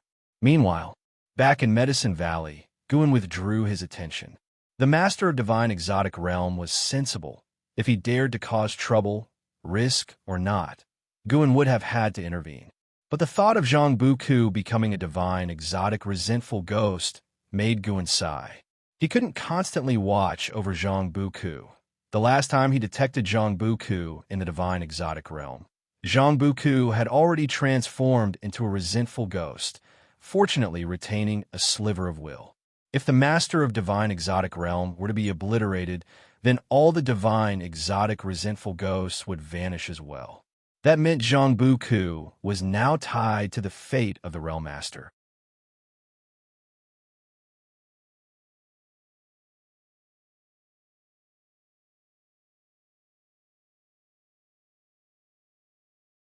Guan's expression became calm as he said, Buku has always had a tough life, carrying the burden of half of the demon clan's bloodline, but he has managed to survive till now. Why can't he turn misfortune into safety this time? But Leah stammered. Senior brother, this incident isn't your fault. He chose to venture into the sea-breaking rift himself. Don't carry too much burden. Besides, I truly believe he can turn danger into safety. Junior brother Gua, Leah began. Look at you. If Buku saw you like this, he would surely laugh at you. Aren't you brothers who have gone through life and death together? Do you intend to join him in death? You must have faith in him. He will definitely be able to turn danger into safety. If you don't cultivate diligently, you might even fall behind him. After every great adversity comes great fortune. Don't underestimate him. Guin said with a smile, a look of anticipation on his face. Leah knew Guin was comforting him, but he couldn't help but think, what if Zhang Buku truly could overcome this peril? Guin invited him to sit down and inquired about his experiences over the years. Leah began to share his life in the past years, and Guin interjected with questions from time to time. The more he did so, the more ashamed Leah felt. Zhang Buku was gone. The pain in Junior Brother Gu's heart must have been no less intense than his, considering Junior Brother Gu also carried the emotional weight of Zhang Xianxia. And yet, Junior Brother Gu still comforted him. A divine exotic immortal spirit appeared on Li Ya's shoulder without him noticing. It looked at Gu and blinked slyly, but Leah missed this moment. The two brothers talked for a long time. Until dusk, Leah stood up. He looked at Guin and said, I've come back this time just to tell you about this. Thank you, Junior Brother Gu. I won't give up hope. It'll cultivate even harder and will save Zhang Buku sooner or later. Determination colored his face, and his eyes blazed with fighting spirit. Guin naturally encouraged him, and so Leah left. He didn't exit through the window, but walked down the stairs. Guin did not accompany him. Leah stopped in front of the Blood Prison Great Saint, turned to look at it, and said, Ox Head, I swear I won't let anyone I care about end up in danger again. And your master, I will protect him too. With those words, he leaped into the sky and vanished into the horizon. The Blood Prison Great Saint rolled its eyes and muttered, crazy in the head. Who's protecting who? And why are you telling me? Am I your father? A month after Li Ya's departure, another person returned. It was the monk Xianxia. He made his way to the Third Medicine Valley. He paused at the entrance to the valley, somewhat dazed by the sight of its inhabitants sweeping, watering the soil, playing Go, painting, and playfully chasing each other. Everything seemed so harmonious.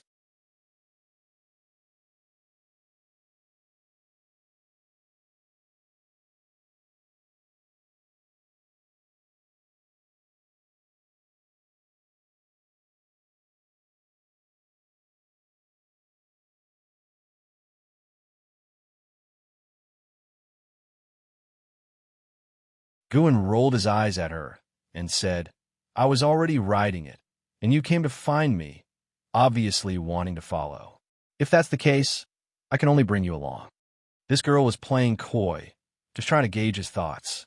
Sure enough, upon hearing his words, Ji Xiaoyu's lips curved into a slight smile, and a charming smile brightened her face.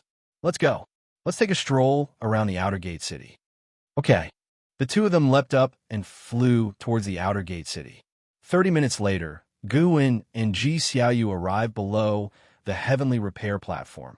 Looking up, the platform was swarming with people, a magnificent sight. Guin felt the presence of many in the immortal path realm, and although his days passed year by year in sameness, the supreme sect was growing stronger each year. It was said that the Hall of Elders in the sect had changed a lot of members, and the overall cultivation realm had elevated. Clan families within the gate would recruit cultivators from overseas, so those who stepped down were not suppressed. Instead, they became stronger and gained greater benefits. As Guin surveyed the scene, he employed lifespan detection. He liked to see the maximum lifespans of people, something even divine immortals of wondrous dharma could not detect. Ji Xiaoyu initiated. I heard you know another Ji Xiaoyu? Guin responded, yes, the third miss I mentioned before. Is she me? Ji Xiaoyu suddenly asked. Guin looked at her in surprise. Had the girl already awakened past life memories?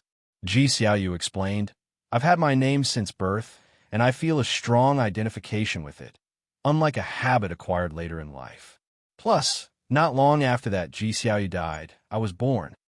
The first time I met you, I felt a closeness to you, and coincidentally, you knew the other Xiaoyu.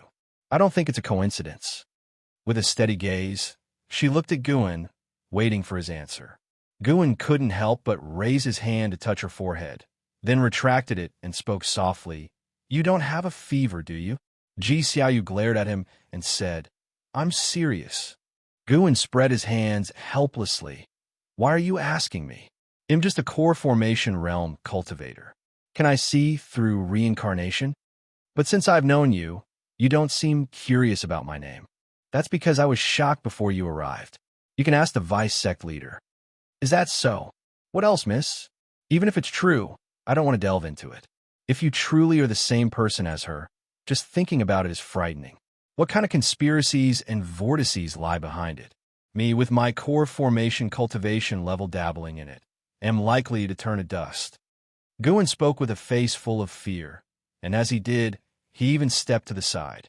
After listening, Xiaoyu found his reasoning sound, but seeing his expressions and gestures, she couldn't help but feel both aggravated and amused.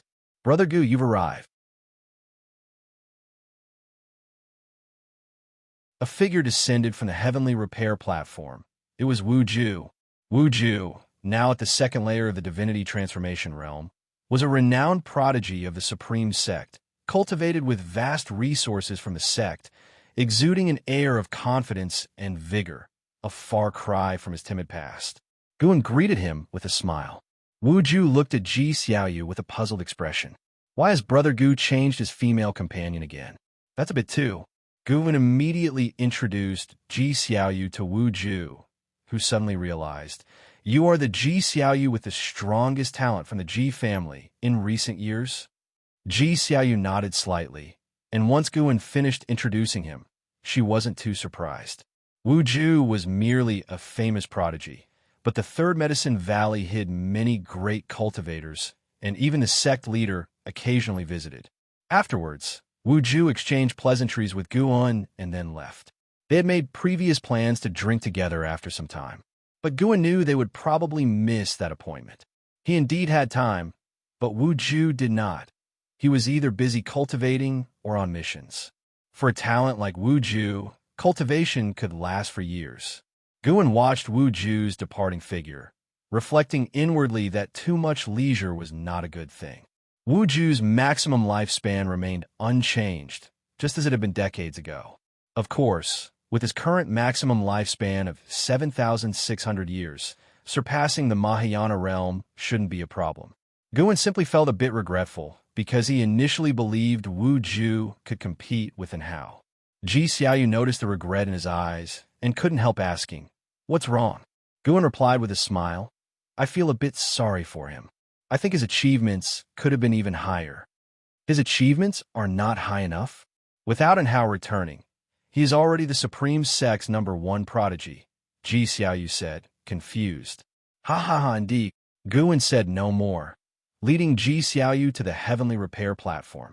Miss Third once attempted to lift the heaven-cutting axe. You can also try when your cultivation level is higher, Guan casually mentioned.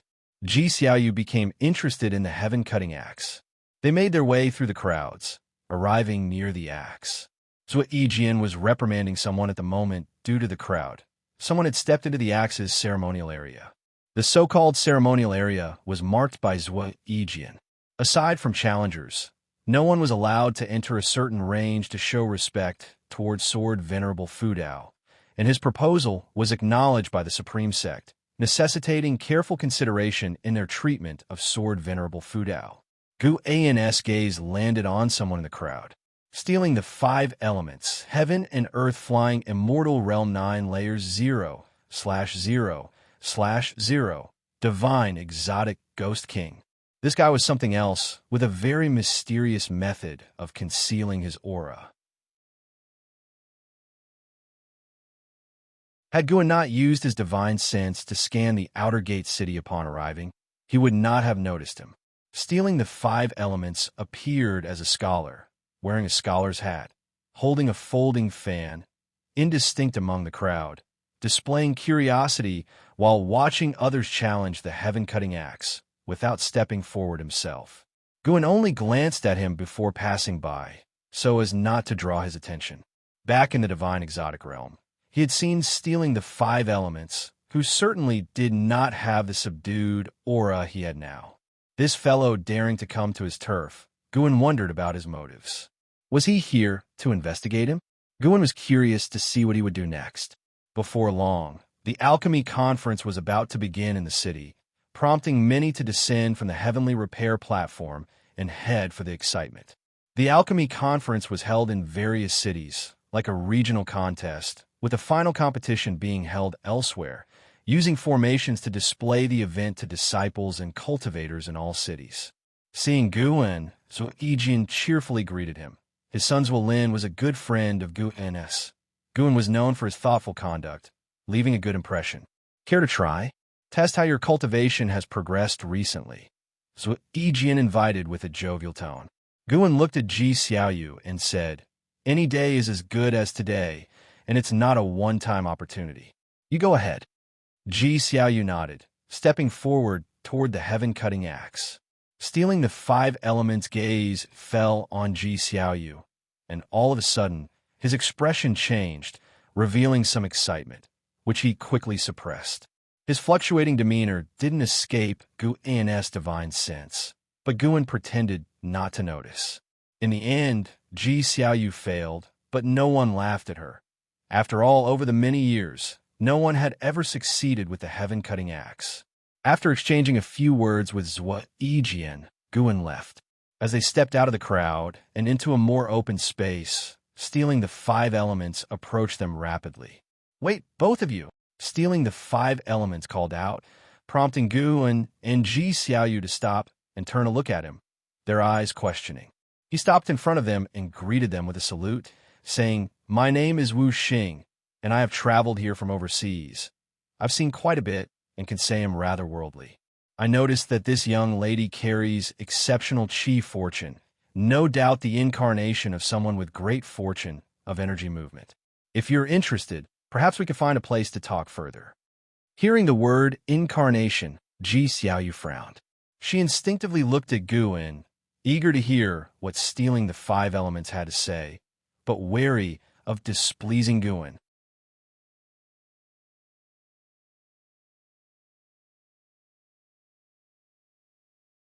Chapter 283, Reincarnation Path Emperor. Facing Xiaoyu's questioning gaze, Guan naturally agreed. Then, the 3 of them found an inn and sat down, with Guan choosing a spot on the 2nd floor by the window. He liked to chat in this spot while watching the bustle of the streets below. Stealing the 5 elements glanced at Guan and Xiaoyu, then pinched his teacup, looked at the surface of the tea, and said, "Although we are meeting for the first time, this young lady must have an innate Taoist talisman hidden within her. Speaking of which, you and I are old acquaintances. In one of your past lives, you had formed ties with me." After he finished speaking, he first glanced at Guan and then at Xiaoyu. He was uncertain of the relationship between the two, so he spoke very cautiously. Guan understood his concerns and said, "Taoist friend, feel free to speak. She is very curious about her past life." Xiaoyu nodded and asked, "How long ago was that?" Stealing the 5 elements revealed a smile and said with feeling, "It must have been nearly 20,000 years ago." 20,000 years? The faces of both Gu and Xiaoyu changed drastically. Guan's expression was feigned while Xiaoyu was genuinely shocked since the known history of the Ji family didn't even span 20,000 years. "Who were you 20,000 years ago? And why did you come to the Supreme Sect?" Xiaoyu asked cautiously. Guan could feel that stealing the 5 elements had already imposed a restriction, making it impossible for other diners to hear their conversation. Stealing the 5 elements answered, "To be honest, this trip to the Supreme Sect was specifically for you. I can sense that you have reincarnated again. In terms of status, I should respectfully call you a senior. If not for your intervention back then, I would have ceased to exist long ago. Talking about the past, his face was full of nostalgia, his gaze unfocused, as if his thoughts had drifted back to the distant past. Xiaoyu furrowed her brows and asked, "Why did I reincarnate?" Stealing the 5 elements said, "I only know you experience calamities.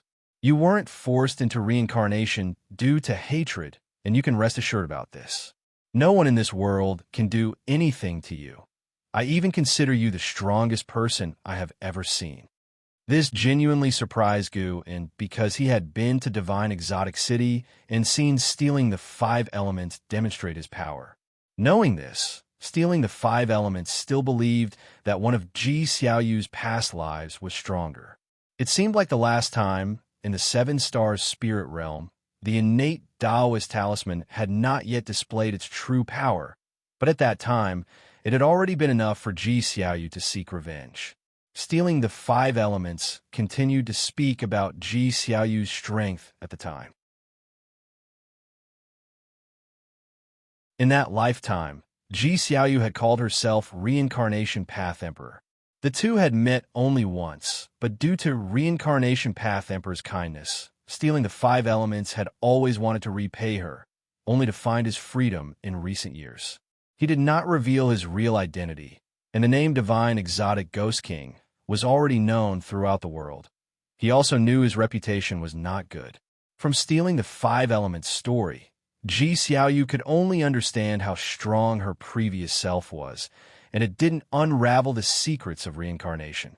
She looked at stealing the 5 elements and asked, "What exactly do you need from me now? I can't help you with anything in my current state."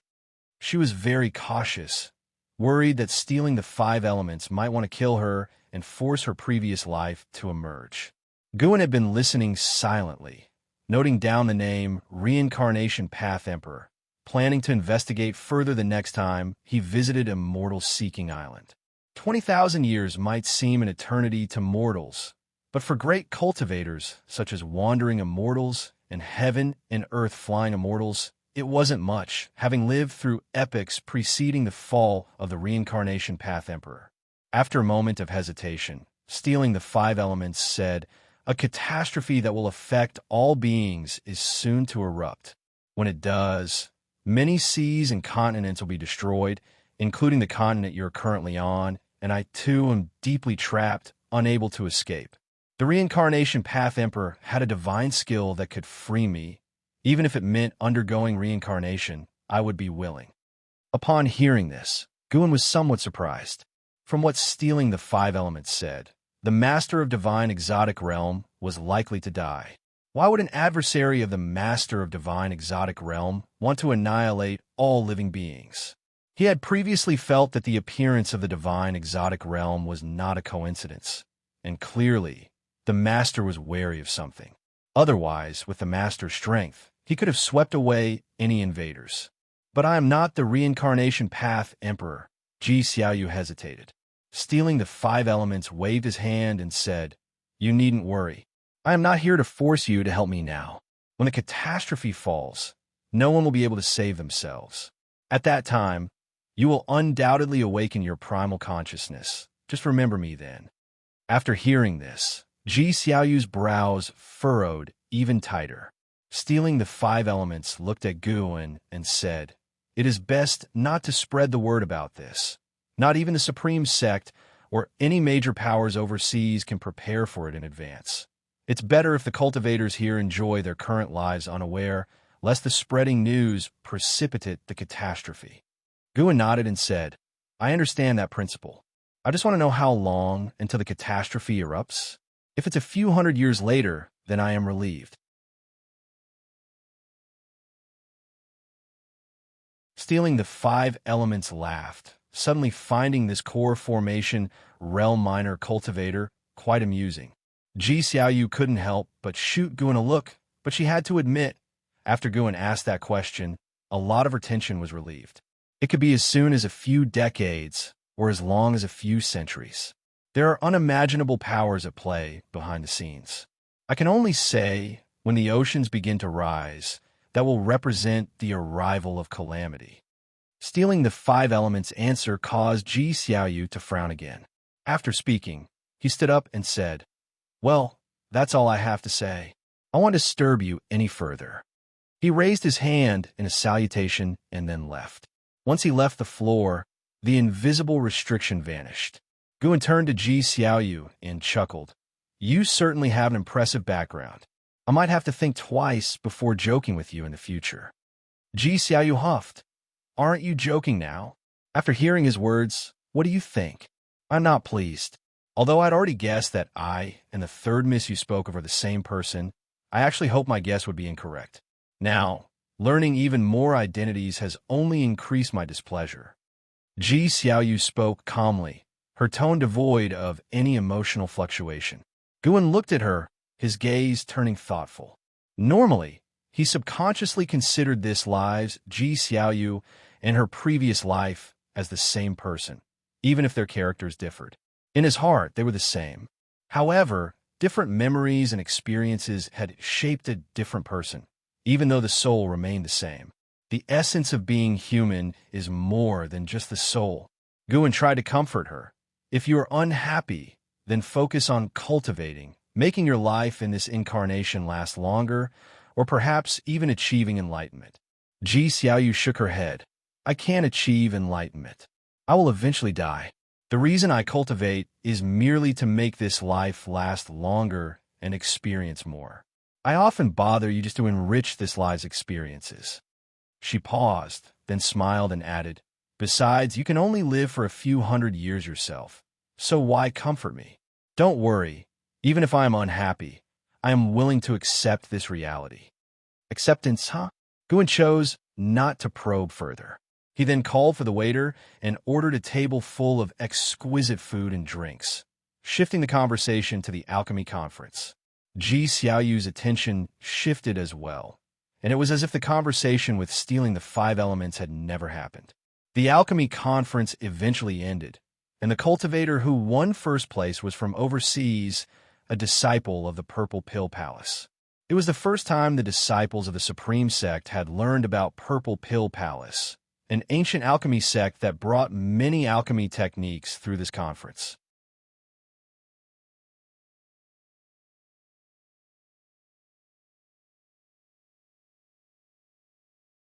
Stealing the 5 elements, smiling, waved his fan. He was not afraid of the 9-finger divine, Lord's suspicions. With his cultivation level, it was impossible for the divine Lord to see through him. In the entire Supreme Sect, there was only one person he feared, Sword Venerable Fudao, who seemed to have accepted him as long as he did not cause trouble. Alas, the 9-finger divine Lord inhaled deeply and declared gravely. He had lost to stealing the 5 elements 6 times and felt utterly humiliated. The surrounding crowd cheered, exacerbating his depression. Stealing the 5 elements stood up and laughed. To celebrate this victory, how about I teach everyone a spell for close combat? The disciples were even more delighted, their cheers drawing the attention of other disciples from afar.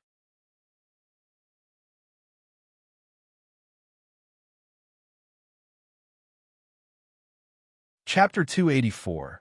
Zhang Buku becomes a disciple seeing that stealing the 5 elements was willing to teach the disciple sorcery.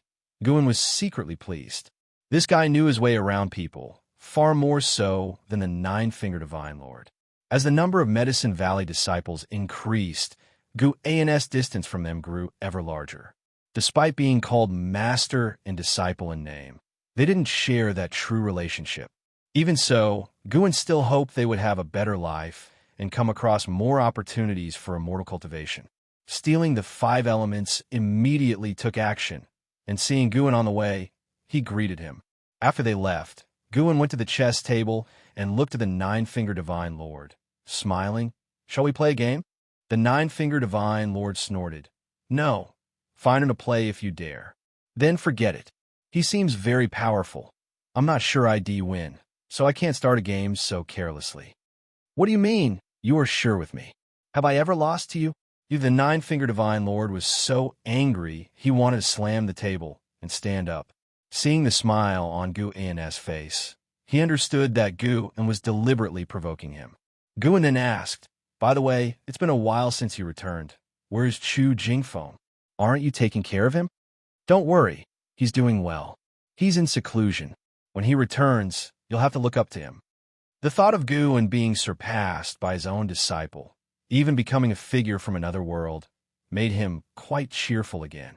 Guan sighed. If that's true, that would be wonderful. I have no hope of becoming an immortal. If he can achieve immortality, then I would also know an immortal, and my life would be without regrets. The Nine-Fingered Divine Lord really wanted to say that he himself was an immortal, but looking at Gu An's expression, he felt ashamed. What was wrong with himself? Why was he being so petty? Guan noticed the change in his expression and cursed inwardly. The old man still wants to rile me up. Watch me retreat to advance. The Nine-Fingered Divine Lord began speaking about the sect where Chu Jingfeng was located. He had sent Chu Jingfeng to an overseas branch of a sect, which, although not as powerful as the Starseed congregations, was still stronger than the Supreme Sect. Guan listened intently to his tale of the overseas realm. It was nearly evening when Guan returned to his attic.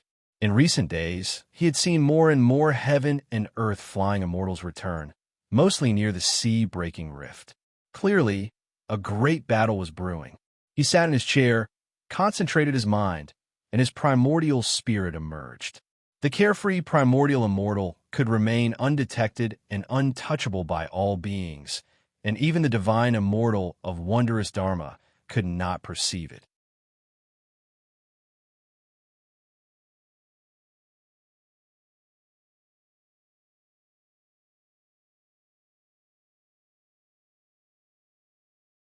The master of divine exotic realm showed no astonishment. He had already delved into Zhang Buku's memories, but some parts were not clear, obscured by a force preventing his probing. He dared not investigate further, as he had already witnessed the power behind Zhang Buku. If you don't know, then don't ask too much. Knowing too much isn't always good. You just need to understand that whether it's him or me, if we wanted to harm you, we wouldn't need such methods. Your worth isn't that high, the master of divine exotic realm said slowly. After listening, Zhang Buku fell silent. He wasn't angered. In fact, he was even more grateful to the sparrow. Even if it was manipulation, he accepted it. He would definitely repay the sparrow in the future. As for the master of divine exotic realm, strictly speaking, they had no direct enmity. If he died in the divine exotic realm, he couldn't blame anyone. After all, it was his own path that he had chosen, and nobody had forced him to come. Zhang Buku took a deep breath and said, "All right." He then knelt halfway and saluted with a fist. "Honorable master above, please accept your disciple's bow." And with that, he bowed his head. The master of divine exotic realm's face revealed a smile. It's been many years since anyone called me master. My last disciple is now high above, seemingly afraid of any association with me. His tone was full of self-derision. Zhang Buku looked up and asked, "Who is your disciple?" The smile on a master of divine exotic realm's face faded, and he scoffed. "Him? Just a dog of the holy court." You're tuning in to the Eternal Immortal Ballad YouTube channel. Don't forget to subscribe and join us on this journey to catch the most captivating stories.